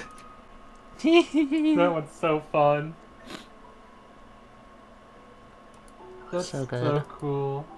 I'll put this here just for my state of mind of doing it in Nerd. order. Yeah. And now comes the colony. Yep. I love them, Wesley. I'm just gonna send one because there are 8 different versions. You just send one. It's fine. Yeah. The main difference is the chest letter is different. The reason there's 8 is because there's 1 for each word. I don't know how, but they found me. I love them, Wesley. I- hope you know that I They love also all them. have different colors. But it's all like slight variations, but shadow versions. Yep. Centipede Stand. This one's great. Oh, it's so creepy. What was this Sam one's name Ridley. again? Virtual Insanity. Ah, it's that one. Okay. Gotcha. And then Rain Stand. Yeah. Innocent? They are so cool. Oh, I didn't even notice the little tissue ghosts, or what do you call those? Bozu. What's their name? Yeah.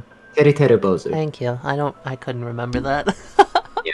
I sent it as an out of context spoiler a long time ago. You did! I forgot about that. Okay. I will say, Wesley, looking at the thing at the top with the umbrella, kind of makes me think of Purple Guy.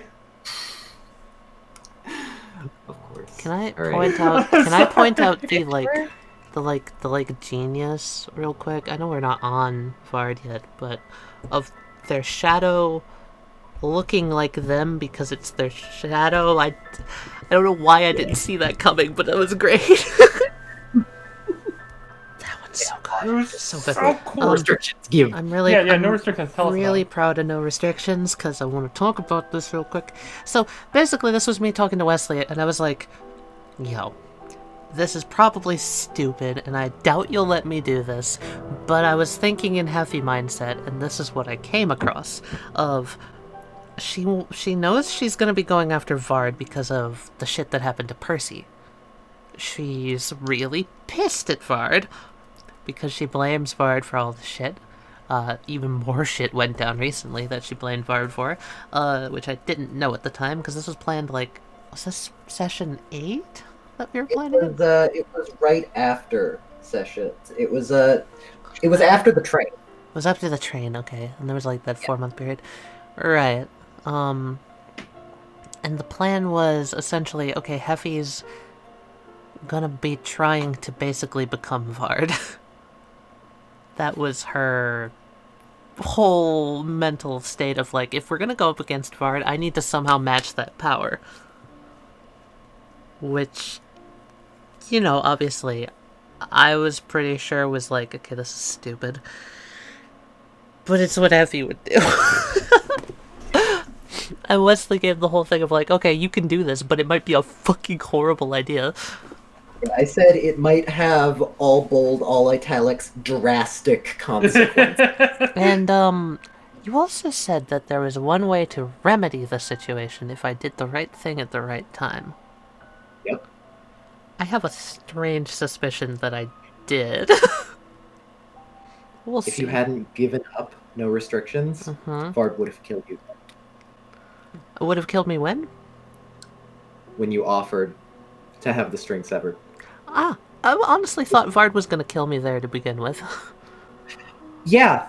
If you hadn't... Okay, it was two things. One, the showing care for men at work. And two, handing over the stand. If you hadn't done that stuff, Vard would have killed you right there. Oh, so I did almost die. Cool. Yeah, I'm gonna post the fucking stand. You were very, very close. Oh, good to know. Thank you, Westley. I Glad I was made a so dumb worried gamble. for That you. was great. I was horrified for her. Oh my god, she lived. Very Ooh. dumb gamble. I'm also very I'm curious so- Vard's like thoughts on some of the party now. I just wanted to say how the men at work and Heffy interactions were so fucking good. They're so good. He's so good. Can we have... Sorry, or- yeah, no restrictions. There it is. It's so cool. So its whole ability is ladders. So here's what it actually does. I'll explain it. So no restrictions is technically a bound stand. Technically. It manifests as a satchel, which can function as a normal satchel, but you can pull a ladder out of that satchel. And you can pull multiple ladders out of said satchel, and the ladders can be up to, I think it was like 80 feet long, something like that. A ridiculous length. And the stand itself is a punch ghost. And it can ride along the ladders. I believe that's it. It's a very simple stand. It's just a ladder It is stand. very simple. The ladders have no limit. That's why range is a question mark. Yeah. Oh, they didn't have a limit? I thought there was a limit. I couldn't remember. Oh, because it's okay, no there's restrictions. one- So, right. Yeah, of course. Yeah. Yeah, duh. See, the only limit is the limit that the laws of physics allow ladders to actually work. Yeah.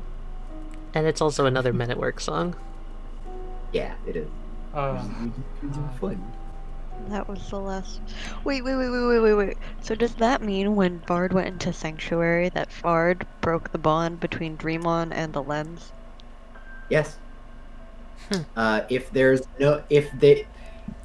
the stand is bound to an object and not another sentient being, then there's a lot of intricacies with Vard's power. The point is, Dreamon is technically no longer a nightmare stand.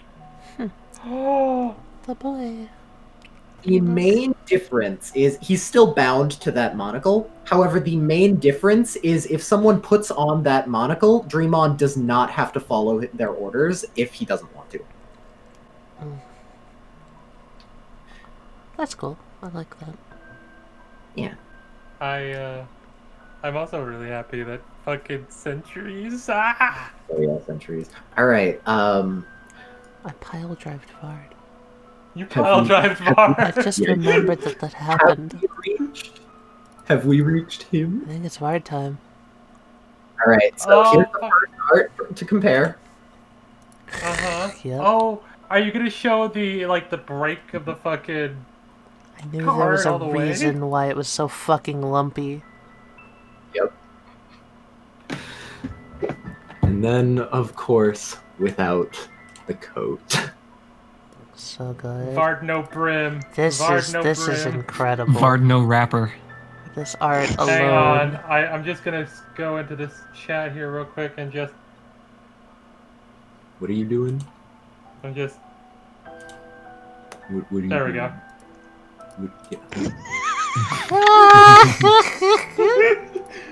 What? What did you do? What did you Fan say? server. Oh, Richard. fan server. Okay. That's all. No context. All right. Oh yeah, and I'll send them in. There is Lolay. Vard, Lolay. Broken Dreams, and Stray Heart. Hold on, I'm in the other chat. Ooh, This is what I had Rohan help me on anatomy with. Yeah, it's good. Yeah.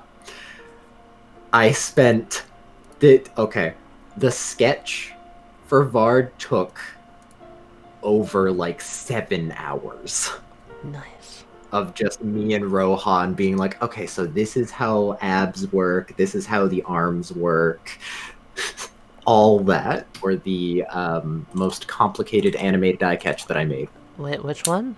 Is it Vard or... Because I had a different version for every possible combination of ways you could have figured stuff So out. good, so good. So first, you guys saw Stray Heart. Yeah. Right. Mhm. Immediately after, you guys got its field down. Okay. Then, it was pointed out that the names are like, fun. Then, of course, the name was revealed. And then, last but certainly not least, that Franklin is the stand user. And all culminating in the eye catch of Boulevard of Broken Dreams and Stray Heart.